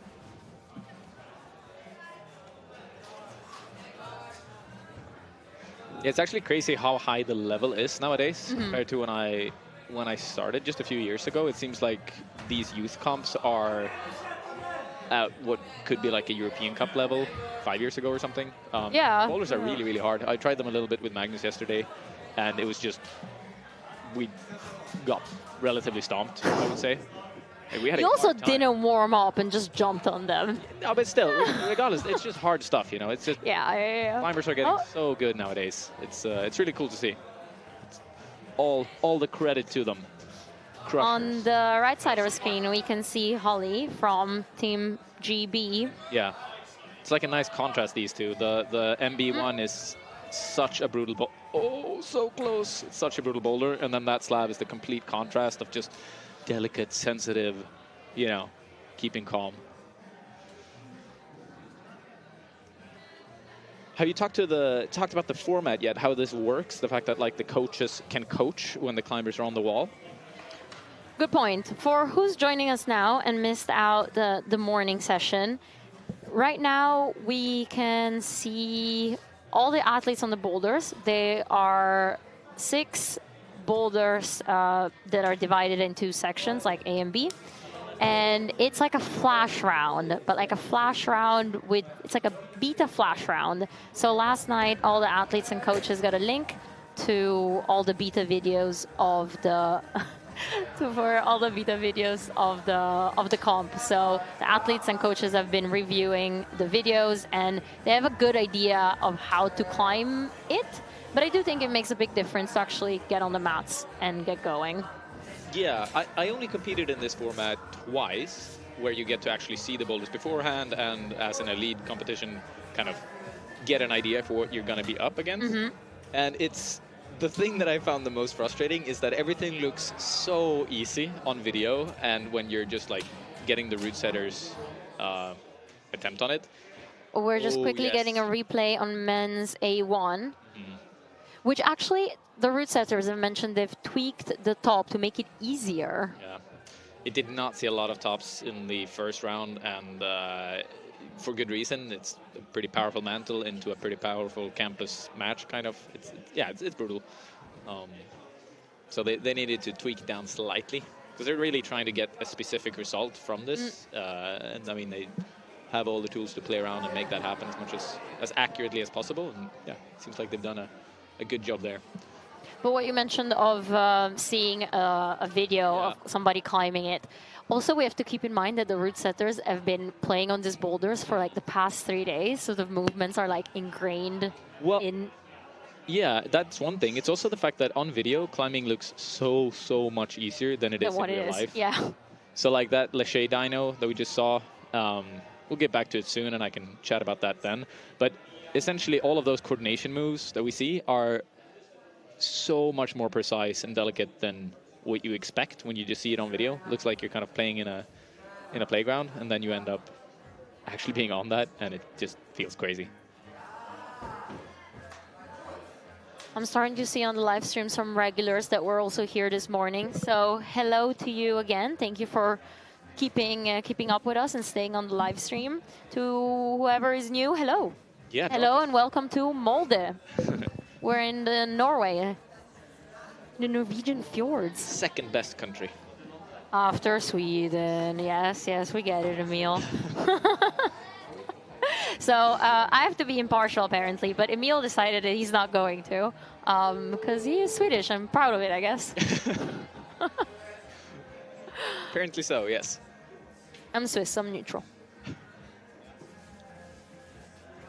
Oh, but I think it's I like to speak my mind when doing these kind of commentating stuff, because yeah, just no bad words, please. I'll try my best not to swear, Okay. but I give no guarantees.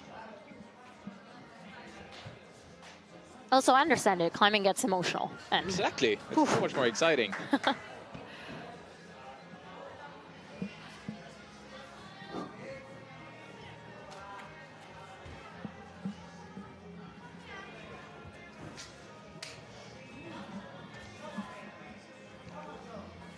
we got Spanish climber Asair on his first boulder of the round. With a question mark on his face. Have you realized that the gym is laid out as a question mark? This area is like the top of the question mark, and the lead area is the point at the bottom. Yeah. Well, yeah, is it intentionally? Or I don't know. That's what I was thinking last night when I was trying to describe the climbing gym of Molde. Yeah. It's a beautiful gym. A great atmosphere here in the beautiful Norwegian fjord regions. Got mountains all around us. So it's just pretty. Currently raining. Yeah, I mean, it's kind of permanently raining here, but yeah. Yeah, you need a good raincoat or like a really steady umbrella. Yeah. You also need to appreciate the rain and kind of go for that vibe, or else living in the north can be a little bit tricky. You need to have like hobbies. Like, like things that keep you active. Yeah. Like knitting. Yeah. But that's why then the Norwegian jumpers are really nice. Yeah. And colorful. And take ages to make. Okay, to get back to the climbing. Right now, all of the boulders, all the climbers are on all of the boulders, so there's a lot of action going on. We got a split screen going, but our technicians are doing the best to show all of the action. So, like in climbing, just be all a bit patient.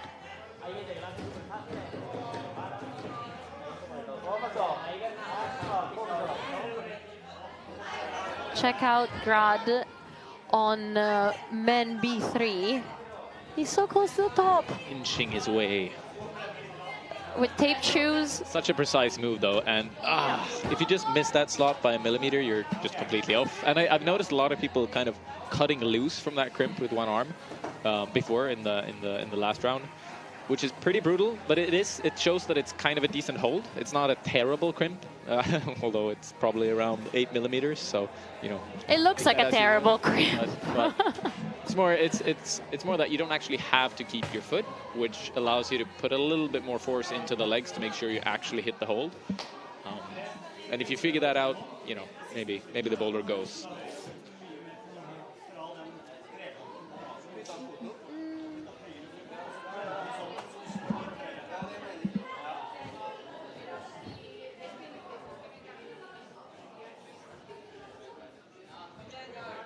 We got 2 Norwegian athletes on screen. And she has a double jersey on.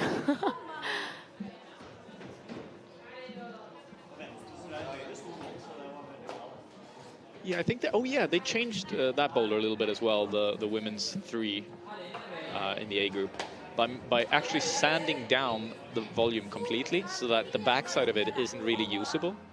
Because I was told.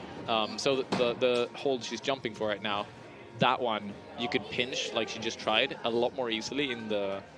It was grabbier earlier on. Grabbier, yeah. It was it was more textured. a lot more. So. So I think we'll have to see a lot more like tricky techniques being used there to actually stick the move, because I think you need to jump further and actually move your weight into the hold more than you could before. So we'll see 1 more minute. Let's see if Leia can figure this move out. Oh, so close. This top move on MB2 has been so brutal for a lot of people. Yeah, we've seen so many almost stops. So many almost stops. That's the right word for it. Let's see what Lan can do. He has 32 seconds. Let's see, is he gonna go for another attempt? He's fighting hard. It's good to see. With the knee. Newval here. Right. Are we gonna see finally a top on this boulder? I think so. I think so. Come on, allez. Yeah. Yes. Look casual. Look casual. And quite a nice cheer.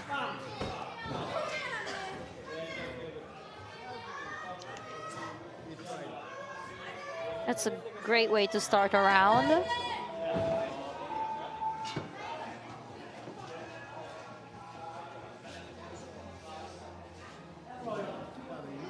Actually, a big difference between the competitors, besides their age, is their height. Yeah, in the differences, you mean? Yeah, Yeah, I don't know how big the differences are here, but in the first group, it was pretty huge, the shortest and the tallest athletes. Actually, the route setters are setting for this comms without precise measurements of the athlete. So that's an extra challenge. Yeah. Like, big extra challenge. It's tricky. Yeah, it's very tricky. I mean, you can usually compensate height in a lot of different ways with the setting, but there's always going to be that one move that you're either too tall for or too short for if you're on one end of the spectrum.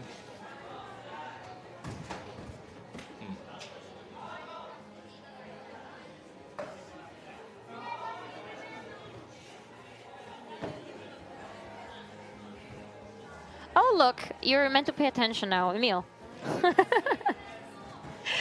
We've got a Swedish woman on her first boulder of the round. Go Sweden! To be fair, Emil was posting on Instagram that we're on the live stream. I called him off at the wrong moment. Yeah, it's been a stressful day. I haven't been able to really do much. Oh, and she's off to a good start. That looked very promising. She's for sure gonna nail the first move.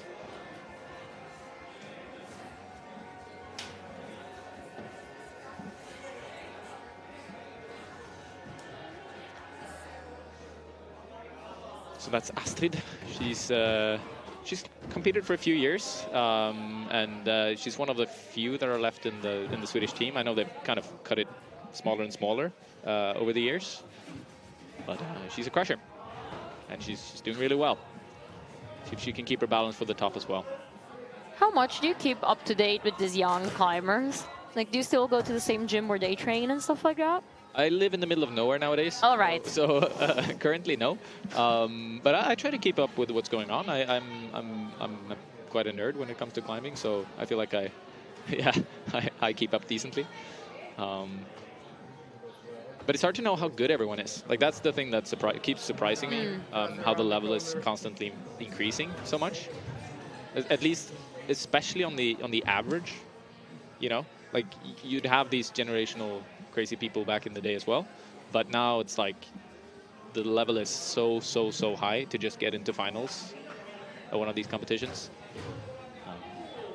And that I keep getting surprised by. It's hard to keep up with just how much people are improving. And there's so many. Yeah, yeah. On the left side, we got Andres making an easy second top. Yeah, look casual. It's nice to see. Yeah, that's his second top.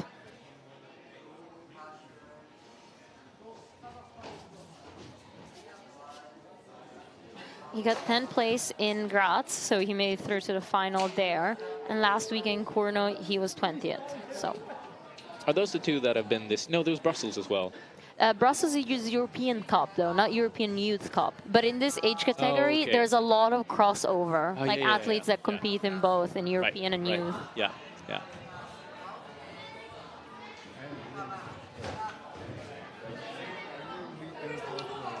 Athletes have like 30 seconds to go, so.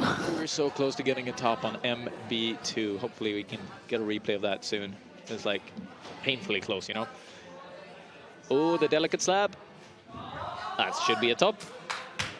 It's going to be up to the judges to decide, but I think that looked pretty solid. This was the only boulder thing that they didn't touch at all, that they were really happy with the level of it. The women's yeah, too, in the women's round, I suppose that's accurate.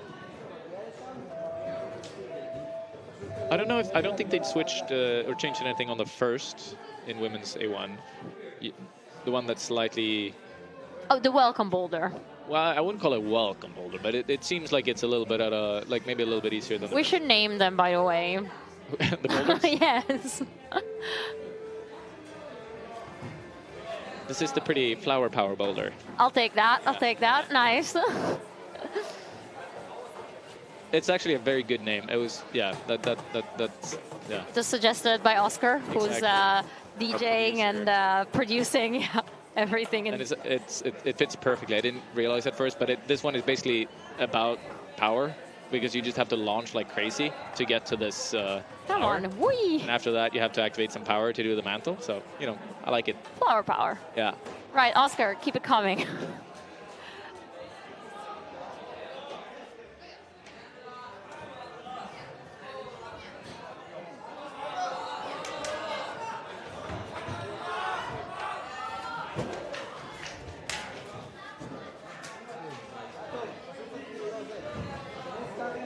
We've got Greypoor from Iceland. No, from Iceland. And I actually spoke to him yesterday, and his team, and they're all so psyched. He said one.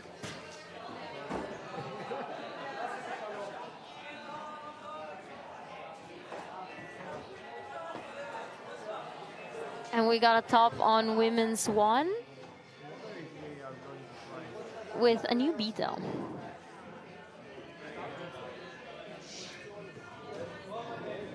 Yeah, Greypoor yesterday was saying their fortes are more slabs than powerful boulders. So we'll see how it performs on that super overhanging powerful boulder. Oh, the Icelandic team. Oh, they're better at slabs? Well, they all have great hip mobility. Yeah, their new center has a lot of vertical walls, and they set some pretty nasty slabs there, so I'm not too surprised. They have good setters as well. Why did you go to Iceland? To film a video with a giant bodybuilder. Oh, right. Took him climbing. It was fun. It was a good time. Yeah, yeah. Iceland's pretty. Norway is also pretty. Here in Molde, it's a good time. It sounds like we're meant to say this, but honestly, like we probably are so impressed from our hotel view. Yeah, it's yeah. I mean, I am at least, like, to wake up every morning and just look out at the sea. And it's so peaceful. Yeah, I had a 5.5-hour drive to get here, and it was just like, I was smiling like a child driving through the Norwegian fjords, and I thought like, oh wow, it is better here. Did you drive down, like, the Atlantic Highway? Yeah, but I mean, it's all an Atlantic Highway. Like, in the entirety of Norway is just Scenic. Yeah, just scenic. You hop on like a ferry with your boat everywhere, and it's just, yeah, it's great. All right, let's see if we can get a top of MB2 here. The men's second boulder in the B round. Oh, yes. There we go. And that's 2 tops from Yuval. That's a big win, or big one as well. That one is, yeah, gonna help a lot with getting into finals because he's starting off strong. Yeah, it's definitely the hardest one in the round. At least from a how many people are gonna get it type of view. There are other boulders that are very, very tricky, like the top of the MA one, the mantle and the flower power boulder, can be very tricky, and you can, accidentally not do it and do the thing you just did. But generally speaking, getting the top of MB2 would be a big win.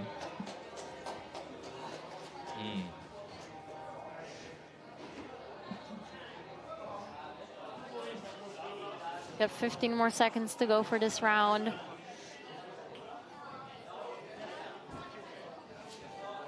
Oh wow, this is going to be a buzzer beater if she gets it. Ooh. 6 Called seconds. it. She only has. Oh Jesus, it's so close. Oh Jesus. She's just about to get it. Here we see the pretty flower power boulder again. I haven't looked at the score for all of you out there who want to keep up with the live scoring. You can use the IFSC app. It works well. They update it immediately, so you get the score as the competition happens.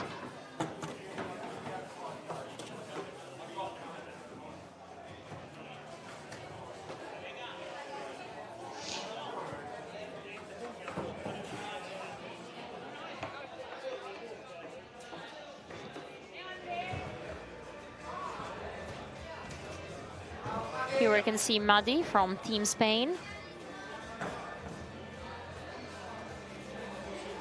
Yeah, we're definitely seeing a lot of tops more early on in this round than we did this morning, which doesn't necessarily mean anything because we've only seen a handful of climbers yet. But it could suggest that we'll have a higher average score, maybe due to the slightly lower level of the boulders, and maybe just because there are crushers are coming out. They also watched their fellow teammates compete this morning, and they probably talked through the boulders as well. Yeah, so that probably helps. Yeah.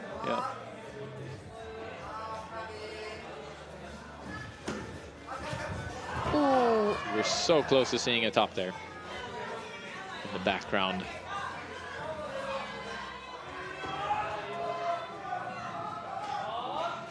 Mary definitely has a second go in her, but she might just want to rest. Oh, there we go. That's the fall.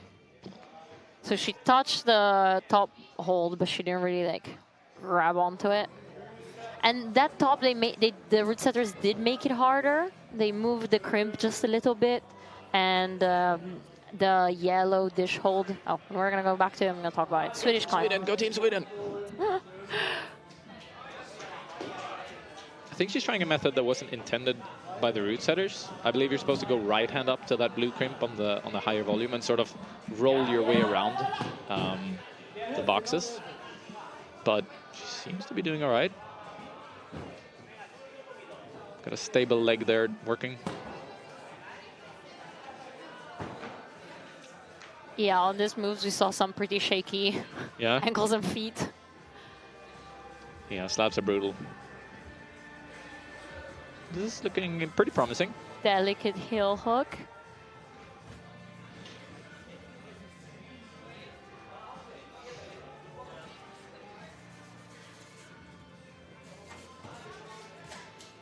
Pierre on the live chat is saying 12 boulders, we only see 2. What about the time? The time, we've got an eye on it, so I'll try to mention when there's 1 minute to go or when there's 10 seconds and somebody's about to top. And for the boulders, there are 12 boulders, true. There's also a ton of cameras pointing at all of these boulders, but to see some proper action, it's difficult to have a split screen of 12. And we have a top for Team Sweden. Yes. Ooh. I believe that was a top at least. Yes. There are many sounds going on. That looked like a top. Yeah, it looked like a top. We have a good fight going on MA3 right now. Maybe we'll get a replay of that. The entire crew was cheering Spain on in the background. And Mary, let's see if she makes the top of B3. Yeah, that one's pretty brutal. It seems to not have seen a lot of tops in the earlier round as well. And they made this slightly harder as well, so it could definitely be a big challenge. Ooh. Oh! It's hard to get that power output because that crimp is nasty and not really in the right direction. You're also just physically tired by the point you exactly. get there. Yeah. You need a lot of power endurance for that kind of stuff.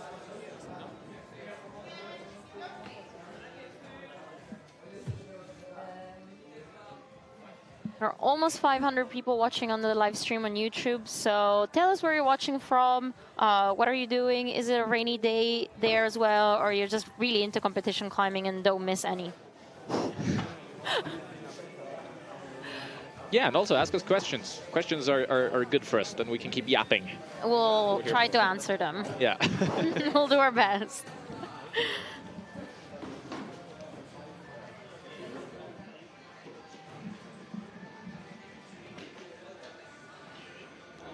Here we can see Yuval on B3. So far he already has 2 tops. Oh, really? Let's see if he can make 3 out of 3. Yeah. Do you know what his knee brace is for? I was gonna say, I hope that knee is not bothering too much, but Yeah. so far it doesn't look like it. That looks to be cruising. I think the maximum amount of tops we saw in the men's round earlier was 4. So to already have 3 is, of course, a really good start. He's on the others. Okay. But we've seen a lot of people fall off this top. It's so precise. 3 to 1. Oh. Yeah, that's what happens. It's so easy to just miss it by a little tiny margin, and then you're off. And it also seems to be quite a committing move. Like you have to really press with your leg and go hard.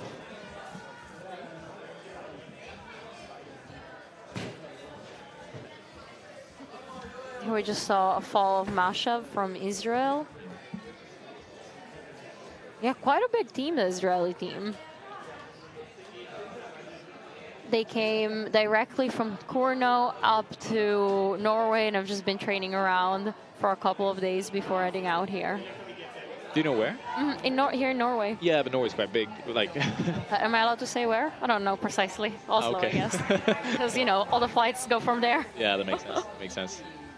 They have a lot of good training facilities in Oslo, especially the spray walls there are pretty crazy. Yeah, I was talking about it with Magnus earlier on. Also, just like the setup of the gym and how they're making it bigger for like a training area. Okay, yeah, it's actually one of the more impressive spray walls I've ever seen. It's just so big. Really just. And I appreciate a long spray wall. Yeah. That you can also go upwards. Yeah. Oh wow, close. Yeah, quite a lot of Norwegians competing here, as you might expect, considering they're hosting the thing. And I think they've been doing all right, for sure. Oh, the little matching bow with the flag. That's cute. Allez.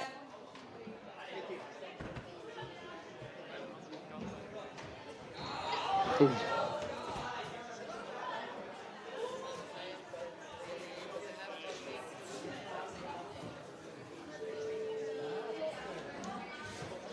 The athletes have 1 minute to go on this round.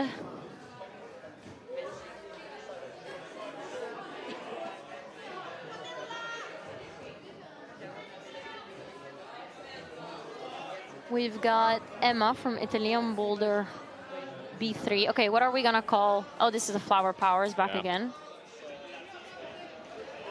Yeah, this mantle is it's a strange one because you just have to really commit to going high on that hold, and then it's not crazy hard to stay there. But it's just it's nothing of it is quite intuitive. You know what I mean?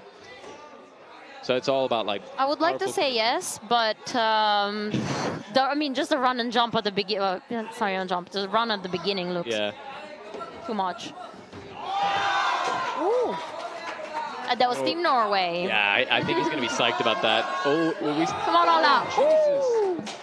That would have been crazy if he did the whole boulder, because like most people who have topped that boulder have either done the first move right away or been able to do the first move almost right away and then tried the top a few times. But he was very, very close to actually sticking it, which would have been a massive win. But I think that was the first time he got the zone. So already those 10 points will be quite valuable for him.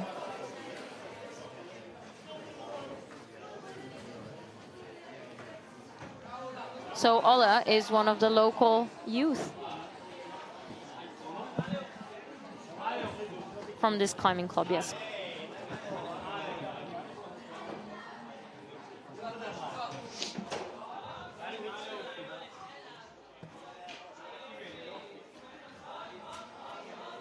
There's a really big and strong team of French climbers as well. I also noticed they go around with a physio. I feel that's still a luxury within like climbing teams. In general, I would say it's not very common, but it is becoming more and more popular.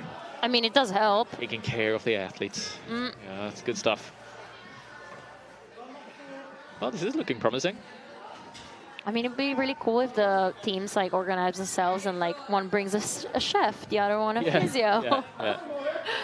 Ah.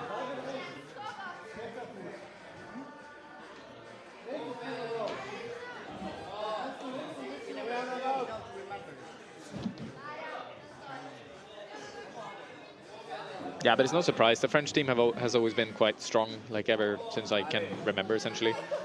They keep on improving. I think they put a lot of effort into the actual team, making sure that it's, you know, growing from within constantly. I also heard that the team selection are absolutely brutal because there's just such a good high level, and many have that level. For sure.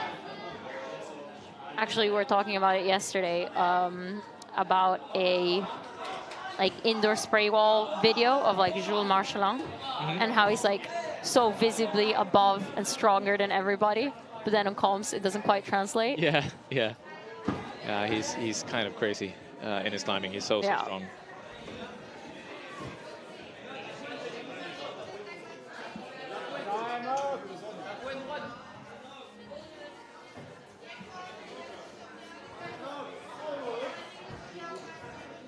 That's the thing about comp climbing. It's so diverse. There's so many different styles to learn and so many, you know, areas that you have to fully grasp as a climber. You can be incredibly talented in one, but if you don't have all of them, you're just kind of out. But the nice thing about climbers in general, I gotta say, we're all so stubborn. So if you don't know how to do something, you're just like gotta close yourself in the gym and, you know, practice.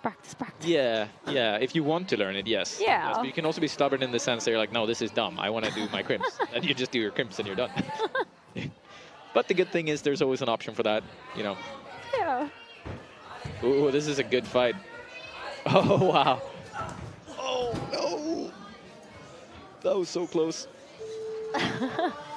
It looks like he feels bamboozled by the boulder, like insulted by that top. After such a fight, he definitely deserved it, but yeah. Yeah, imagine giving points on merit. Like, good job, you tried hard. Yeah.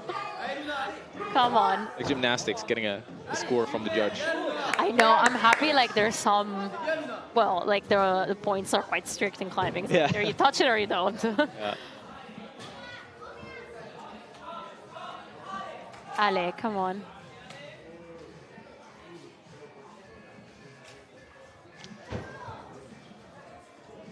The athletes have 20 seconds to go, so they're going to give it a last go. It's now. Yeah. Yeah, on the power boulders, from Germany. Yeah, no, even. No, it's usually just recommended to not give more than around 2 attempts. I've noticed Oriana's really started doing that in the World Cups. Like every single power boulder, she does 1 attempt early on, waits until the last minute, and gives another attempt. Yeah, really pacing herself. Really being structured and tactical with it. And it seems to be doing wonders and working well. But it's sometimes hard because you're like, oh, no, I'm not tired. It's just, I just messed up. But also, that's the difference between the youth and the senior cup. Like, here during this round, the coaches even get to tell the athletes to chill and wait and get their power back. Instead, like in the World Series and in the senior, like you have to like understand your body and know what's best for you, but also, you know, play in with the correct tactics when it's needed. Yeah, I like that a lot, though, the fact that the coaches can be so involved nowadays, because otherwise, in the regular format, so to speak, you know, they're redundant as soon as the competition starts, aside from making sure that, you know, everything's recorded and that appeals aren't done incorrectly, I guess. So it's nice to see them actually being this invested and really, you know, even giving beta, like you say. Suggesting beta, then the athletes in the end do what they want, don't Yeah, they? that's true. But still, having that communication Yeah. with your coach, I think, is quite valuable for the athletes to, like, you know, build a trust and Definitely. work together.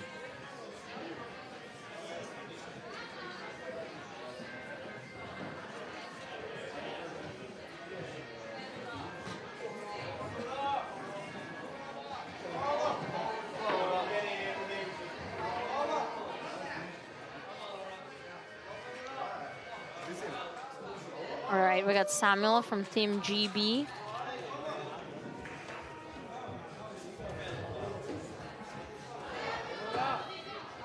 Yeah, I know they have a really, really strong senior team, but I don't actually know about the youth team yet.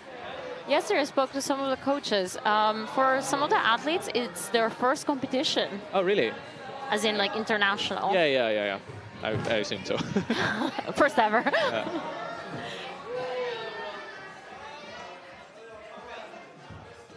Come on.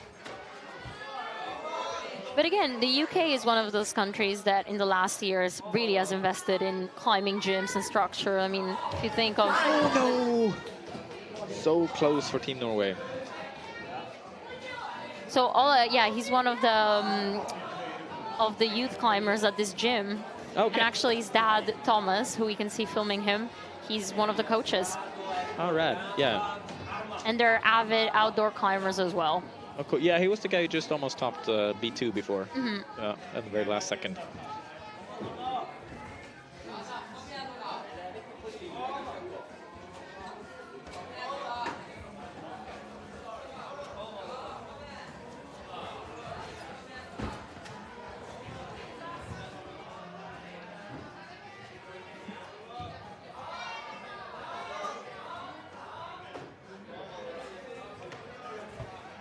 Come on, Ola. Yeah, he's got it. He's got it. Yeah, 100%. I think he's got it. He's got 1 minute. Chill, trust your shoes. Oh, he has 2 different shoes. How funny. The ones on the right are Mad Rocks, but I don't know the model. Have you ever used them? Yeah, that's the shark. Oh, okay. Yeah. Come on, be a shark. Allez, nail it. Come on, come on. Yes! Oh! Okay, he has 41 seconds. He can still make it. He technically has time, but his slab is slow, so he definitely needs to hop on it right away. If he's, oh wow, he's being on the chalk pad, getting ready. 30 seconds. I mean, it's for sure enough time, but it's gonna have to be the first attempt, and he's not gonna be able to do it slowly. He's got 23 seconds right now. Come on, Ola. Oh, you can see all the team cheering him on here. That's the spirit. Ooh, Team Italy. Ooh, Allez, dai. Oh.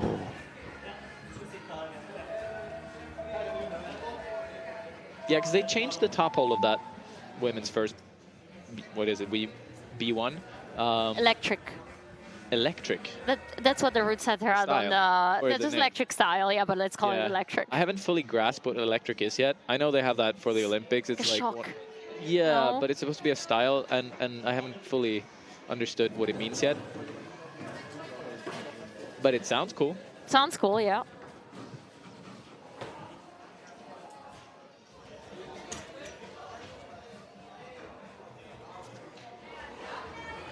Emil, did you try out to top these boulders? This is a question from Elad. Yeah, me and Magnus, we tried the boulders a little bit. It was more like a casual testing the moves type of session. But it didn't go very well.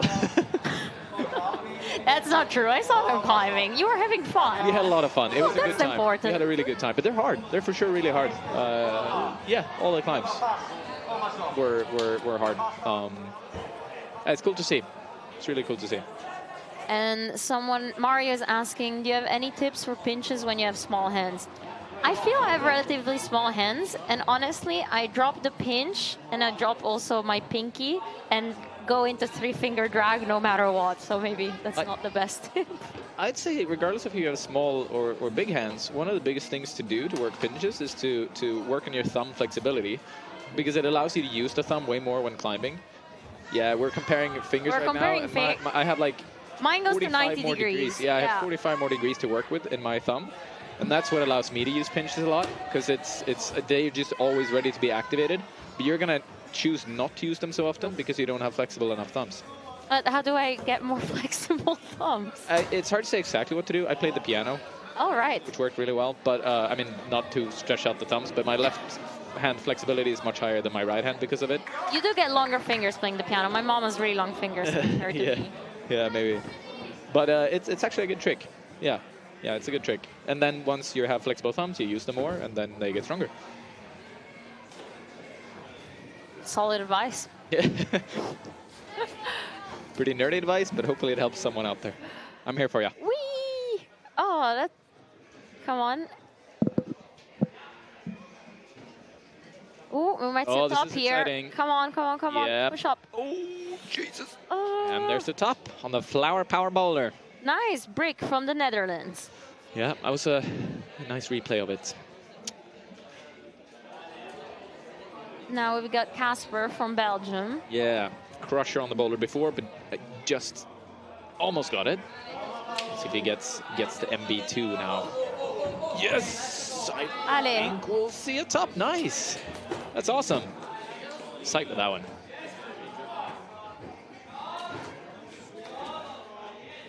Let's see, we have 1 more minute on the clock for this round, so should be plenty of time to top, well, all the boulders essentially.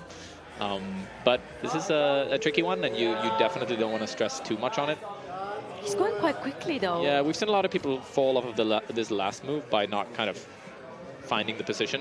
But there we go. That's a top. Solid, yes. Good work. He was checking if the microphones were on. Yeah. Good energy. Allez.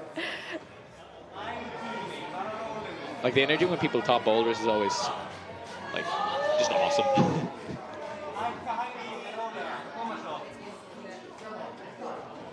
Yeah, come on. Go for it. Allez. Yes! Oh no! I don't know if going 2 hands is the way. Like we see so many people going 1 hand and sticking that, but 2 hands has been, I don't know.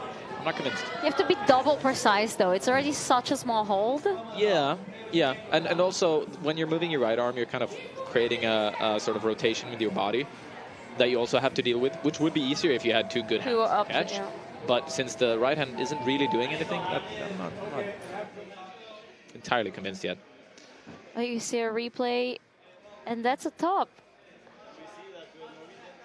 For Olivia Gent from Olivia Gent, yes. They told me how to pronounce her name, and now I don't know what it's Gent or Gent. Gent.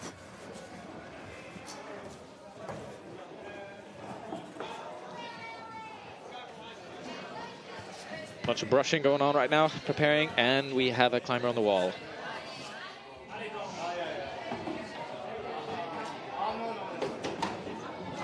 Close. That's a tricky move. That's a very tricky move. He's Emily Nuttinen from Finland. They kept the Finland trying to bounce accent. Yeah, decent, yeah. Sorry, definitely not Northern. No, well, the thing is, I can't understand a single word a Finnish person says. Right. It's like so far from Swedish, but they still have that funny bouncing sound. Oh, come on, get it. Go for Allez, it. Yes. allez, allez, allez. Yes. Oh. Looked like kind of a desperate fight to stick it, but with a lot of excess strength that allowed him to actually, stay on the wall. Yeah, Camilo's been doing well in the past competitions, so I wouldn't be so surprised if we see a lot of tops from him. Cool. What is our scoreboard? I guess we haven't gotten into the second round yet, but we have... No. Yeah, we don't have anyone who's topped all 3 in each of the categories yet for the men. But for the women, we're starting to see 3 tops in the A group, but not in the B group yet.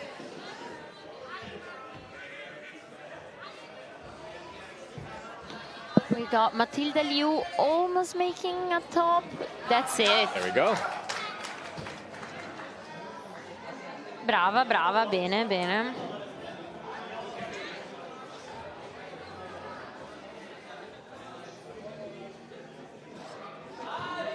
And that's also a top from Janne from Germany. Ooh, very elegant from our Finnish climber. Yeah, Finnish screen here.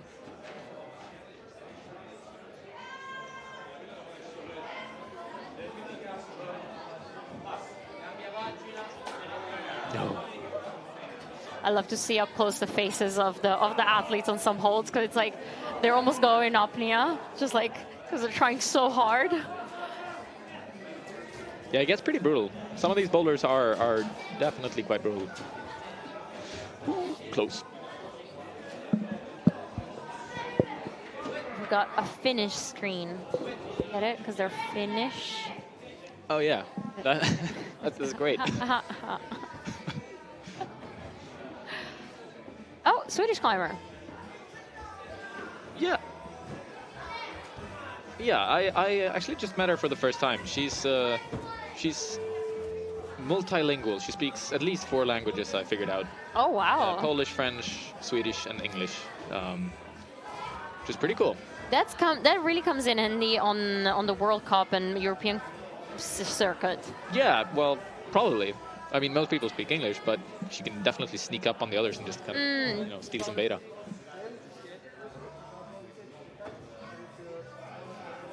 Yeah, but I'm excited to see her performance, see how she does. She enjoys the climbs.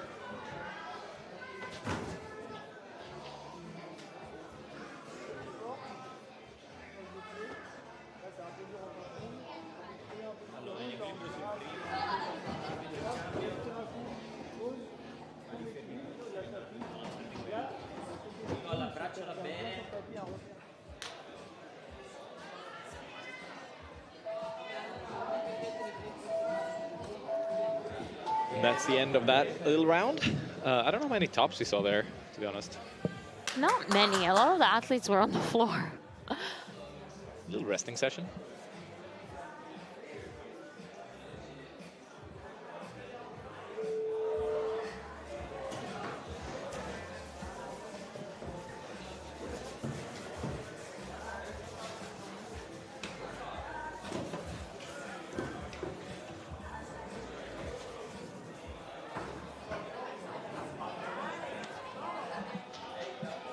In the comments, they're saying playing piano equals sending V15 confirmed. You're guaranteeing a V15, apparently. If you just start playing the piano, it's Piano fingers. Yeah. There's an insanely strong correlation. Well, probably with remembering beat and remembering chords. No? Okay. No, I think people always look for these like simple explanations. Yeah. Things. It's like I play quite a bit of chess, and people are like, "Oh yeah, that's kind of like climbing, right?" And it's like, well, sure. No, like problem solving exists in very, very different ways, but you can always pretend. Ooh, was that a flash? I think it almost must have been. She might have slipped the time because it's gone over a minute, and being up on the wall for a minute sounds long, but she definitely did it fast. You wouldn't be giving like 3 attempts on that type of boulder in less than a minute. And Leah also gets a top. Nice.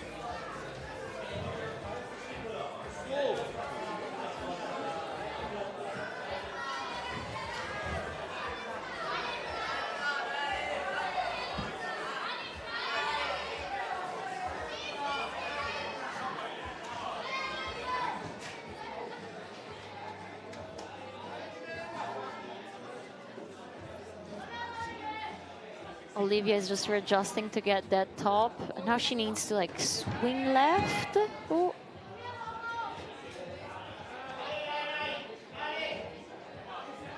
You can see how she wants to like have her body on the left to make that top. Yeah, she doesn't quite want to commit to the left foot here, but you kind of have to. Oh no, she's going for it, and I think that will do her well. Oh, I guess that's why she didn't want to commit to it. Fair enough. Fair play. Oh, we're seeing a good fight on MB1.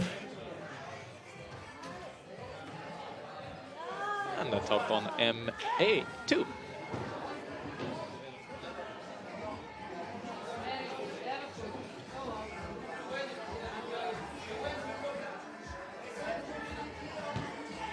Right, we don't have a name for this men B2. Is it just the lache? Are we just gonna be lazy and call it like the move? I feel like because for me, it's so much about the sloper coordination at the top. Okay. That's where we're gonna see most people being shut down completely. But I don't have a good name for it yet. So maybe we should just stick with Molde because of the M. Oh, yeah. Maybe the answer is right in our face. The Molde Boulder. Molde Boulder. Oh, that has a sound to it. Yeah.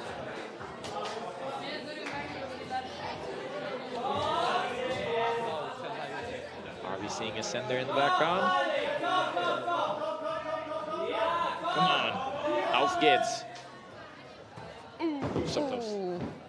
So close.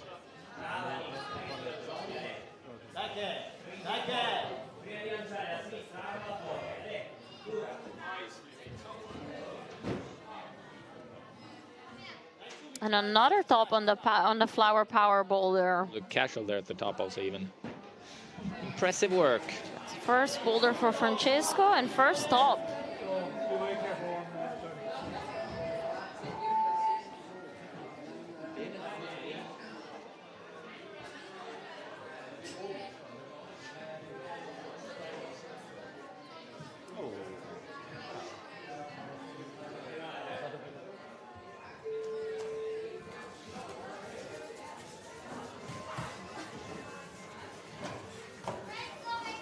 Somebody sent me a message, I guess, about these athletes. Who's going to be the next athlete of this group who's going to send 9A Boulder? Oh, that's a good question.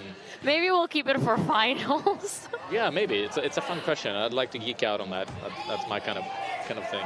But there are 174 athletes, so it's quite a pick. Yep. Ooh, top on B1 there. Solid work. Ali, casual from the Frenchman. Oh no, it's really waited for the confirmation of that top. Yeah, I hope he got it, right? I think he got it.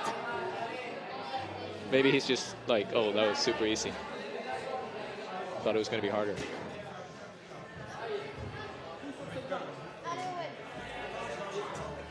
On the right-hand side, we've got Stella from Italy. And this is actually the last year she can compete in the youth. So we're going to start seeing her really soon in the Senior Cup. Pop. Easy. Nice stop for her.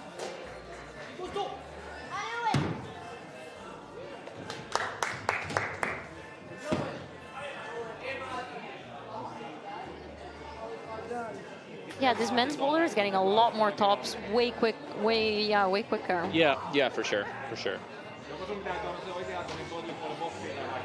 Yeah, we are seeing a lot of tops this round, but still... Yeah, now we've seen 3 tops in both rounds, which means that we will most likely be seeing 6 tops from the top performer in the women at least. But in the men we still... Oh, yeah, for the men we still have... not a full triple send round kind of thing. Okay, we'll see what happens.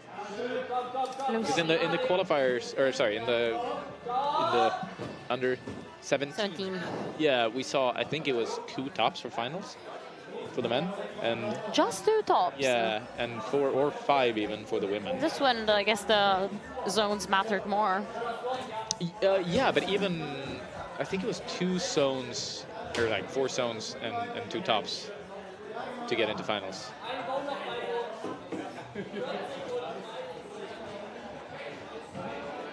So either the tweaks that they made, I think the tweaks actually on the MB2 have made the top section a lot more climbable.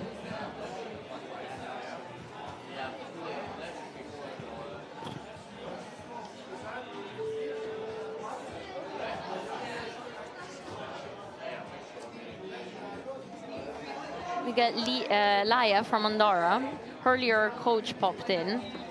And yeah, he was saying how basically the climbing community around that area, like there's not a big Andorran team, but Ola has been helping her out to get to this level. Cool. I love that when the underdogs get to show what they're capable of. Go Team Sweden! If you cannot tell, Emil is from Sweden. That's true. I'll be honest. I am biased. But only slightly.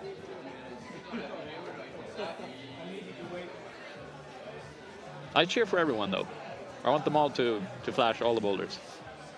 Emil, besides pull-ups, what are the best exercises to improve climbing skills? Well, playing the piano, for sure. No, but I think... it's a good question. It depends so much on the individual. I'll answer the question shortly, but first, here are the preliminary results. And as you can see, we are seeing quite a few tops in the rounds, but not like a crazy amount. Obviously, this will change a lot in the coming hour, but still. And here is the women list. Luna from France at the top with 3 tops. And May, also from Bulgaria, second place with 3 tops. It's a pretty strong indication that the B round will be a lot harder for the women. Again, we can't know for sure, but that's what it looks like right now. Oh, this uncomfortable mantle. Let's see if Agnes can get the top. Yes. There we go. Solid work. But yeah, no, I think to improve climbing skills, it's so much about figuring out one's weaknesses and then really either gunning for those, training those a lot, or training your strengths and improve them to their max potential. Take it from there. But again, that's so much to do with the individual, what their strengths are. So I never have a good advice for what to do in terms of exercises. I'm doing pull-ups at the moment because I think I've been skipping pull-ups since my gymnastic days. Ah, okay. And the other day I nearly broke my toe, so I was like, I'm gonna do 100 pull-ups. Yeah. Turns out it's pretty brutal. I have to cheer for Linus, right? Allez, yes. Sweden, so, you know, priority here. Come on, he's quite tall, so this is going to be pretty uncomfortable, but he gets, I think, a flash. No? No, it can't have been a flash. No way. So we're 1.5 minutes into He's been running a bit. Yeah.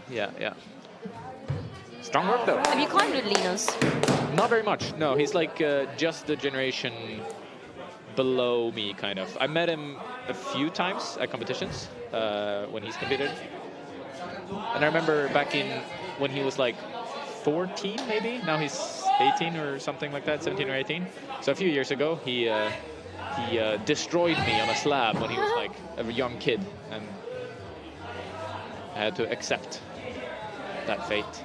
But no, he's really strong. He's doing quite well. I think he was 5th in the qualifiers after the European Championships, Youth Championships. But yeah.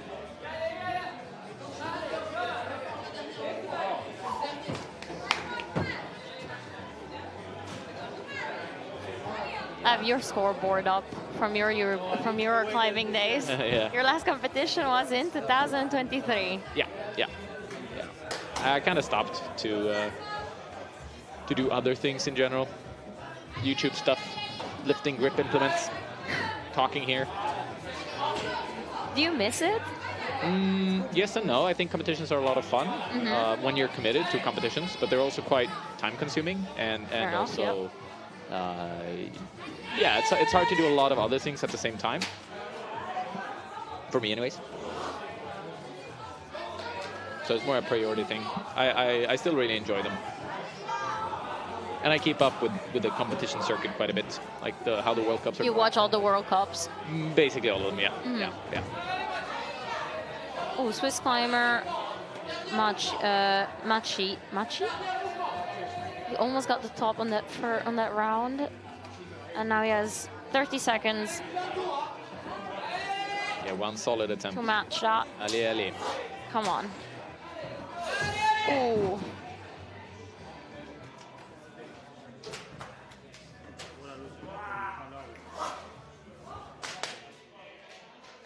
We see a replay. Oh, cool. Of Lia. Yeah, an aggressive catch with the toe, but that worked well.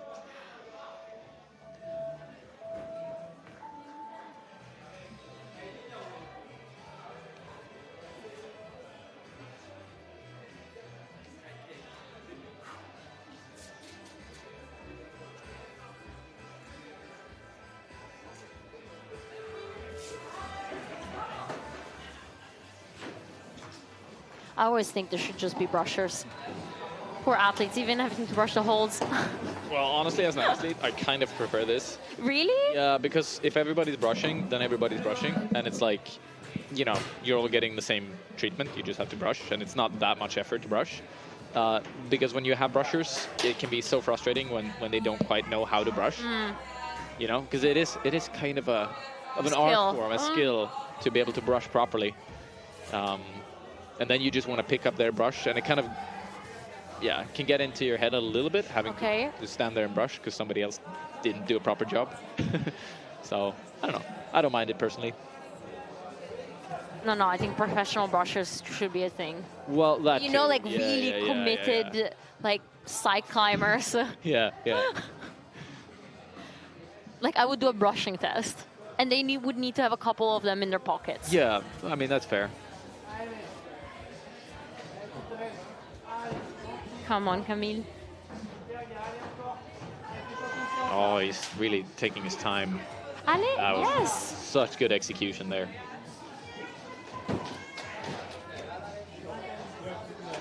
His teammates said his strong suit were his triceps.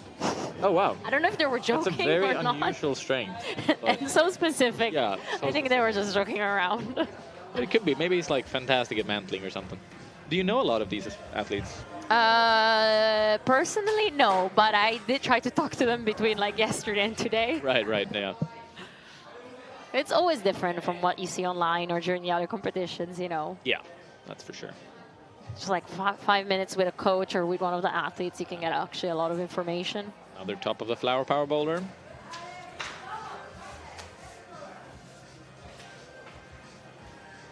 We got a DJ going, well, some music going in the gym.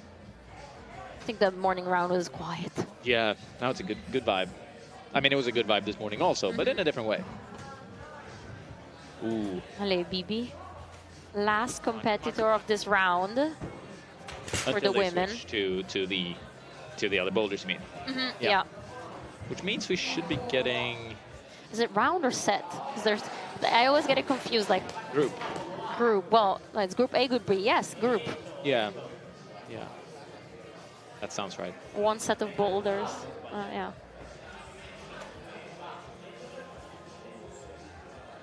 All right, more questions for you, Emil. Why do you think the Nordic countries see relatively little success in climbing nowadays? Yeah, if I speak from a Nordic point of view, I think there's a lot of things to digest there. But in general, what you can see is that most of the countries that are doing better and better have a very, very strong community and team. Like the actual team trains a lot together. So they have facilities where they can go and learn from each other, learn from each other's mistakes. And it helps you improve. I mean, this goes for every climber, but for sure for competition climbers, that learning from other people and just seeing other people complete moves that you maybe think are somewhat impossible or very difficult helps you tremendously. And in the Nordic countries, all the climbers have always been quite spread out, which have made us, nice, a top on every. Yeah, Reem made the top look really easy. Yeah, Still hanging casual. on there. Yep. He really topped that boulder. Yeah, that was he wanted to show his balls. Sorry for the interruption. No, go on. You're all good. And I think in general, learning from others is the key, and we've always been quite spread out, which have made a lot of Nordic climbers usually pretty good at like small crimps and outdoor style of climbing. But we haven't been able to learn like all of the nuances that come with competition climbing in the same way. But I mean, there are really, really good competition climbers, and they're for sure getting better and better every year. So yeah, I think we might be seeing Linus, for instance, one of the up-and-coming Swedish climbers who's been evolving like crazy in the past 2 years or year or so, since he moved to a space in Sweden where they actually are training the full team. And it's crazy how much they've improved from training together. So give it a few years and you'll see the Nordic climbers. But I think like Magnus is such a good example of, well, he was like definitely a talent in his time and for that generation of climbers. Yeah. But then he got out of that and now he's contributing back to the youth. Like he wants to see, you know, the Norwegian team improve and get better. And he's facilitating that with his gyms and stuff like that. Yeah, for sure. Magnus is great. He's a good guy.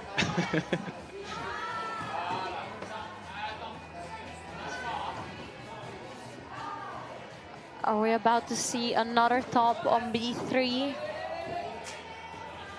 This boulder is called like 4 mil crimp. Oh. It's very deceptive. A mean climb.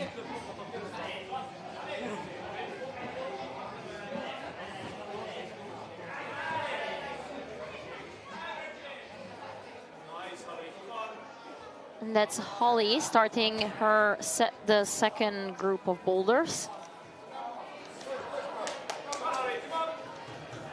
Yeah, these type of mats can be so frustrating when you're just like, oh, should I just become a seal and lay down on this thing? Is that the way to go? Because it kind of is the easiest way. I've seen some people just put up their knees and sit on it, essentially. And it's so hard to do it gracefully.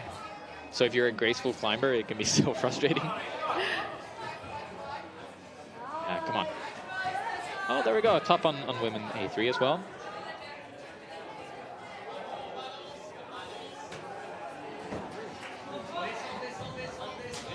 All right, we've got more questions coming in. Wiki with me says, what mental strategies do elite climbers use when they know they only have 1 or 2 good tries left? Yeah, it's loaded question. I'm gonna say outdoors, it's last day, best day. You have to have a last day for it mentally to click. But indoors is a bit different. It's definitely different. Yeah, I think for competitions, finding your own zone is it's so tricky. And I wouldn't say that like everyone's great at figuring out when they have only 1 or 2 good tries. It's more that we have kind of strict guidelines. As we talked about earlier with power boulders, for instance, there's just not like the energy systems in your body just won't provide you with what you need if you give several attempts on a powerful, like a really powerful boulder where you give a good attempt. And even just doing 1 hard move should allow, like you should maybe do around 1 minute of rest per hard move that you've tried as a general guideline. And then the easiest way for me has always been to kind of count that and be like, oh, okay, I know I'm not going to have a good attempt if I've tried 2 hard moves, unless I wait 2 minutes or so. Of course, that depends. So on your trick is to count. A little bit, like really. Like you know what's going on during the round. Yeah, I mean, you have, of course, have a feeling in your body as well, and some people just work with intuition. But for others, it can be quite beneficial to really think, like, very structurally on how much you should be resting to max out your attempt, at least.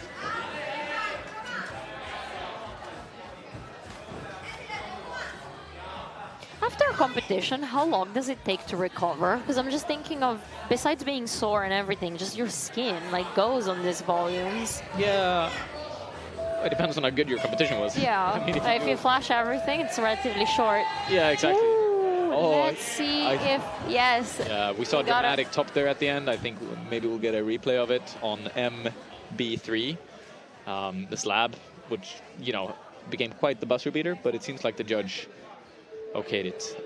But Machi from Switzerland, like, topped B3, like, yeah, with 1 second to go. Yeah. Good effort. Yay, Swiss team.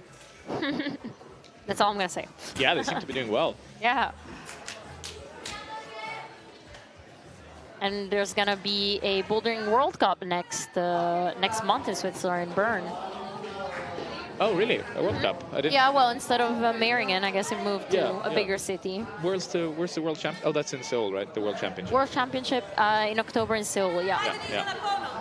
It was in Bern.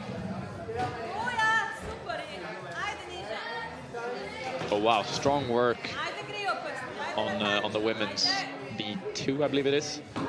Yeah, Julia. B3. Crushing Her and her sister are, well, they train in Barcelona, and I guess their hair is quite iconic, so it's easy to tell to find them in competitions. Yeah, I gotcha. Come on. Oh, a little bit too much of a barn door there. Oh, top for Slovakia.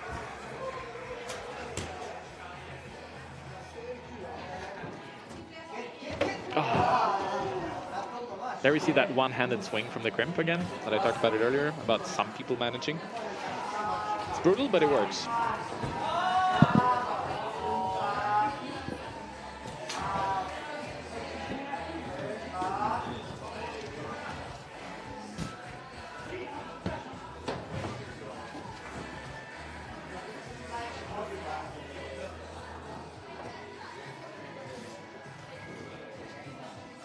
We should be more than halfway through the round now, right?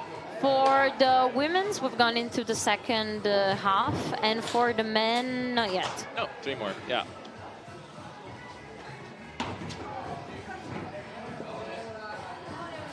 We got Reem just trying to, Rim, trying to make that slab work.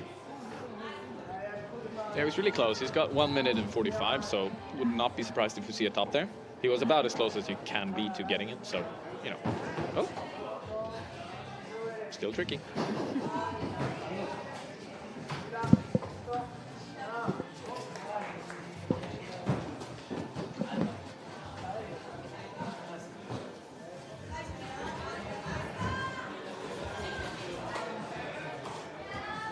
Julia going for the top, yes. Oh, she just committed to that move. Crushed it, owned it.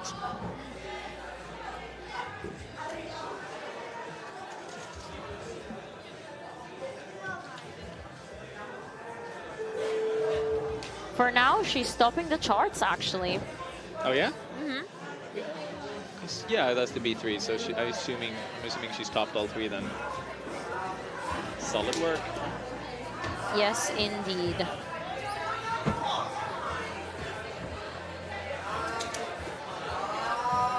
Ooh, and the top of the men's B1, quite the power boulder. Lucas. Is that his first boulder? Yeah.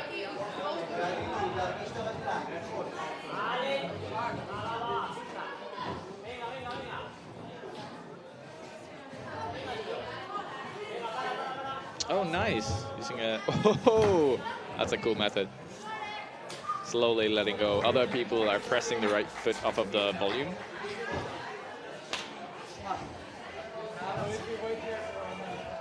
That's the end of the round.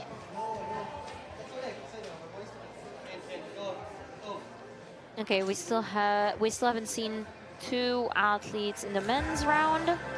Now from Germany we got Jonas Korner. Yeah.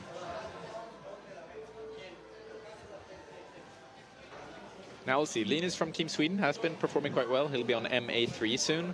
Somebody was commentating that they haven't seen any Swedish athletes, but yeah, he's there. There's also 2 women competing, but they're not on the screen right now.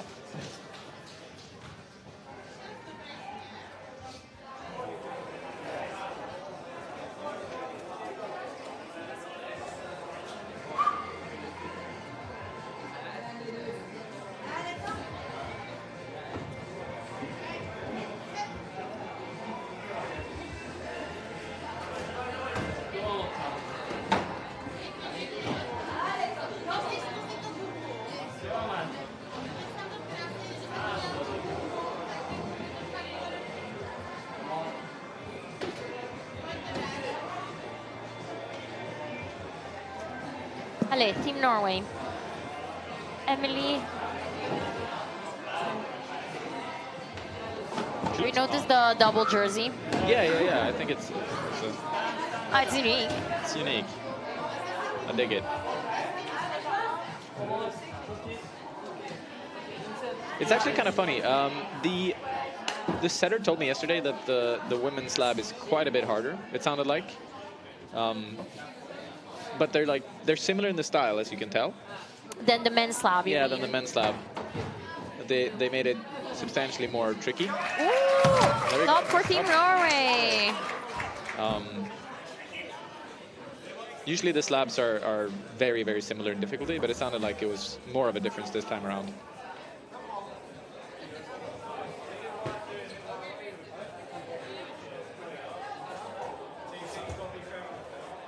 Might see from Team GB trying to make fighting to mental work. Really fighting for it. You're right, there's no way to make this elegant. Yeah. Maybe if you do like a proper muscle up, but I don't know. Like really gun for it, you know, go fast. But the way you climb these things slow is just so brutal. Come on. Ale, you've got it. Yes. That's it. Yes. The top.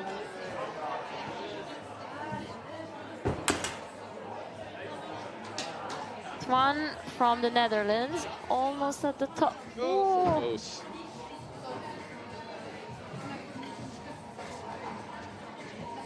Jesus, you should have seen Linus there. He was doing some absolutely crazy one-handed swings just now. And I saw him do a crazy beta for the top earlier. This might be a top.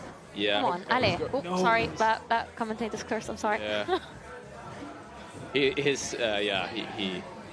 Is he okay? He's limping. He smacked his knee quite hard against the volume. He should be fine, but yeah, like a.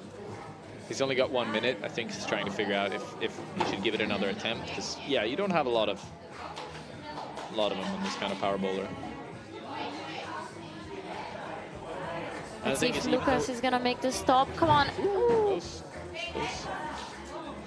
Even though you have quite a bit of rest between each round, it's still maybe not the best idea to hop on it. Hop on a power boulder again as your final boulder, just because you get wrecked for a while after a power bowler.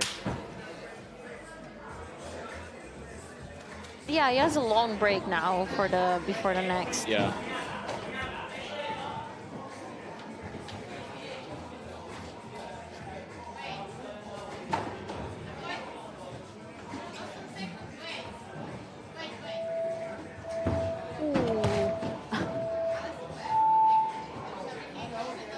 It's funny how like gravity just seemed to kick in there. Like, oh, I'm gonna pull everybody down. Yeah, right away.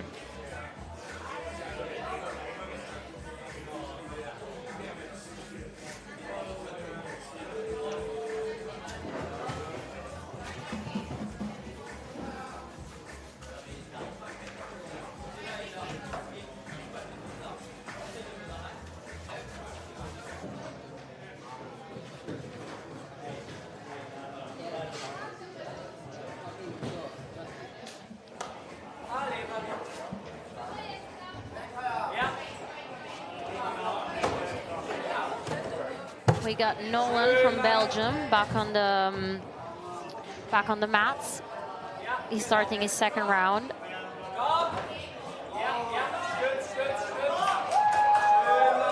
That's a flash on the flower power. Oh, some solid work right there.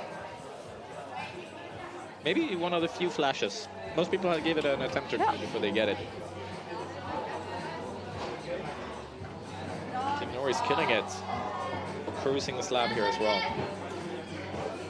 Come on, be patient, take your time.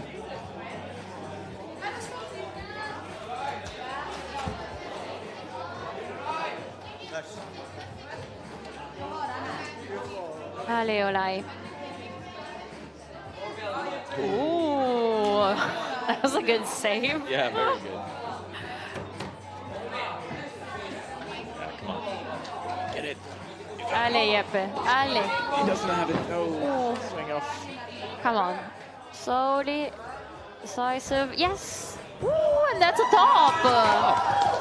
Good energy from Team Norway also.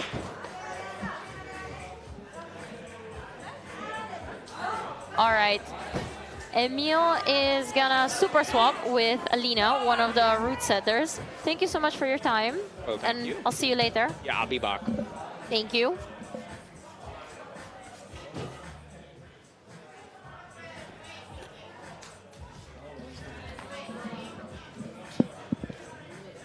Hello, Alina. Hello. How are you doing? How's this round going? It's going good so far. I'm a bit nervous. More nervous than in the first round. Wait, how come? Because I have more information on the boulders now. I've seen more athletes on it. And because of the video demonstration we had to do, there are not too many possibilities for us to make it harder or change anything. So we are quite limited. But it's working well so far. Are you happy about the round this morning? Yes. Was it what you expected? Kinda, yeah. So, talk me through some of the little changes that you made on these boulders. For example, on this men's B3, was there any changes? I don't think so, to be honest. But I was working on the women's boulder more, so I can talk you through the slab for the women. All right. So the foothold she's standing on right now for her right foot got a bit worse, so it's a bit more inwards in the wall. So it's guess that's what you not as stable anymore. Right. So that was what we were aiming for, to see it happen more often. Well, Asian top. there you go. We got a top from Olai. Yeah, the Norwegian team is crushing it. Yeah. And you were actually here for the national comp, right? No, I was here for a training camp they did here. Before the national comp. Before the national comp, yeah. And how was it to work with these athletes? It was really nice. They were, I think, at the beginning maybe a bit not afraid by me, but they don't know me and like someone else, and they had to speak English and everything. All right.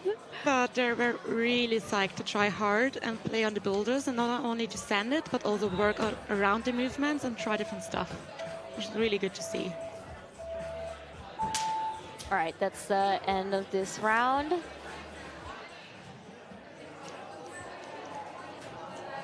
Oh, we got some preliminary results. Wow. This is nowhere close to final, but so far for the men, Camille is heading the way, followed by Irim. And then always for France, Owen, Linus from Sweden, so Emil will be happy about that. But so far we're not seeing any Norwegians. And now we've got the females list, and actually Emily is heading the charts, so that's great for Team Norway. But yeah, we still have like basically half the competition to go, so this is just preliminary. And I feel like the women's round is still quite easy, maybe even though we made it harder, but maybe even easier for the athletes.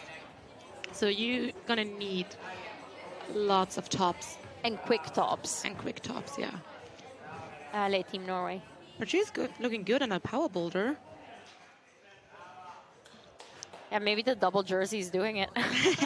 Yeah, and this one we also made a few changes up there. So the yellow hold she was holding on to got a bit worse, like we turned it a bit to make the position more unstable. All right. Also the red crimp is steeper now, so it's even more uncomfortable and it's a weird position to get out of. Yeah, that this women's three and the first boulder, like there's like an uncomfortable trick to the top almost. Oh, we saw a top from Jakob from Team GB.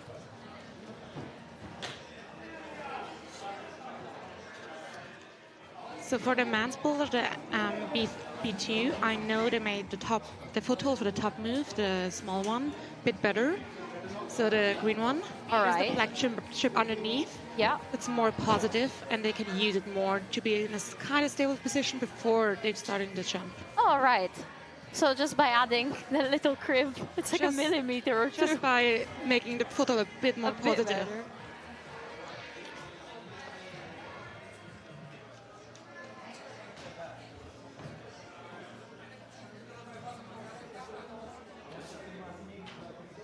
On the right screen, we can see Valissa on this women B2. For the left boulder, you can see right now, the black and blue, the foothold she's standing on right now, we turned it a tiny bit to make it a bit more unstable. So it's not as comfortable again. So we played quite a lot with uncomfortable, unstable positions to make it more tricky. And is that a dual text hold? Like the rim itself is no text, but the area you're standing on has friction. Nice, and that's a top for Maisie.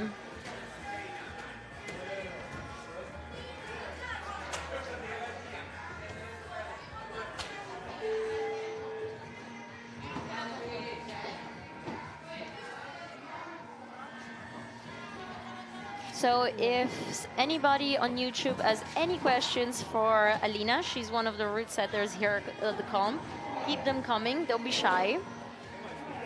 Ooh, Team Bulgaria is looking strong on the slab.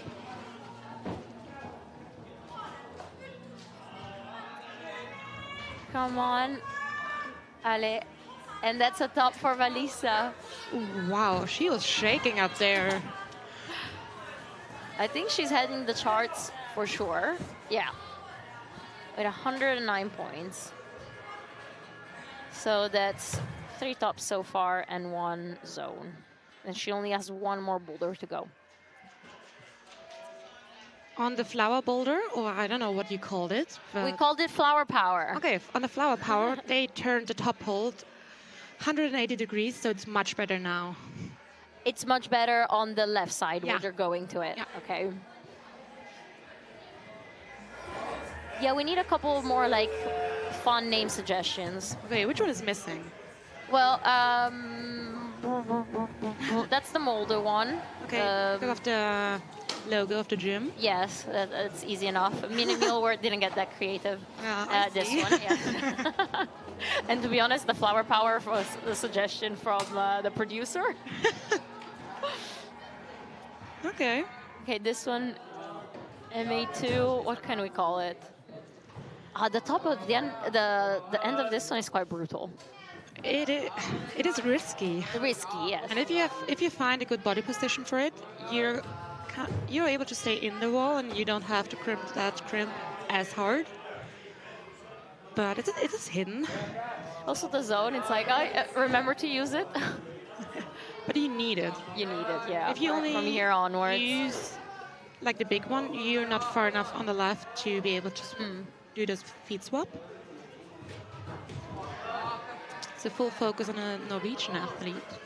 Oh, and the German.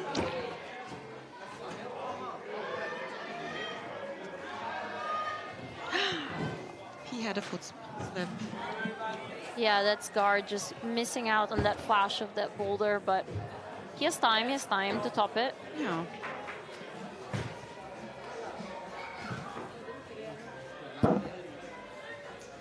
Mary reaching for this second. Allez.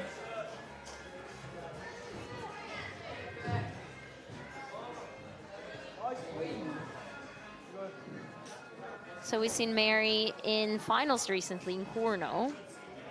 So let's see if she made finals here as well. Only time will tell.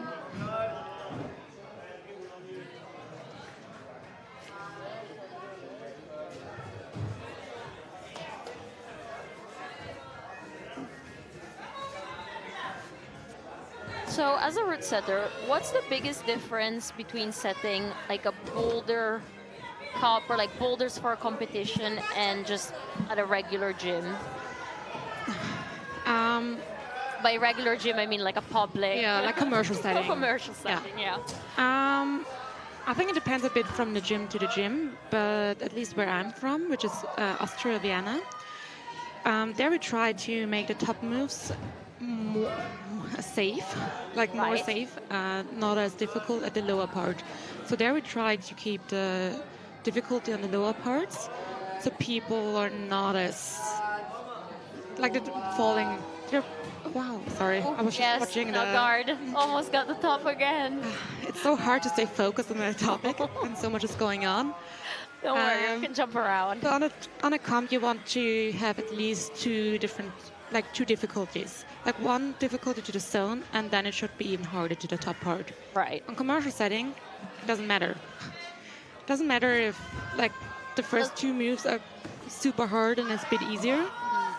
So quite often gyms also want it, so people don't fall from the top moves. I appreciate that personally, by the way. Yes. It is. No, It I is do think scary, that, and yeah, it's it the is. easiest way to get injured, Definitely. especially as a beginner and intermediate. So I think that's one of the bigger differences. And on comp boulders, you try to play more with uncomfortable positioning and risky moves, so that the stronger athletes who have the level and the power to do it also have the possibility to fail. Yeah. Are we gonna see a top from Jonas? Ooh, that was a very quick swap. Yes.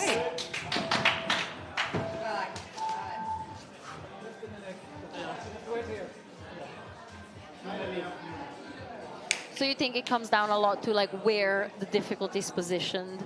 Quite a lot.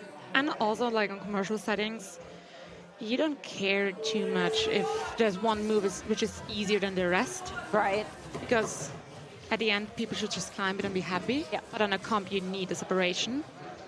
That's true. Part of your job is making people happy. It is. Yeah. And people are always going to find things to complain about. But that's what I was In the root saying. setting. Yeah, but also we're climbers. We complain. We're human. We're going to complain anyway.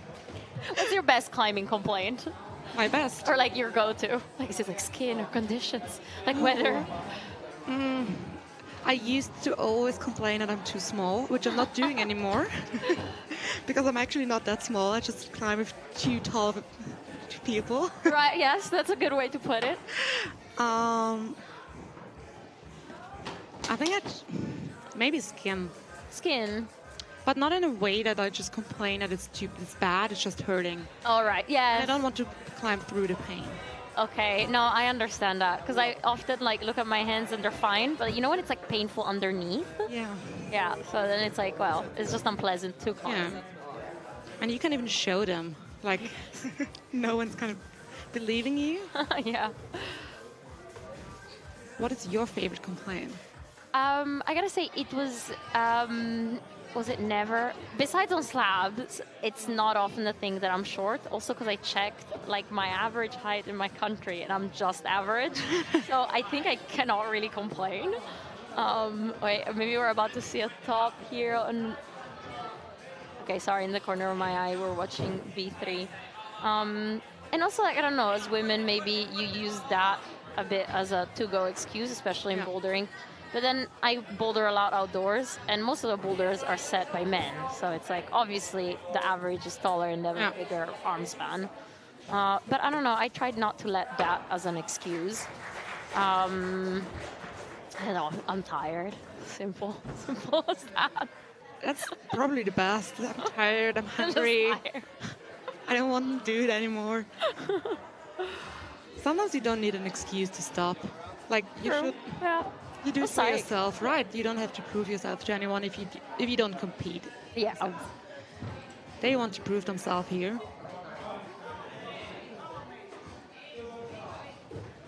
If any of my friends are watching this, maybe they're going to send me the list of my excuses. But I was like, I feel I don't complain that much.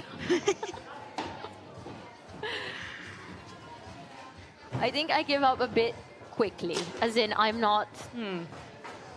I accept if I'm not strong enough. Yeah. That's what I complain about, that I'm not strong enough. And then it's like, well, I can just work on it and, shut up. Yeah. Okay, I see that too. I do it also. And also for me, one thing is, because of the setting, like during setting a comp, you almost never try 100% because you have to set and test for so many days. And if you put every day everything in, you won't make it, right? Yeah. So now, when I go climb outdoors, I struggle to try hard. All right. I'm like, okay, I think I know the moves work and I know I can do it, but that's enough, right? Yeah, I mean, if you're asking me, yeah, that's enough. No, and okay, I don't know my go-to excuse of getting injured. It's like time to pull. I'm like, no, my pulleys will pop, so I won't pull. Okay, we're seeing a Norwegian athlete again to come back to the climbing. Yes, Leah is on this slab, and she's really taking her time, chalking up, like not rushing this at all, even though she has 9 seconds to go. That's not a lot of time. No. And you hear the beep. Yeah. Ooh. We also almost got a buzzer beat at the top by the Bulgarian athlete. Competing is hard. Have you competed? Yeah. Like a lot? In the youth categories, I've competed quite a bit. Oh, right. But I've stopped at the point where I would have needed to train. Like, don't understand me wrong, I always climbed a lot. Right. But I've never, properly trained when I did not want to. Okay. So, I prefer just going climbing with friends. Fair enough. When I was 14, 15, 16, it was enough. Okay. But once you have to pull hard for the adult scene, I was like, maybe I'm just going to be a route setter. So you went from competing to being a route setter? I did.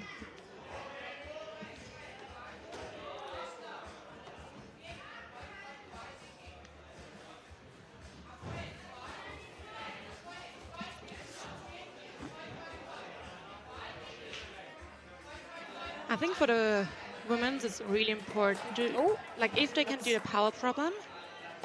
Oh, okay. She's falling. You're in a good spot. If you can do a power problem, if you're going to do the B3 on the women's side, you're going to be in a decent place, I believe. Because the power boulder was supposed to be the hardest. Right. It is right now. So what mental notes are you making for the final round? It's hard. Not sure what I can tell in the live stream. All right. to be honest with you. Of course. But it's more like a level check, power-wise, and also how fast they learn and how well they move in the boulders. But at the same time, it's so different because now they've seen the videos. Now they're able to speak to their coaches during qualification. And we're seeing a Let's see if Luna can top. Yes, that's a top for Luna. So in finals, they won't have any videos before, right? So they need to figure it out by themselves, which always makes a difference. But then they can talk to each other and like... At observation 4, right? Right, yeah. It helps. But I think for a few of them, like having the videos and like the coach right next to them during timing, it helped a lot. For example... It's also just reassuring, right? Yeah. Like you're not on your own. Yeah. Also it just helps if you can talk, especially on coordination boulders, what to change. Oh, right, of course. Or because if you're just trying the same thing over and over again and it's not working. Yeah, and you have no clue what to change. Or we also saw it on the men's boulder, the red and yellow one, which has a top holder around the corner, and you can see it. Yes. This one. Few of the coaches like kind of pointed the athletes where it is. Yeah. You could also like notice that the athletes were waiting for the instructions or like just following instructions. This one is the welcome boulder. Yeah, it is. We got that name down. And then this one for the men. This is still open for suggestions. Do you have a name for it? The black and blue one? Yeah. Besides that artwork on the starting hold. So the topic on it was to have like an electric move at the beginning, and the top was like power compression. Okay, since you're here, what does electric mean? Like, what do you mean by that? It's such a hard topic because there's a few different options how to define it. So there's everyone defines a bit different under electric, but it's more like power coordination, I would say. Because it's only a bit like that top that Lan just fell on. Yeah. Okay, so that's an electric move. In a sense, okay. Yes. But I don't, at the same time, not every move is like to put in the specific categories, right? So we want to have a bit more flexibility. But electric is quite often the thing before a coordination boulder, I would say. Like if it's not a coordination boulder already. Okay. Because for coordination, you need to do like at least 3 moves in a row. And if you only do like 2 in a row, which are more powerful, yes, and you go from like a pretty unstable or powerful position to another one, it's more electric than coordination. All right. I think if we'll ever need that explanation, we'll go back to this point in time. Please don't. I always hate to explain it on like live streams or anywhere, so people can like come later to me. Okay, you said that. Like, it's like, yes, I did. All right, we've got a question for you, Alina. Do you have any words or advice for aspiring route setters?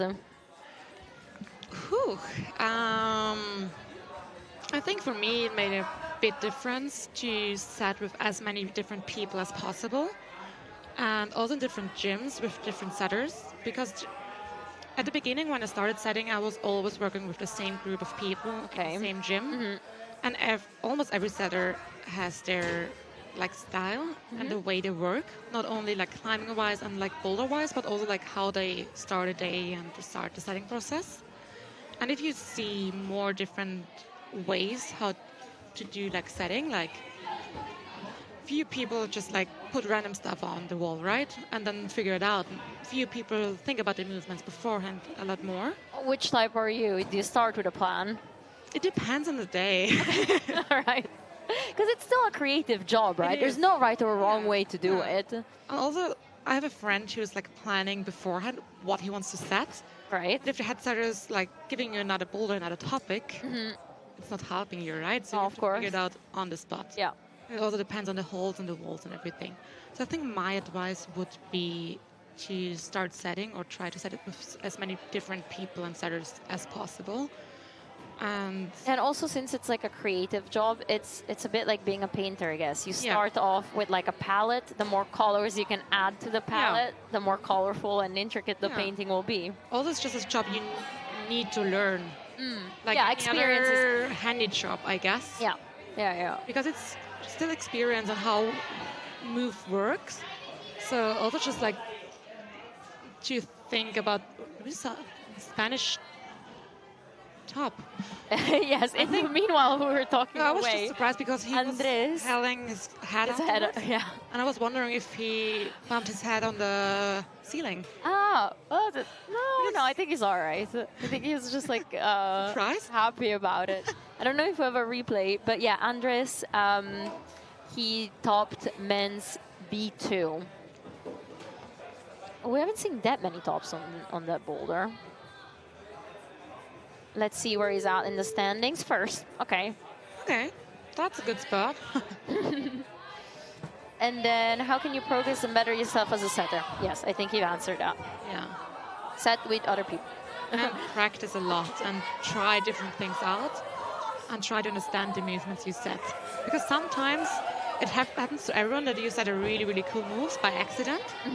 You're planning on setting something different and something cool. Something else comes out. And then you need to understand why, what happened and why, so you can learn out of it. And then we got a couple of questions for you from Elad. He's saying, who's testing the routes to make sure they fit the level of the athletes? We do. The route setters do, and they do a lot and continuously and for days on end. Yeah. For example, on this comp, we started setting on Tuesday, and we set every day and tested every day. And how many were you? We were a group of 6 or 7. Okay, 6 or 7 to set, 12 boulders, and then how many are there in finals? 8 in total. Yeah. With adaptations, because like in finals we won't have enough time to change the boulders a lot, because they planned the comp so that everyone is going to be able to, at least, to catch the last flight out of Molde. Right. So there's not much time during the run, so we're only going to be able to make small exchanges again. All right. Yeah, so it's a lot of testing, a lot of climbing, a lot of tweaking for us. But it depends on the comp. Sometimes we get some testers, so we also had some testers here. Yeah, on this comp, I saw there was like some local youth climbers, and I guess that also helps with the different sizes. It helps. Sometimes it's hard because when you don't know them, you don't know their level. Fair enough. Yeah. Sometimes they're super good on like specific stuff. For example, we had one tester who's just incredible on slabs. All right. And you see him doing the slab, just easily walking. Yeah, and you're like, is it easy? And then you try and look, okay, it's not that easy. And then Michael is asking if there are different considerations for setting men's versus women's boulder problems, and then says thanks for the coverage. No problem. You're doing a great job. Oh, also thanks to the producer and all the team of cameramen.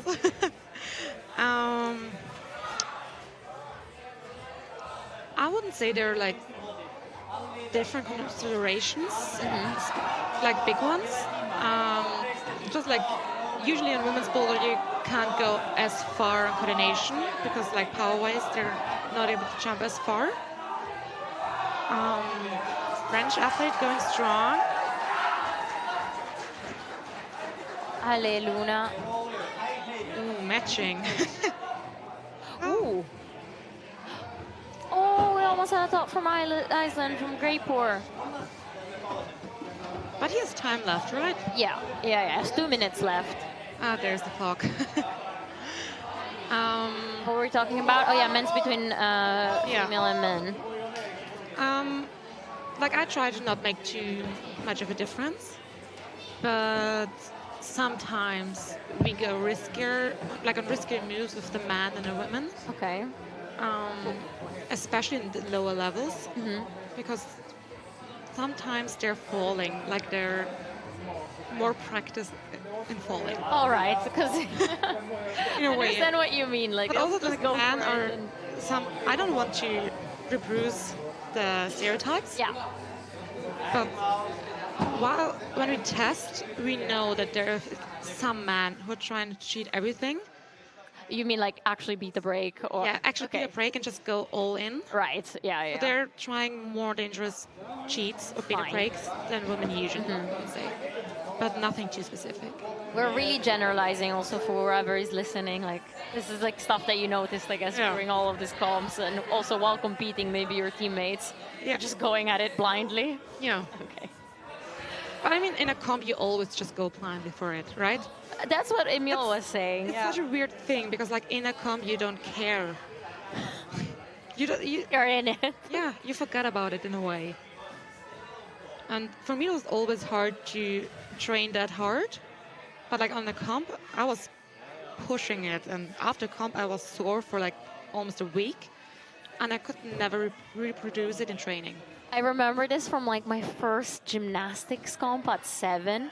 I don't think I ever was like sore in my life besides the day after the comp. And I was like, oh, what's wrong with me? Yeah, I just know. Yeah.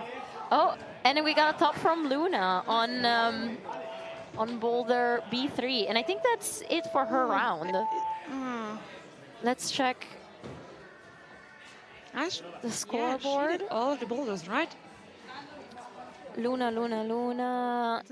She's in first. She did all of the boulders. Yeah, you're correct. She's in first for now. Yeah. But I mean, we kind of are expecting her to do well because in Graz she got 3rd place. Were you at that competition? I was there, yeah. I was there as a national setter. Oh, right. So were you... No, wait. National setter? How is it different than chief fruit setter? No, like right now I'm here as an IFSC setter. Okay.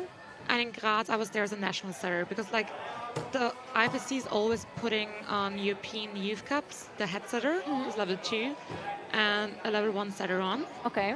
And all of the other setters are, like, from the federation or the. Right. Okay. And the Austrian Federation always puts on a few people, and I was there for the Austrian Federation. Right. Okay. Are we gonna see another top on this men 3?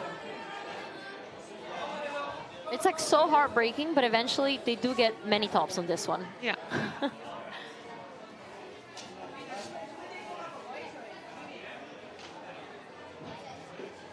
Let's see. Are you going to any other competitions this year? Yes, I have one big left for the season. One big one, so the championship? No, what is it in Finland? The youth? No, for me it's the Boulder World Cup in Innsbruck. Oh, right. Okay, yeah, that is a big one. That's my biggest one so far. Have you never set during a senior World Cup? No. All right. Okay. It'll be my first World Cup to set. Nice, exciting. It is. I'm looking forward. Already a bit nervous, but I'm quite happy to be there. It's in a month, and this was excellent practice, I bet. Yeah. So already had a few comps to practice and get into the competition mode already, which was helping me a lot. And yeah. Now I'm going to start training again. That's it. You don't have any more excuses.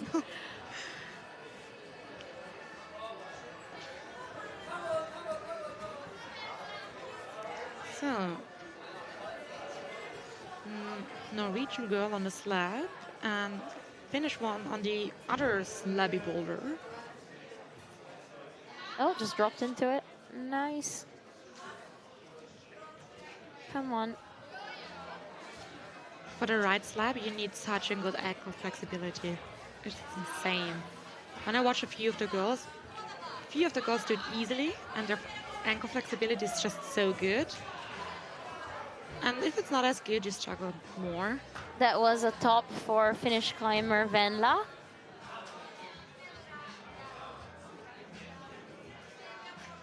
You're missing your team at this comp. I know. Where are the Austrians at? At home.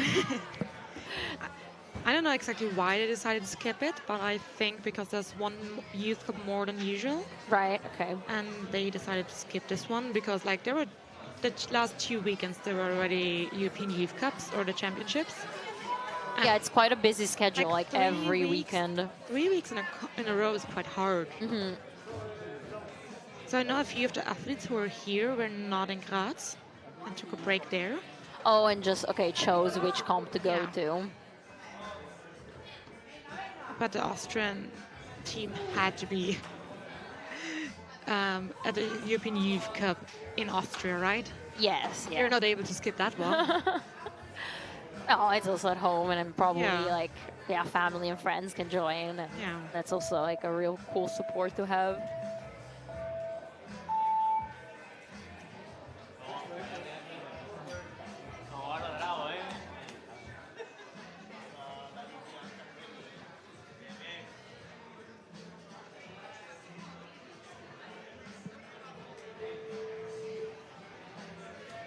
My watch is telling me time to stand. You've been sitting for 2 hours. Why? It doesn't know what I'm doing. Oh. Yeah, it's a long day sitting around for you. I don't mind it. I mean, I get to like watch and talk climbing. I feel pretty lucky. To be fair, it could be worse, right? Yeah. We could be standing in the rain, so it's better to just I'm sit. actually so sad that the weather is not as good as I hoped for. Did you bring rain boots No, and a raincoat? You didn't? no. I'm gonna go to Venice right away on Monday, so I brought like a bit of winter clothing. I have a thin down jacket, but also like it should be like 28 degrees there next week. Yeah. I just committed for this comp. I just like brought out all I had the to rain pack for everything. I had to pack for like 10 degrees in rain and 28 in sun. But yeah, so no. But I'm just inside the whole week. That's true. That's true. Yeah, I felt bad the other days when you're like, did you go out climbing? I was like, yeah, just got back from like a wonderful day sport climbing at the sea. What about you, Alina? Yeah, and we were happy when we opened the doors to get fresh air in. That was our outdoorsy highlight of the day. But by the way, in the area, really cool climbing. I've heard so, they told me. And kind of in every direction, because we went down that way, when I'm pointing backwards, so like into the fjord towards Romsdal. And that's popular for like the troll wall. Like, it's multi-pitch climbing, right? Yeah, and it's like known internationally. And we saw this, the troll wall, and it's like more than 1,000 meters of rock, and it's really impressive and also incredibly scary. Yeah, I looked at it through guidebooks. There's so much sport climbing around here. Yes. So maybe I'm just going to come back at some point. And it's really well bolted. That's like, yeah. I like that. I know, me too. I'm more of a boulderer. Just started sport climbing recently again, so I'm still a bit afraid sometimes, to be honest, but I'm working on it too. But there's also some bouldering around, so it's not only sport climbing. Yeah, there's just those who are wondering. Yeah, there's bouldering and sport climbing around. And actually here at the gym, there's, I don't know if you've seen the library with all the guidebooks. Yeah, that's quite nice. Guidebooks from all over the world, but also all the local Norwegian Ooh, there's ones. a top on yes, the men's coordination boulder from Team Israel. They brought out such a strong team. I'm so impressed. They got so much better over the last few years. But even that, I was talking with one of my colleagues, and he was saying it really does come down to the infrastructure and new gyms. And obviously there's also, some luck with the talent and coaches. Yeah. It's not only the gyms. It's like the people that make it. There's another stop. From Team Norway. Yeah. Ola had a really good round. I know they were hoping for one final.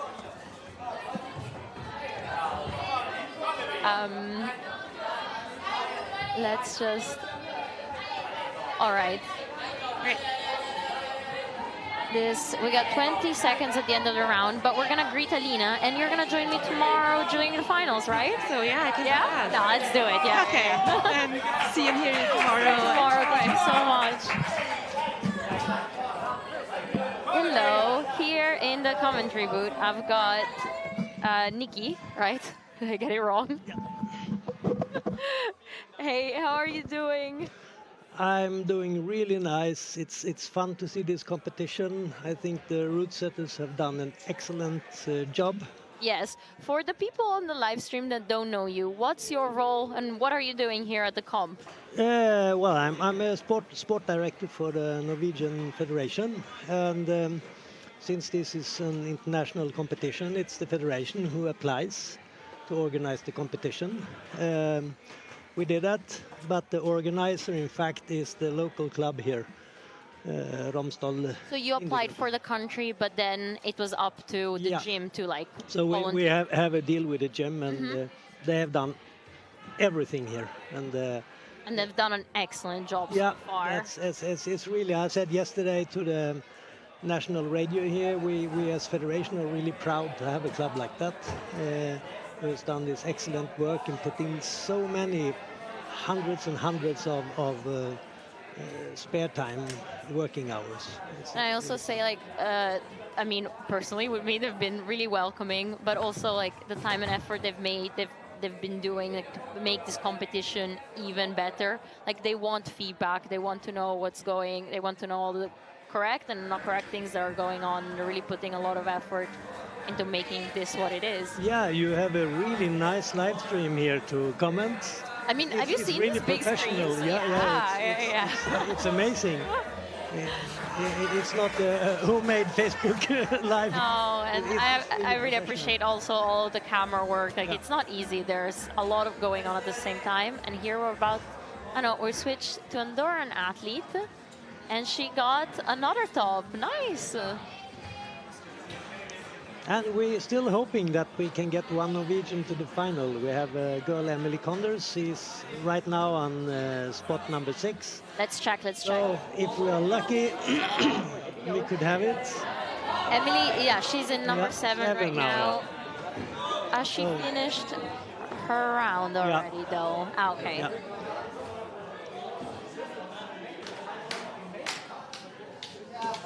So it's also really nice to have you people here, this international crowd, with you commenting here, and Emil from Sweden commenting, and Magnus Midtbo here and promoting. It's really fun. No, you gathered up a good bunch. Actually, when I was invited to do this comp, I messaged Emil, but with the premise of, I just sent him a picture of a gigantic boulder and a person standing underneath it. I was like, do you want to go climb this? He was like, yes, I'm in. And now he's, you know, co-commentating. Yeah. No, it's good. It's good. And also the club here managed to get some local sponsors helping them out to achieve this competition. And it's actually, we had, I think 12 years ago, we had a youth camp in Stavanger. And 10 years ago, we had a World Cup in Stavanger. But we haven't had an international competition for 10 years. So it's time again. And hopefully we can get one next year as well in lead. But for youth or? For youth, yeah. Okay. It's for Norway. I think it's the best to get the youth, because then we can get the region, the youth interested in this, much more highly interested than if we have an adult competition. I mean, it's showing though already now, like the youth that you've gathered, like there's quite a strong team, and also Tina, as a former competitor, working with them. Yeah. Like, it's all coming together. Yeah, and we have in Norway, it's not here, Stian is working more with adults. Oh, we heard a lot of screaming from Team Norway, actually. It's fun, it's fun. I wish we could have 6 or 7 per group to give even more chances for our youth to get the level check against the best climbers in Europe. But this is good enough. Right. If anybody has any questions from Nikki on the live stream, please get them going. Somebody's asking me, I guess, how did you become a commentator? Well, do I know? Yes. I talk a lot about climbing, and I guess watch a lot of climbing. So it was kind of a natural thing. And also when it was the time to go and commentate at certain comps, I don't know, I asked to do certain comps and just... Sometimes the possibility is there and you take it. Exactly, yes. Once I was just climbing in Fontainebleau. A friend of mine introduced me to the owner of a gym, and they were organizing a comp at the end of the month, and he was simply like, "Would you like to commentate?" And I guess I couldn't say no, and I didn't. So it kind of started from there.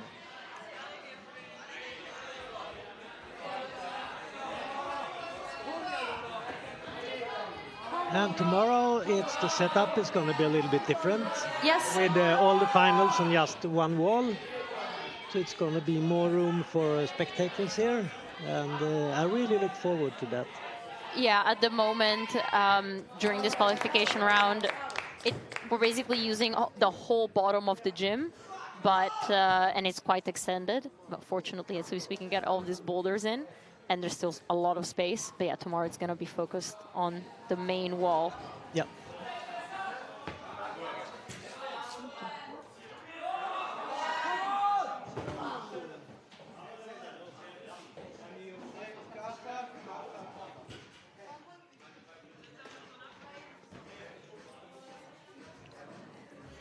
All right. Let's check quickly the scoring. So Emily from Norway, she's still in 8th. Yeah, why it goes.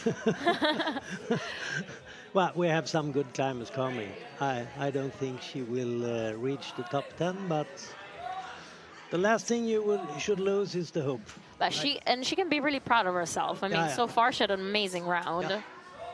And she has had real good development. And how do you help out as a federation to make sure there is all of this progress within the team?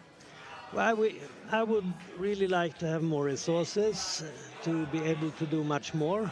But for the first time now this year, we partially employed Tina and Stian as trainers, coaches, trainers.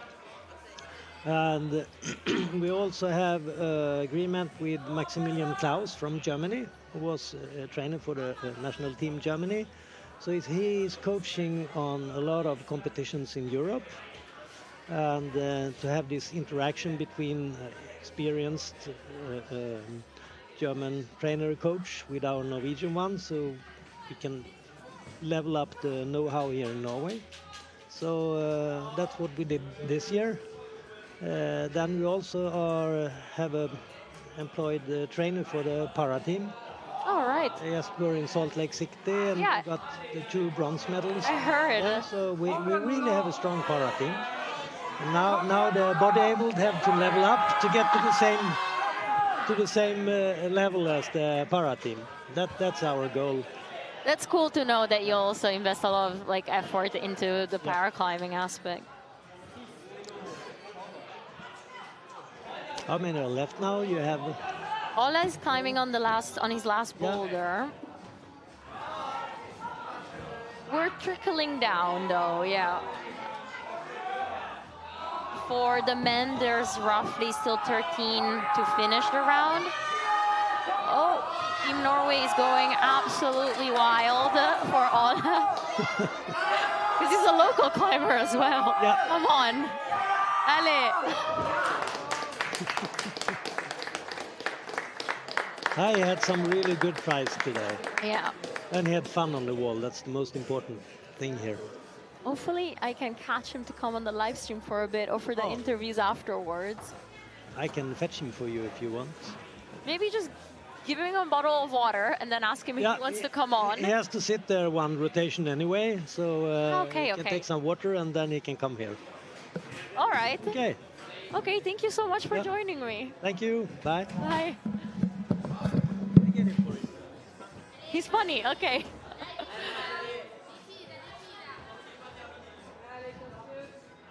All right, in the meanwhile, Nikki is going to fetch Ola, who had a really good round, actually.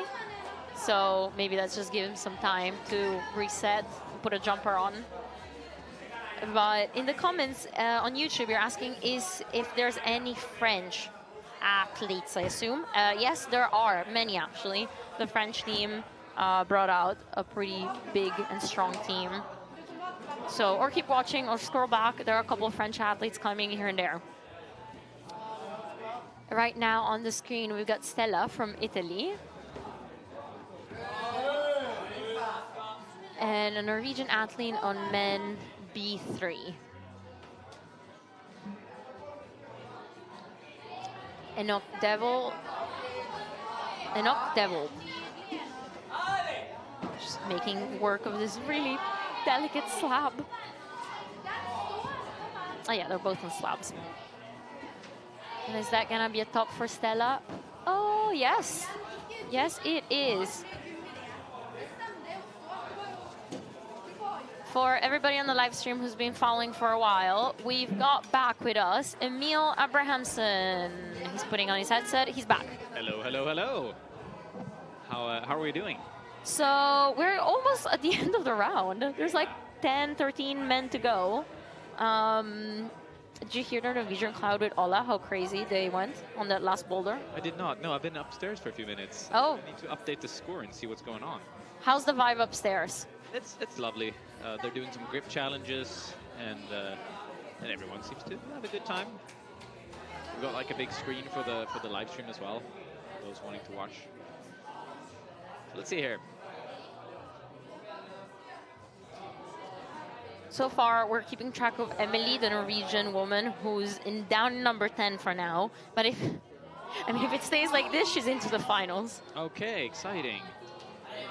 Exciting. And then right now, actually, Laia from Andorra is climbing, and she's also in the top 10. But we still have one more. We should have one more hour of the competition, so lots of action still to come.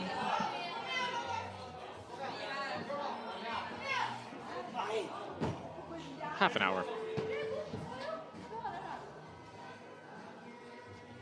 Okay, with 1 minute to go. Yeah, time passes. I thought today was going to be slower. Instead, lots of action. Besides my watch reminding me that I need to stand up and move.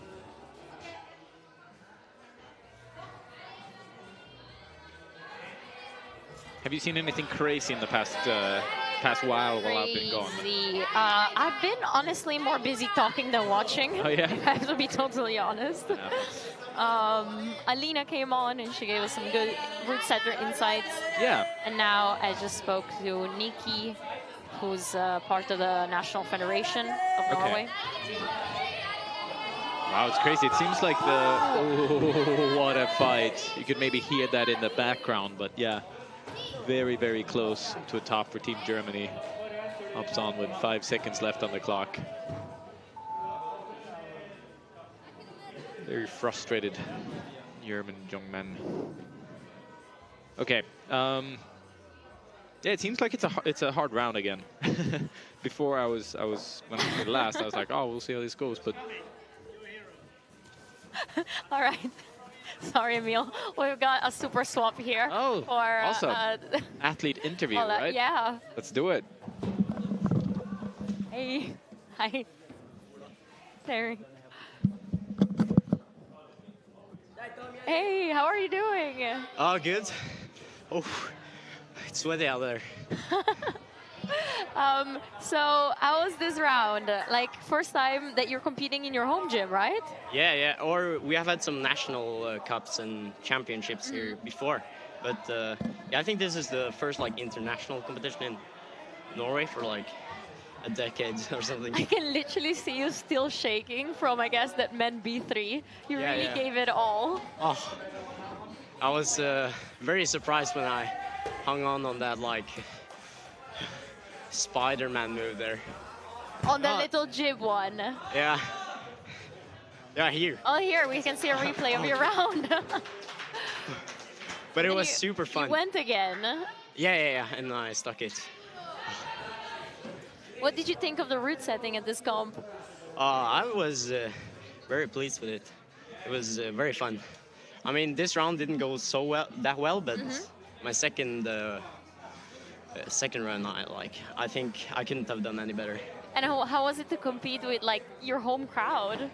I was so good. Like all my friends were just screaming, and I think that helped me a lot. We heard them. There's a lot of sight going on. Yeah. Oh. So it was a bit unfortunate because I like held the top hold on this one 2 times, and then like wet fired. On Boulder 3. Oh, now we can see Boulder number 3. Yeah, and and the MA2 as well. I had the top hold there, but like, yeah, I couldn't do it. How tricky is it to actually get the top hold? Because we see a lot of athletes almost reaching it, touching it, but not quite holding it. I think they're using like a bit too much power because my friend was the one like on the video there, and he afterwards said to me that you're supposed to not go with any power at all, and I think that's why people are falling there, because You're actually pushing up with your legs and going for it. yeah, a bit too much. And your dad just popped by. I actually met him here at the gym the other evening. How is it to like train with your dad? It's fun. Now I've like gotten a bit better than him, but before he was quite much better than me, so he was like pushing me, but he's still doing that, so it's very good. Sometimes it's very good, but sometimes it's also a bit frustrating. But most times very good.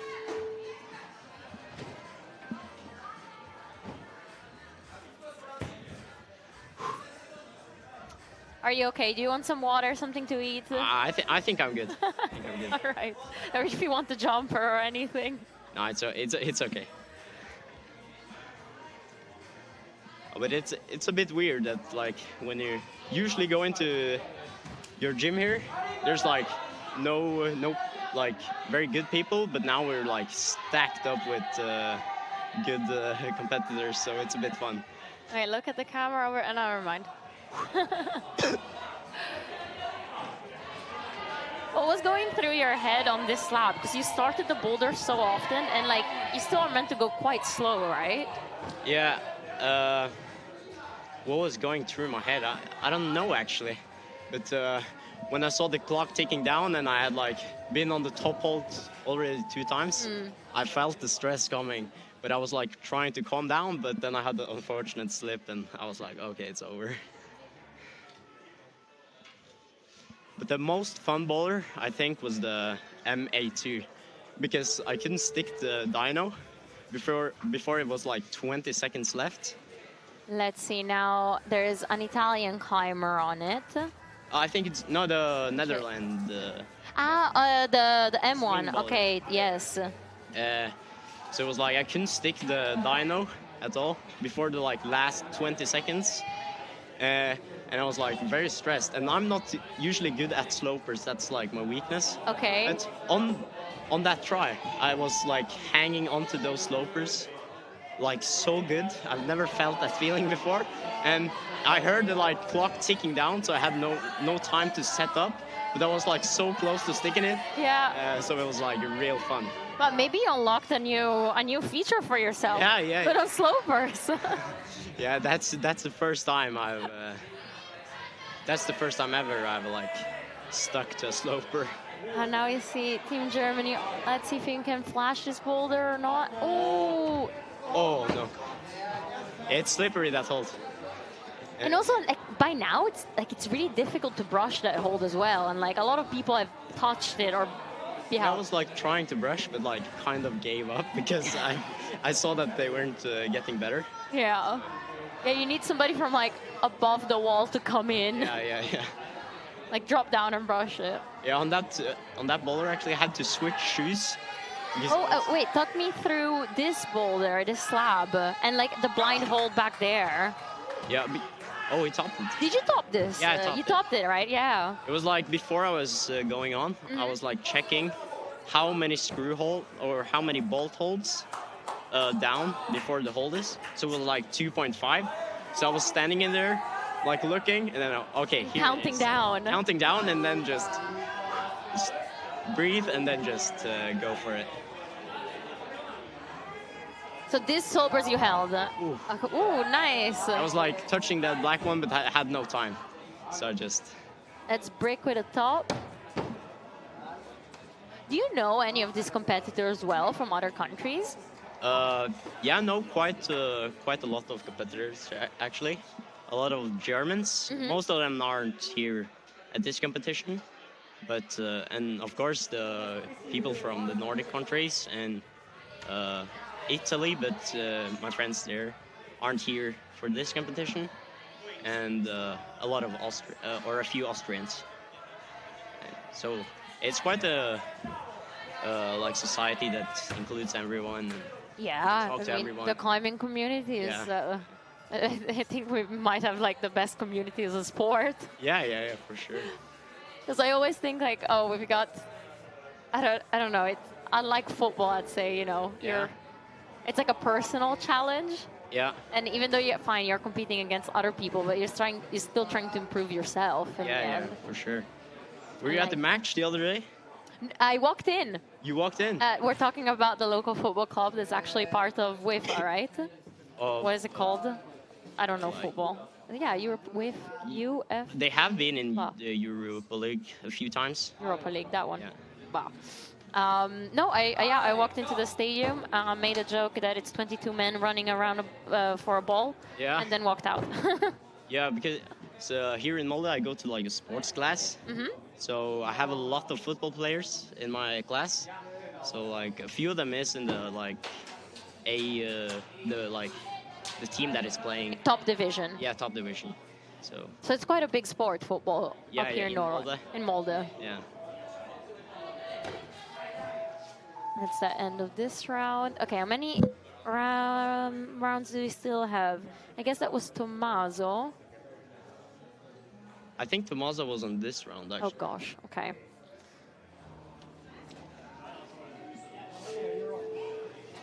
It's a German guy. Oh, yeah. 415. Ooh.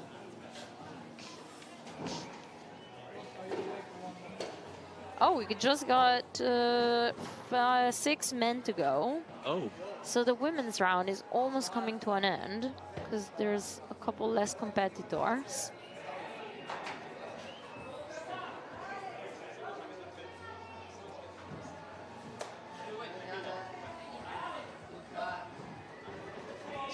I saw you were out checking out the outdoor climbing here the other day. Yes. Do I deeply regret I'm not staying longer? Yes. I should have gotten, like a flight where you can change the dates. Yeah. I didn't, which I'm kind of beating myself about. Kom igjen, Janne. Oh. Woo! I've got the 2 guidebooks of the area, so I feel I'm gonna go home, check it out with my friends, and maybe come back. Yeah, you should come back. It's a bit unfortunate, the weather now, though. Because of all the mountains we can usually see. Yeah, but then when it's raining, I know I can just come to this gym and climb here. Yeah, sure. Do you climb a lot outdoors? Yeah, I do. So we have this crag, like 15 minutes drive away. But it's a bit unfortunate now because I've done pretty much all the routes. So, but there are still some projects that I'm trying. That does become a problem when you start out climbing crags. Because you gotta go to new ones. But next time you're here, you should check it out. It's just 10-15 minutes drive from here. We drove past it. I saw it. There's even a static rope up because I guess they're still bolting new routes. Yeah. I did see it, and there were a lot of cars at the parking. It's a popular spot. It's a good crag. It's beautiful as well. It's above the sea. I think anytime you can climb above the sea, I'm sold. Yeah. I have some very good pictures from that crag. For the crag, yeah. What's the crag called? Jursene. Okay, Jursene. Yeah, and it has a few sectors. We have the area where there's bolted stuff. And there we have the hard routes, and then we have this trad climbing. It's in front, and then we have a new sector that is kind of coming up that is called Kvitveggen, that is on the other way around. Oh, Janne just missing the top.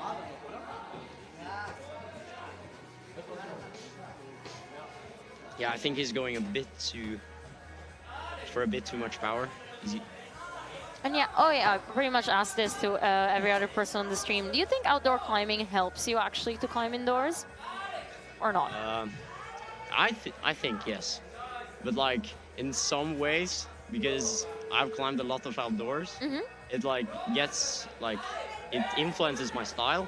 So my lead climbing style, because I'm more of a lead climber, and the outdoor climbing has like made me a slow climber, so that is not so good. And like, so I'm usually, if I like top a route, I'll always use like 5 out of the 6 minutes. And Okay, but see it like this. You know where to find good rests. yeah, yeah. And that's a life skill. And if I like improve my speed, Yes. I think then it will be a lot easier, because like my endurance is quite well. And if I don't use it up on like slow climbing, I can like have more like endurance for the top. Come on! Oh, And that's no tops for Agnes either.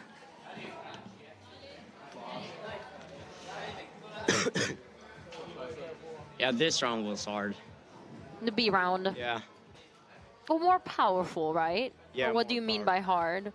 like it was very low percenters. And of course, the first one there, I had like no chance because there's like slopers, All slopers. and power. So I was quite off on that one. And yeah, this was also very low percentage, and like the top move here also. So By the way, you can get away with 3 tops, but you can also get away with like 0 tops. And I ended up with 0. almost tops though. Almost. That's so frustrating. Yeah, it's frustrating. By the way, for anybody that has questions for Ola, he's one of the competitors that just finished his round. He actually came over here basically shaking from, I guess, all the adrenaline. Yeah. So if you have any questions for him, please keep them going. So on MB1, now we Is have it this. on screen? MB1, yes. Yeah, we have Linus. He's a Swedish guy that is like incredibly strong, and he's like dominating the Nordics, you could say, in bouldering. In lead, I have something to say. He can work on endurance. I think his endurance is quite well, or I don't actually know, but yeah, we're often. So there's some healthy competition between you two. Yeah, for sure. And do you train also with the like? Do Norway and Sweden do you do like team trainings together? We haven't done that before, I think. Oh, we just saw top of Francesco. Sorry, that was the real excited crowd. Yes, sorry to interrupt you. Have you done team trainings with the 2 teams? Oh, here we have a replay of Francesco just setting up. Oh, nice. Strong. Very controlled top. Okay, we're back with Linus, who's warming up his hands. Yeah, I think like it depends very much on the skin, but like sometimes warming up your skin helps a lot. Like I figured out like on you know the no tech holds. Yes. Like warming up your hands and stuff will help you a lot. So being a bit sweaty. Yeah, like not sweaty, but like warm, I think. All right.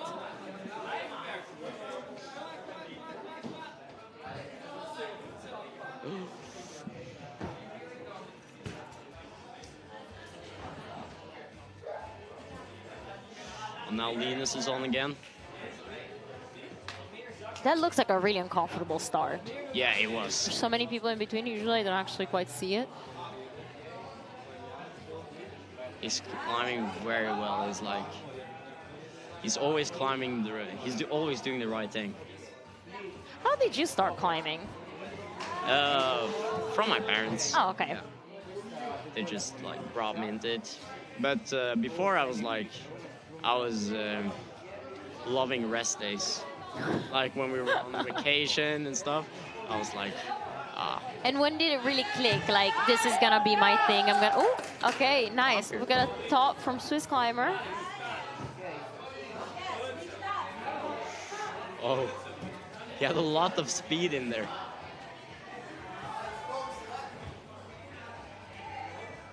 Yeah, when did you decide to like go for it, to train, do competitions? For many years, I did like gymnastics and stuff, and a lot of skiing. And I still do that, but like when I was 11 or 12 years old, I think I got really into climbing and started training properly.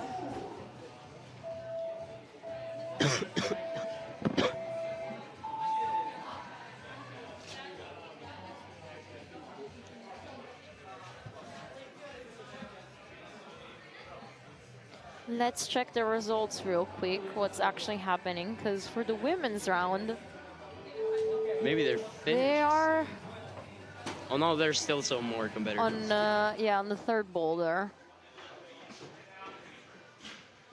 Yeah, third boulders are still going on for the female athletes. Oh, Emily's out of top 10. Ah. 13. Yeah, but it's still quite good. I mean, we can't expect too much from the Norwegians.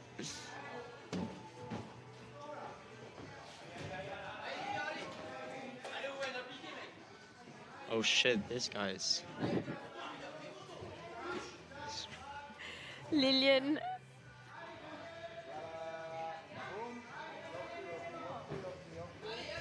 Lillian might get a top real soon. Come on, one move to the top. That's it.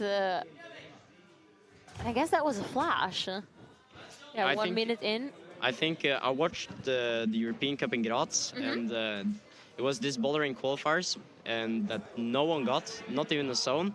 But this guy just flashed it or something, and like was the only competitor that did the zone even, and he did the top as well. So All right, now we got all French athletes on the screen.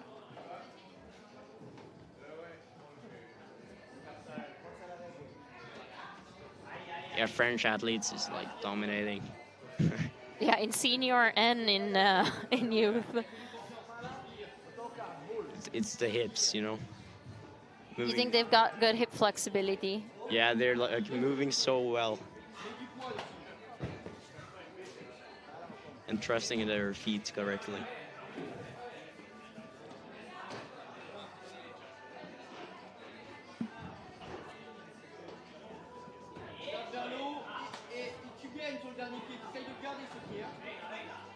We got Spanish climber Lucas going for that top. Yes, Wow. and just stops with the sloper. That was insane. Is that also top for? Yeah, I think so. Yes, he's taking off his shoes. Okay, all tops all around. Yay!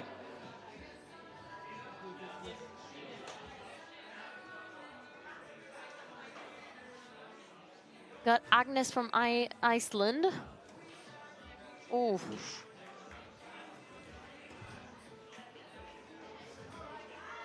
Come on. Oh, this heel looks like. This heel looks. My right heel is already cramping up just looking at that.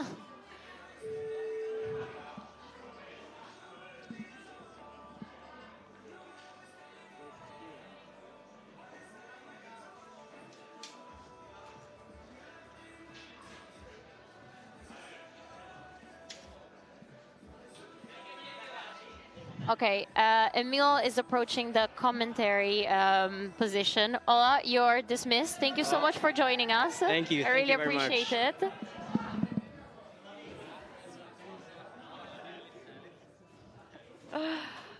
Hey, back. Thank you. So we're towards the end of the round. We are, yeah, but still lots of excitement left to go. I'm pretty nervous actually because Linus he has 2 more boulders to go. From being He did well so far, right? quite partially, did really good in the first round, Okay. and he just missed the top of the first boulder in the second group. Right now he's down in 21st. He needs to like step it up. Exactly. Yeah. But I believe, and I'm cheering for him. I believe I can fly. Again, I'm quite Okay. partial in this, but no, but it's exciting. It's an exciting round. I think the boulders they feel like perfectly set in a way to really push the athletes to show what they can go for. Like they have to keep on delivering on every single boulder, which I appreciate to see. Like you And it's- never really relax. Yeah, it's clear it's a challenge for everybody. Like nobody's just walking up them. Yeah. There hasn't been like a single cruise boulder No. so far in either the women's or the men's, it seems like.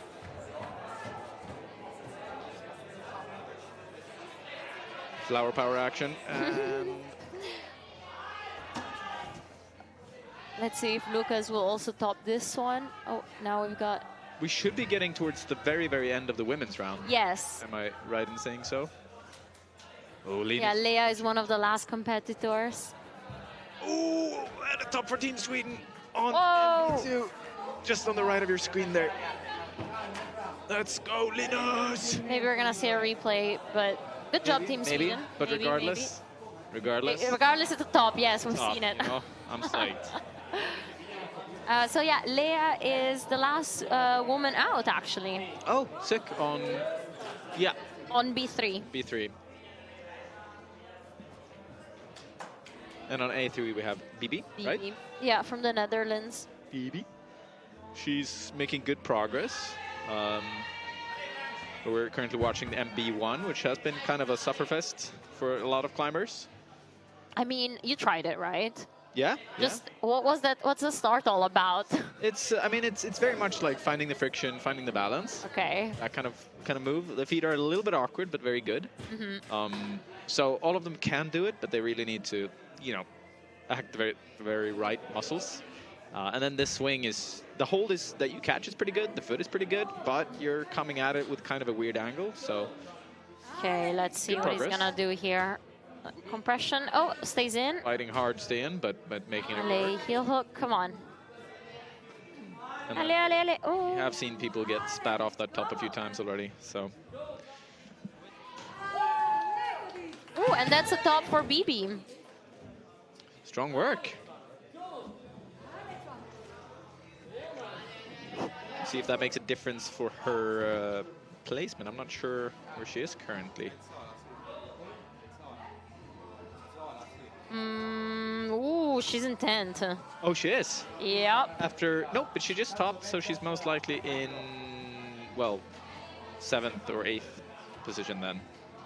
Because they haven't put in her score yet in the app. Oh, yeah, right. Nice. Oh, she's in for sure. Yeah, considering she's the last woman out. And oh, yeah. That too. yeah, and Leah is in Leah's already. in 7th, so that's great for her. Without that top, She has 1 minute for a top, but she's already in finals. Yeah.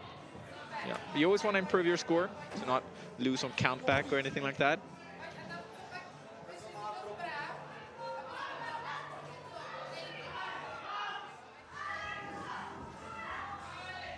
Yeah, we have some good energy for our Swiss climber right now.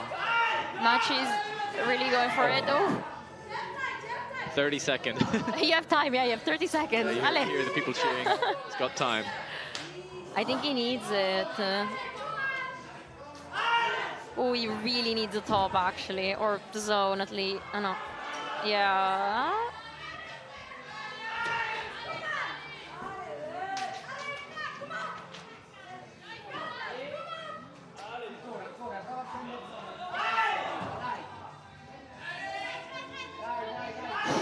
Oh. Unfortunately, do not see No any tops zone. there. But the show must go on. Today's show is almost finished, but tomorrow we got the finals. So for anybody who's watching, make sure to tune in tomorrow morning. We're starting off bright and early, but yeah, it's worth waking up for. For sure. What time does it start? I was avoiding to say the starting time. 9. I'm pretty sure it starts at 9. It started at 9 But today, let's so check. yes, it's the same. We'll see. Let's check with the live stream Molde crew. Yes, confirmation. Tomorrow's final starts at 9 o'clock. Central European time. Correct. Yeah. Yeah.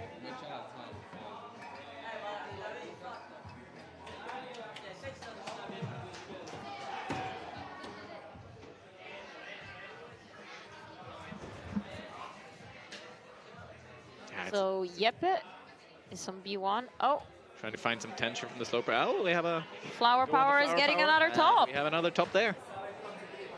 It's funny, I've noticed most people aren't entirely sure that they're getting the top of the Flower Power boulder. They're like standing there for a minute. But they're also going all to the white hold. Yeah, Like yeah. nobody's quite satisfied with the Trusting pedals. yeah, exactly. Petals.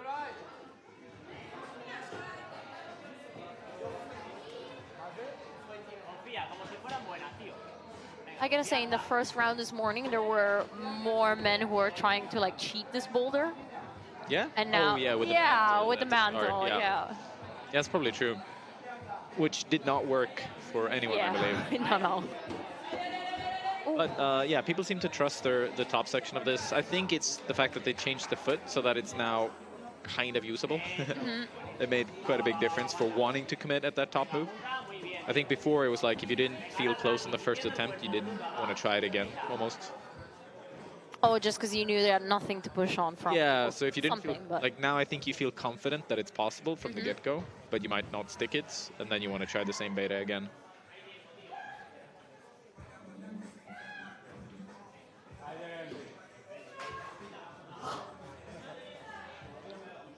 Ola is climbing on the slab. So, you know what you were saying of the bolt holds and how many to count down where the hold is? Weren't you saying that this morning? Like where the hold is? I've said a lot of stuff. Oh, you have said, okay. Wow, putting me on the spot here. Anyway, the local athlete actually did say that he counted how many bolt holds down was the top hold. Yeah, from the top, yeah. That's a common tactic when the holds are blocked. Like you really need to figure out these sort of you know, metrics for how to figure out where the hold is when you're on the wall, because it feels so different when you're higher up. Ooh, and that's a top for Lilian.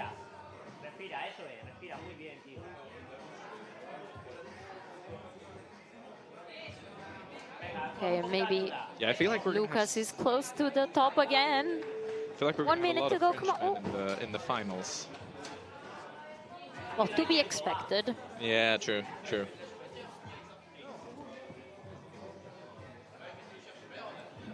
One of the coaches, Jeremy. You might have seen him on a couple of World Cups in the past. Now passing on all his knowledge and talent. Yeah, I believe he's still crushing it outdoors though. But CC. CC. He climbs a lot in Font, right? Yeah. Mr. Font. You've climbed in Font a bit. Yeah, I mean, you've done the Big Island. I haven't done it, but I've been on it. Yeah. You're still trying it. Well, it's been a minute now, but yeah, I still have to finish it off. Yeah.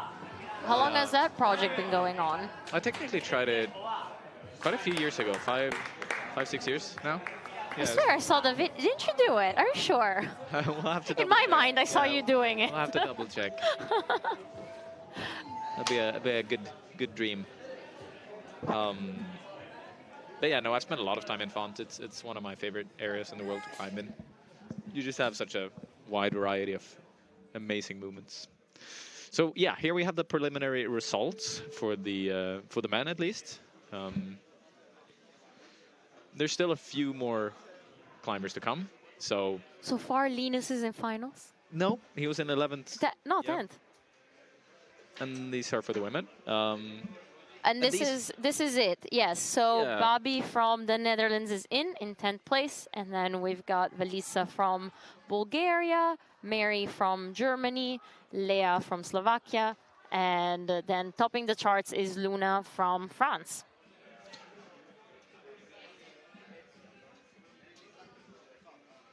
Linus isn't in anymore? I think he's in 11th, but he still has his final climb to do. Now he's in 11th, yeah. And he's a very good slab climber. Okay. So you see him on the left of your screen right now. Oh, now we're to the flower power boulder. But regardless, he has the 10th pointer, and which means that he should be in finals, even if he doesn't make it to the top. But we'll see. You never know. Things can change. It's like a wildfire in here. But I think that bumps him up to 7th position currently. He's so controlled on this slab. He's very, very good at slabs. Yes. Oh, wow. Basically solid. Walked up to the top. Yeah, that's a flash. I think he has the highest density of slabs, or flashes in the round. He has 3 or 4 flashes. 3 flashes, which is pretty impressive if you ask me. Yeah. Casual, cool, calm and collected guy. Much so. Very much so. And that puts him in 2nd position, so he's definitely to the finals. Go Team Sweden. Go Team Sweden. And all the other teams. And all the other teams, they're great as well. 30 countries competing this weekend. Really? Mm-hmm. Wow, that's actually really surprising to me. That everybody came up to Norway? Well, no, Norway's the best, but, you know, like, the fact that there are that many countries in Europe. There are more, isn't it? Like around Yeah, 44? Yeah, somewhere on there. At But least just, you know, like 45, actually I mean. competitive countries that sends team. It's surprising to me that it's that many. I've just never counted it, but it's pretty sick. Somebody, Pedro, is asking who are the commentators. I'm Teresa Corti, and yes, the other commentator is Emil. Emil. Well, You will. Emil. I mean, like Let's go back to Emil. That's Okay, better. Yeah.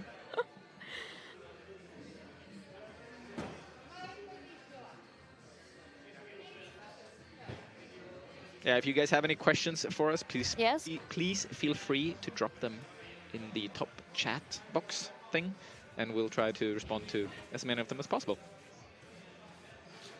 And then Vilja, the local reporter, is also gonna chat with a couple of athletes. So if you have any questions for the athletes, keep those going as well. They might get answered, might not, but might as well try. Might as well try. And if you cannot comment, it's because you're not subscribed to the YouTube channel. So make sure to subscribe to IFSC Europe, and also you can turn on the notifications for tomorrow's final. That's gonna take place at 9 a.m. Is that a thing? You can't comment if you're not subscribed? It came up earlier like that, but on the live stream. Cool. Maybe they should change it for also videos. Oh, it's also a personal preference, maybe from the channel. It's a good show. It's a good live stream. Good quality of it. I'm psyched.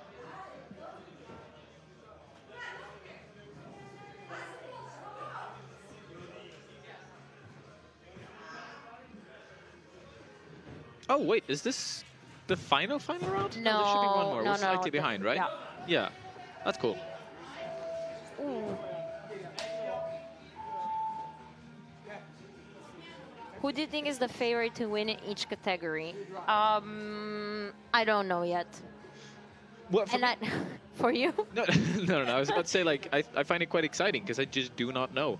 These are like the younger generation up and coming, and people are strong, and I haven't seen a lot of them before, because they haven't, been to a lot of World Cups yet, and they haven't gotten the experience. But they're definitely getting that here, because these times are hard. Yeah. So we'll see. That's my long answer to. I have no idea, but I'm curious to find out.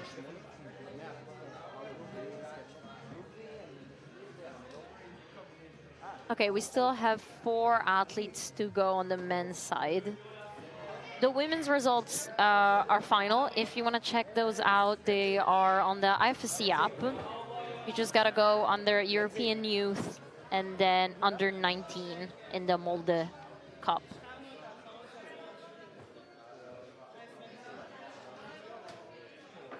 And in about 10 minutes, we'll have the men's result as well. Indeed. Indeed. Indeed.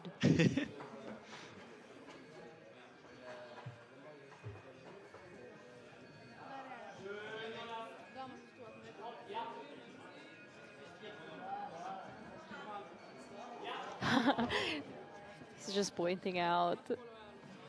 Oh. Okay, there's 2 minutes 40 to go, so that was just their first attempt.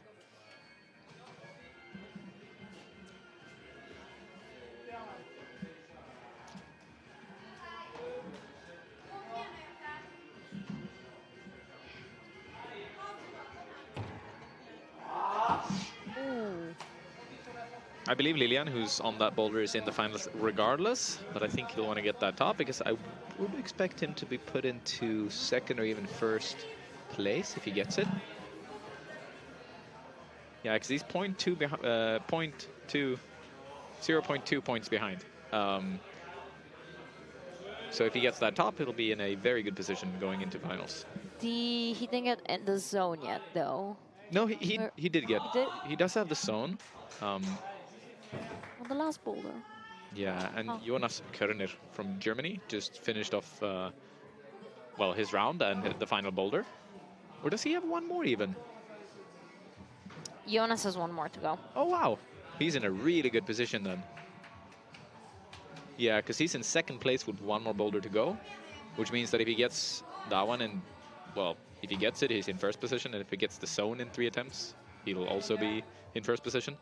So to answer the question before, I guess he's the favorite for now.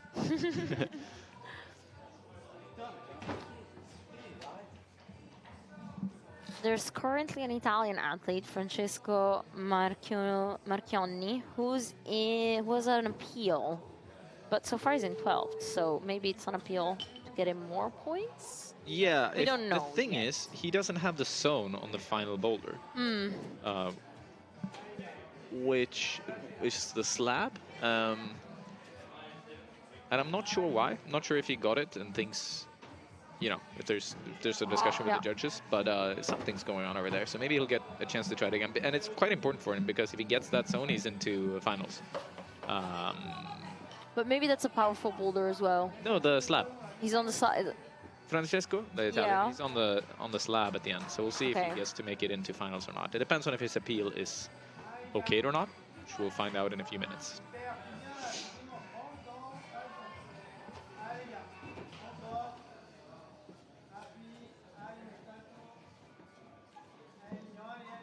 Oh, 7 more seconds. We'll see if he makes it.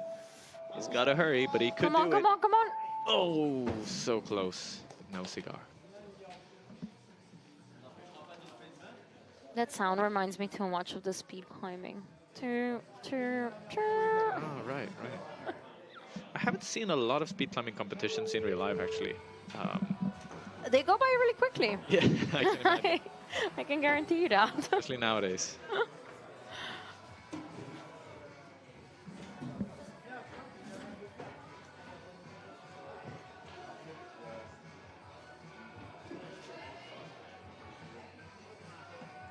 Here we got Jonas on his last boulder. The slab. Let's see what he make of it. No, this should be Lucas. I'm pretty sure. Yeah. Or? No, hold on for a second. We're making Are we the still? names. No, you're right. This is Jonas. We're mixing up jerseys. We're mixing up names. Well, we have a German Jonas hopping on the same boulder right after. Yeah. Oh, okay, so we can keep the name. No, he's But hopping on different the power boulder. Sorry, I keep mixing things up. It is a bit confusing with the A We have a and lot B of group. big Yeah. spreadsheets and a lot of action. Linus is in for sure, by the way. Yeah. Yeah, he's in 3rd. Yeah, he's crushing it. Go Sweden. I don't know if right now there's anybody who can top Raim Arel from Israel. Yeah, Jonas can, because he's still Jonas has his can, final okay. boulder. Yeah, that's the big thing. The big dramatic finish to the competition, you know? See, So I don't really build it up that much. But do you cheer for Switzerland? Like, do you Oh my God! Again, I can't. No. No, but like, do you know the athletes in Switzerland? You know what I mean? Cheer for the. Do you know who competes? Yes, I spoke yesterday. Yes, I mean I keep up. I try to keep up to date with all the countries. But no, I cannot really. I'm impartial, Emil. Don't try to get me to one side or the other. I like drama. I want the drama in the climbing competitions. It's exciting that way.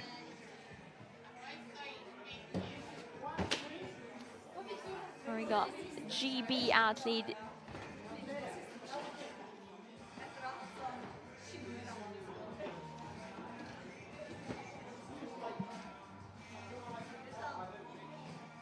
Jakob. Yes, he's on his 2nd to last boulder.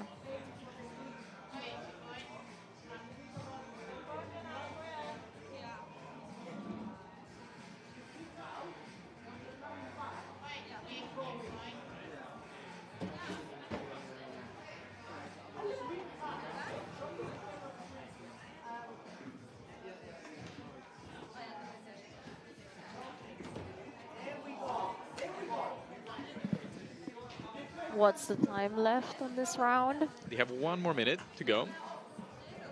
So plenty of time to complete all the climbs. We can see 3 top still.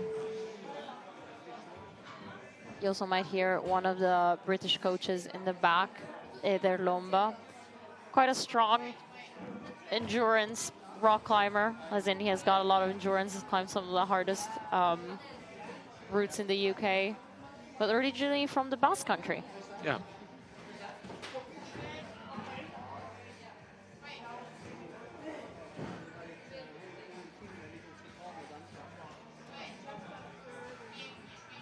Ale, Jonas. He's off.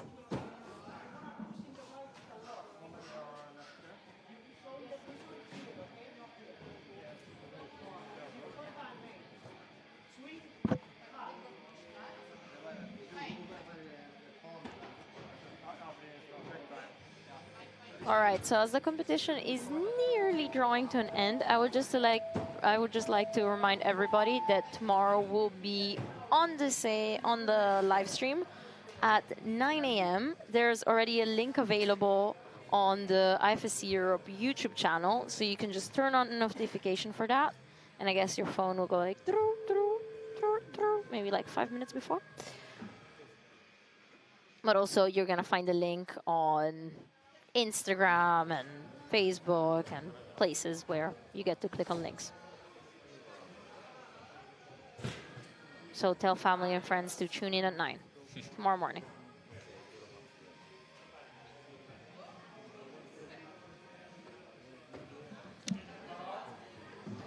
Let's see here. Now we have Jonas on the final boulder, and if he gets the zone, maybe he already got the zone. Oh, he's gonna get the zone now, right? Yes, he's getting the zone. He's got the zone. He That just means locked off and stayed on the right arm. Well established into first place. Right. I think we might see a top. I would hope so. Ale, come really on. Cool. Oh wow. He's gonna pop up with his left hand to the top. Yeah, he was gonna skip one of the holes, which is kind of brutal, but probably possible. But the way he held that swing with one arm. Yeah, that was pretty sick. But he is in first place. He's in first place. But you know, at top, it's not gonna hurt. Gonna feel pretty good, most likely. Yeah, also I guess coming out as last, but like first in the standings from the qualification round, you still come out with like a different type of confidence. Yeah, it's also just kind of funny because of this format. He knows his score right now, and he's actually taking off his shoes. He's done. He's done. Yeah, once he got the zone, that's enough for first place. So now Jonas is done with his competition, or not competition, but round, because he's very much into finals. Oh yeah.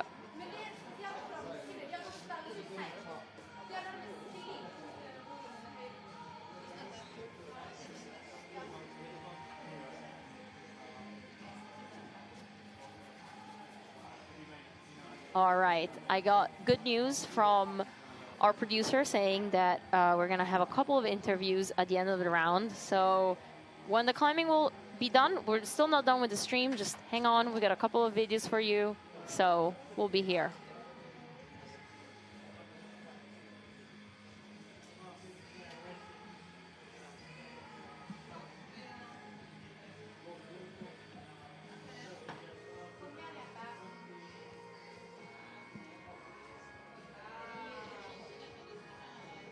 Jeppe, our last competitor out from Team Norway.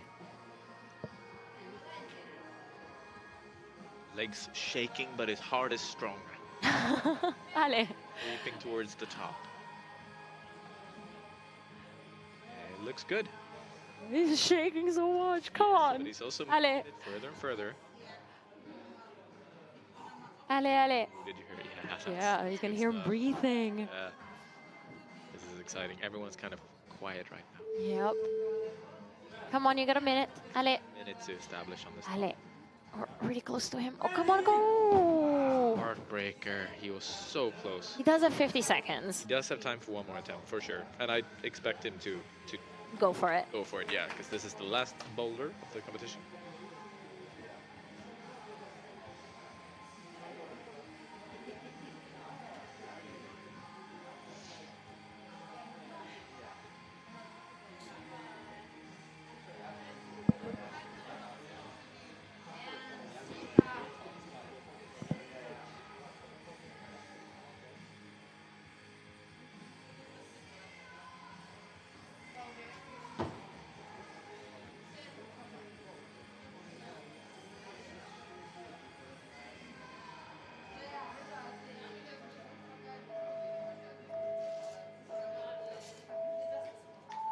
All right, that's it for the round.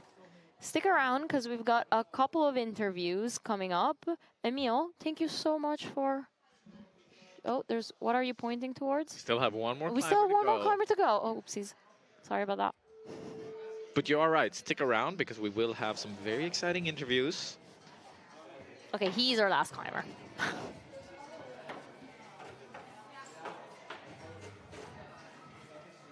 And Boyan Kirov from Bulgaria. We'll also have to wait to see if that appeal goes through or what's going on over there. There's still Francesco Marchionni. Yeah, I wonder if we can know any results from the judges.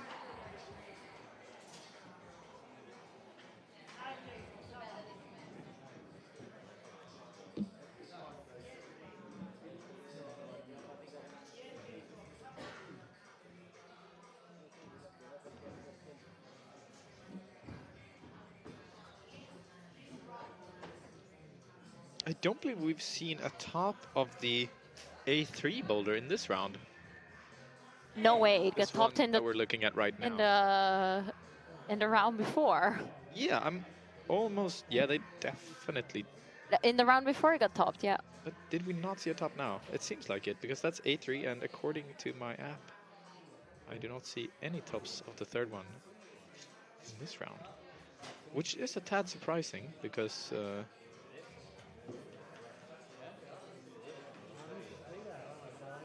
Well, it's quite straightforward, and these guys are all very strong. Come on, Boyan.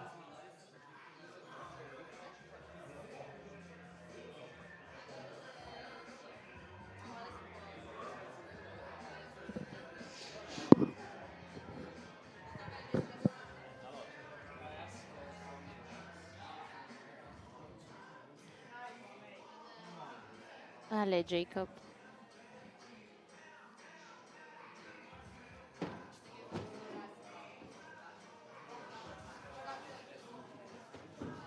Let's see if Boyan can top his last boulder.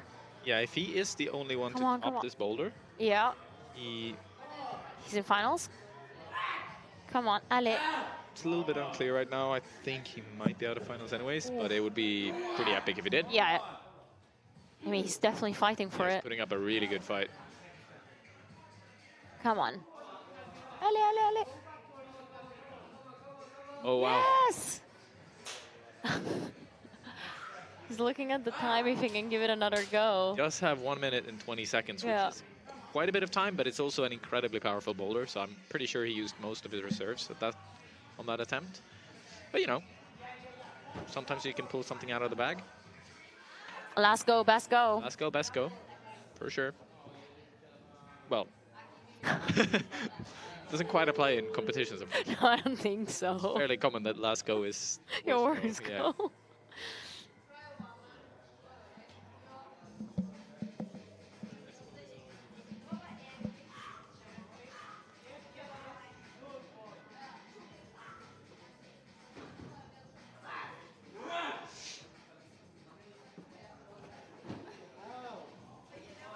What a fight. That one-arm Oh, swing is come on. not easy to hold. Still going for it. Ale. Come on. Come on, come on. He's going for the heel hook again. Oof, doesn't quite find it. It's that type of boulder where you also need to commit right away to what you're going for, because otherwise you just lose all you got. That's it. We've still got Jacob on the wall. Trying to get to that zone. Yeah, he's got 7 6 seconds. seconds. Wee. Oh.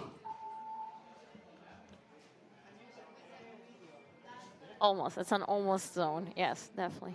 As But- close as it gets.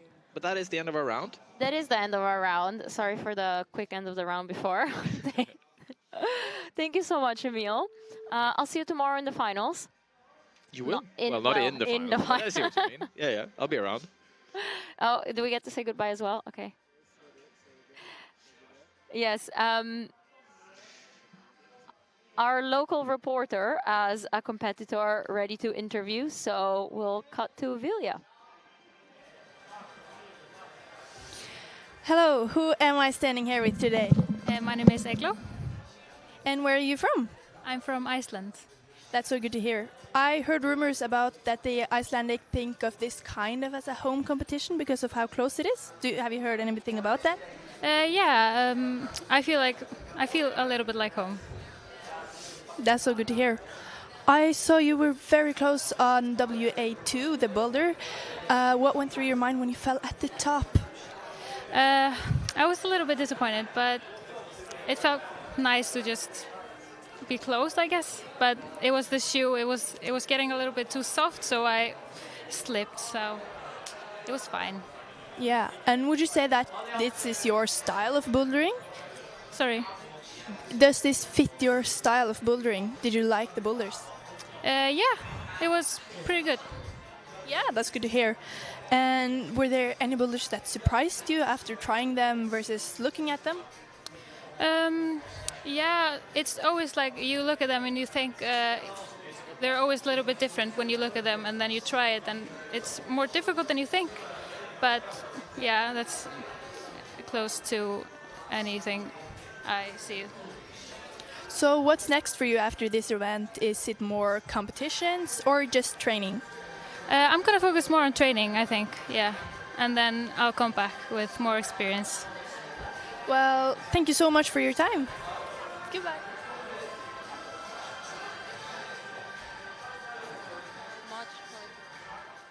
Thank you so much for that interview. Right now, here are the results for the men. This is the group who we're going to see tomorrow in finals.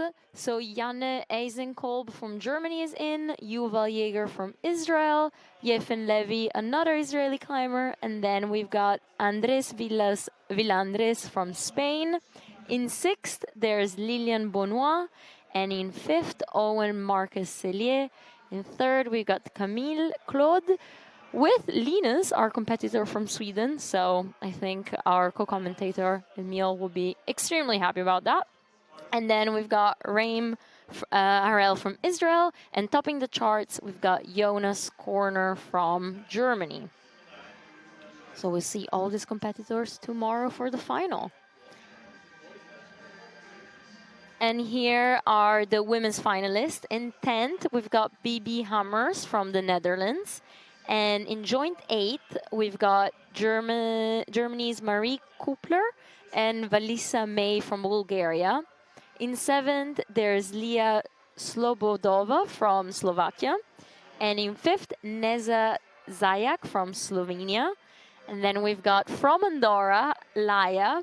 We actually spoke to her coach earlier on, so you'll be able to see the timestamps down in the YouTube video. So go back to that interview if you want to know more about Andorra athletes and their coach and how he trains them. And then in 4th, we got Julia Benac Zubero from Spain. And in 3rd, Louise Puek Zadid? Yazid. Okay, I'll learn the surnames for tomorrow. From France. And in 2nd, we got Stella Giaccani from Italy, and Luna Alverne from France is topping the charts. All right, so we'll see all these athletes tomorrow. And right now, we've got one more interview from Vilja, so let's hear it. So who am I standing here today with? Remarel. Yeah, that's good to hear. Where are you from? Israel. So I saw you top 5 boulders. How do you feel about that? Feel really good. It was a really good round for me. I felt really good on all the boulders. Might have done 6 on a better day, but it's okay. I'm still happy with the results and excited for tomorrow. I saw you fell at the top on one of the slabs. What went through your mind when you fell at the top? So I fell on the top. I got a bit disappointed. I really wanted to flash this. But then I got a bit excited. Then I fell twice, and it was really stress. And I needed to really calm down, gather myself, and really focus. And then I could have topped it, and I topped in the end, yeah. So what goes through your mind when you realize you need to focus to get this top? Yeah, so basically, I feel myself not calm on the wall. I'm on the wall and I'm really hurrying and doing stuff I shouldn't do. So I tell myself, chill, you can do it. Just believe in yourself, focus on the moment and go on it. And sometimes it works, sometimes not. So how are you feeling about finals tomorrow? Really psyched. It's my second finals in a IFSC comp. I made finals last year in Portugal, and that's it. Really excited. Want to give my best and maybe get the podium. Well, good luck to you. Thank you so much. Thank you. Thank you so much for that interview. And now we've got the list for tomorrow's final for under 17 men. And in Thai, we've got Neva Pierce from Slovenia. And then, oh, this is the women's round. From Slovenia, we got Neva. And then Adela from the Czech Republic. And then Carolina from Italy. Paula from Germany. Tia from Slovenia, and then in joint fourth, there's Olivia from Germany and Rafael Kazbekova. Then Lou Auclair from France is in second place, tied with Alisa Strigo from Germany. And topping the charts, we've got Mara from Croatia with all tops.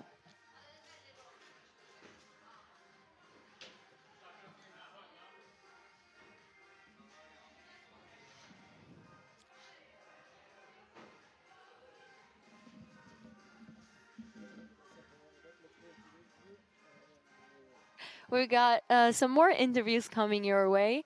Let's cut back to Vilja with an under 17 competitor.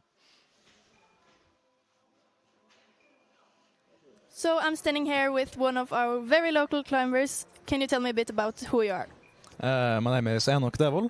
I'm a local climber here. I'm second year of VGS. Yeah. That sounds good. And what was your favorite boulder here today? The favorite boulder, I would say like the B2, the big swing. I was thinking that was a very fun boulder and very interesting.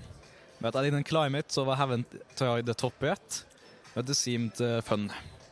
Yeah, I saw you almost stuck the top. What went through your mind when you fell so close to sticking it? I wasn't exactly close to sticking it, but yeah, I just fell off a slope that I didn't get enough friction on. So I wasn't close to topping it. It was quite far away actually. And how does it feel to be a part of such a big competition in your home gym?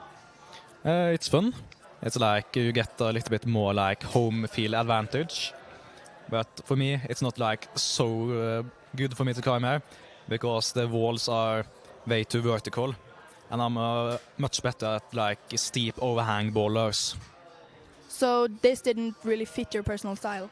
It didn't like fit my personal style, but it was like not good, not bad. It was like neutral at my style. So overall, how do you feel about this competition today? I would say I'm quite... I would say it did go as good as it can go. Like some tops I wish I could get, but like it's good enough. Thank you so much for the interview.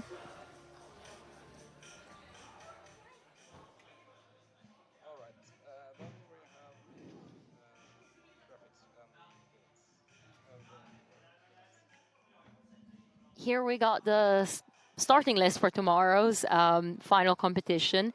And these are the under 17 men who are starting off at 9 a.m. There's the presentation, so make sure to tune in for that. And we've got Or Cohen from Israel, Emiliano from Italy with his teammate Matteo. And then we got Ivan from France, Matej from Slovenia, Bernat from Spain. And then in fourth place, we got Mayan from Israel and Matisse from France. And second, there's Or Mark. And then by quite a good margin, we've got Moreno Gilardi from Switzerland.